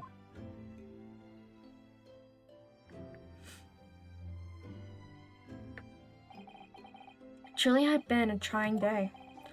On our feet for hours, getting Gina to open up to us and learning the truth about that nemesis of a case. Physically and mentally, I was exhausted, and yet the idea of sleep seemed impossible. But I forced myself to close my eyes. As a cacophony of scenes of our lives here in London played through my mind. Eventually, my fatigue triumphed. I fell into a deep sleep.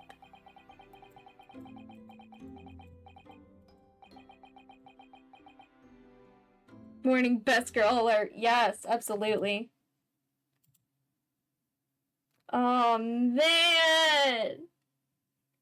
Too many feels! Absolutely, all the feels.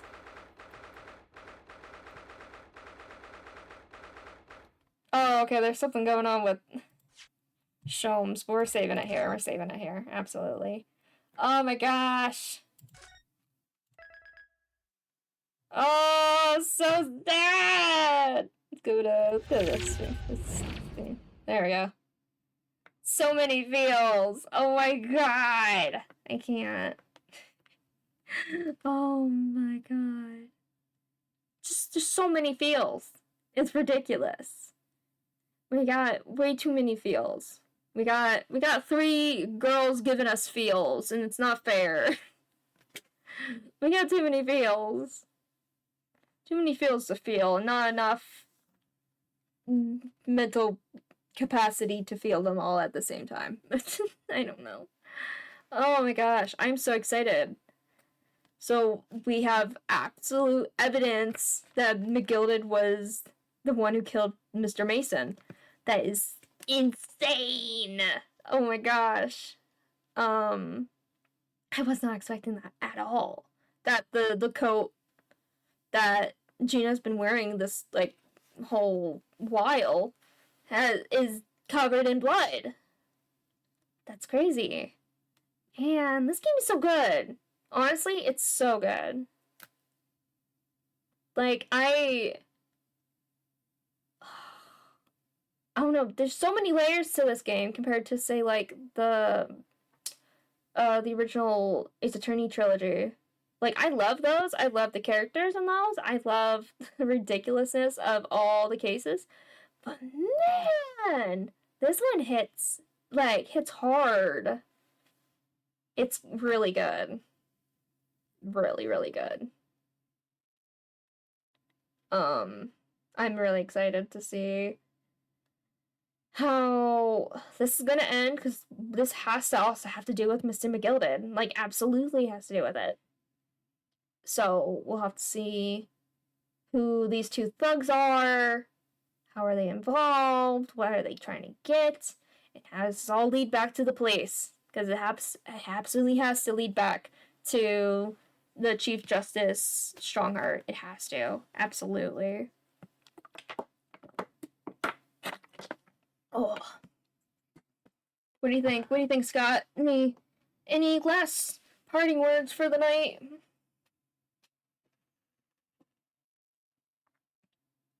Yeah.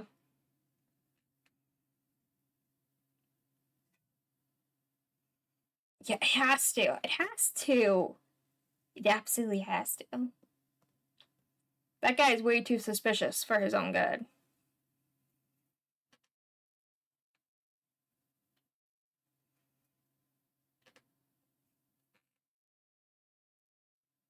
Like, ever since we set foot in London, just the man gives off final boss energy. He does.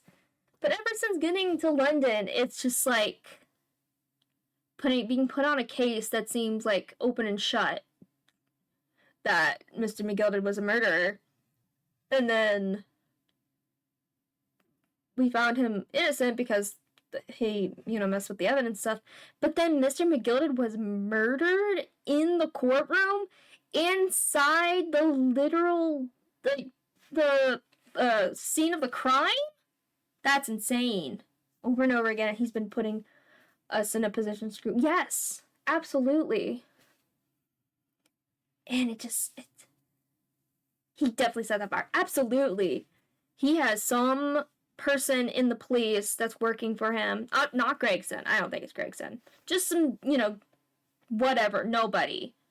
Just some nobody who absolutely set that fire. Absolutely set up some sort of meeting with McGilded and say, hey, go inside the omnibus for a meeting or whatever, and bam, fire. Just absolutely. Absolutely. Plus, oh my gosh, thinking about it, McGilded had to have already been dead in there, right? Because if there's a fire inside this carriage, there's no way you're going to be quiet about that. You're going to be like, oh shit, hey, somebody let me out of this thing. It's locked and it's on fire. Like, so he had to have been killed in there. Probably by, like, I guess suffocation or something. I don't know. And then obviously the fire would cover that up. Yeah. It was all set up. It's all, yeah, it's crazy. It's so crazy. Man. Man. I'm excited. I just want to know why. What and how does it has to do with Iris's dad. It has to. It has to. That seems too crazy. That he was murdered back in Japan. Yeah. And what was he even doing in Japan by himself, right? Did he have dirt on the Gilded? Maybe? Maybe he had dirt on, Strongheart. Probably Strongheart. I bet it was Strongheart. And then maybe McGilded knew something about Iris's father? Maybe? Maybe? That's definitely, it would be a possibility, maybe. Yeah. It's crazy. Crazy. And I'm wondering if... Because... The... I'm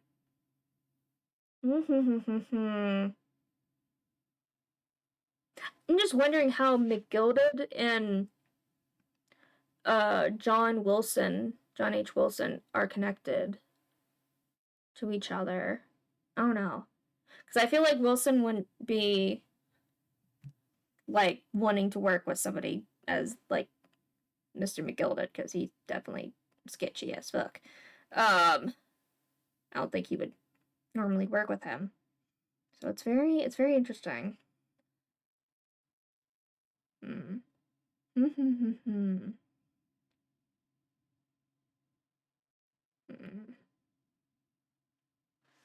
Very curious indeed. Very curious indeed. And what happened to that inspector dude that was always like being undercover?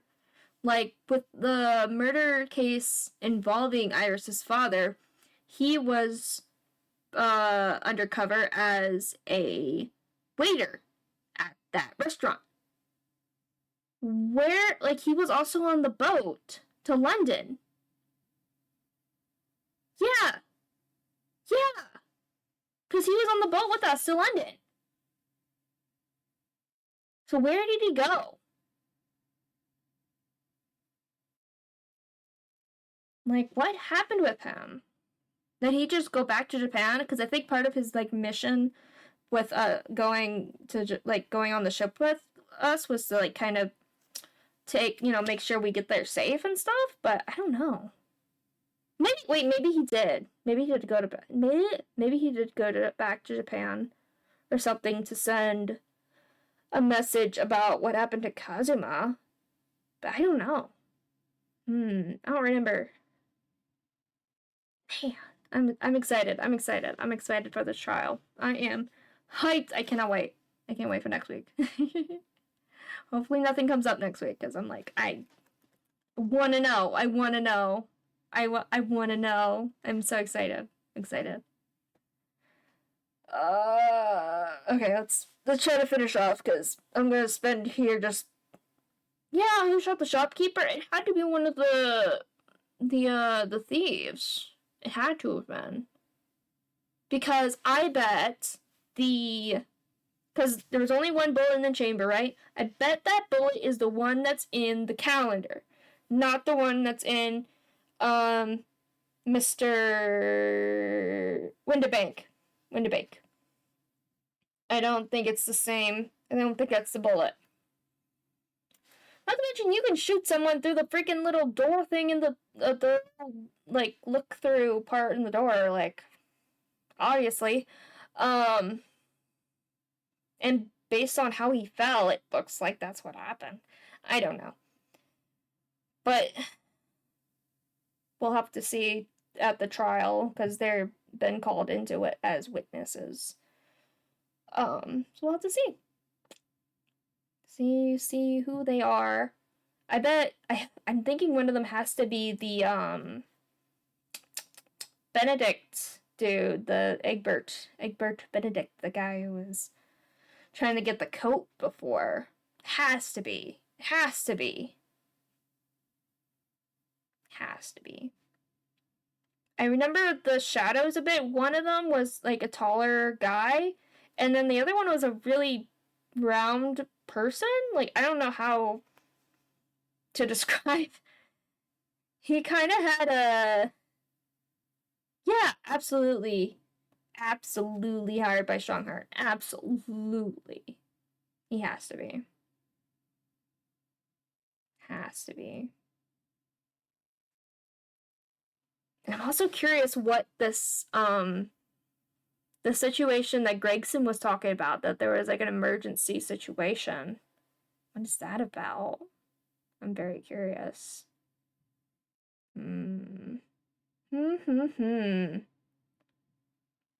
Very curious indeed. So many layers to this onion.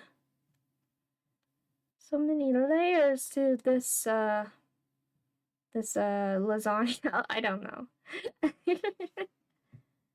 I'm gonna be sitting here just thinking about this for forever.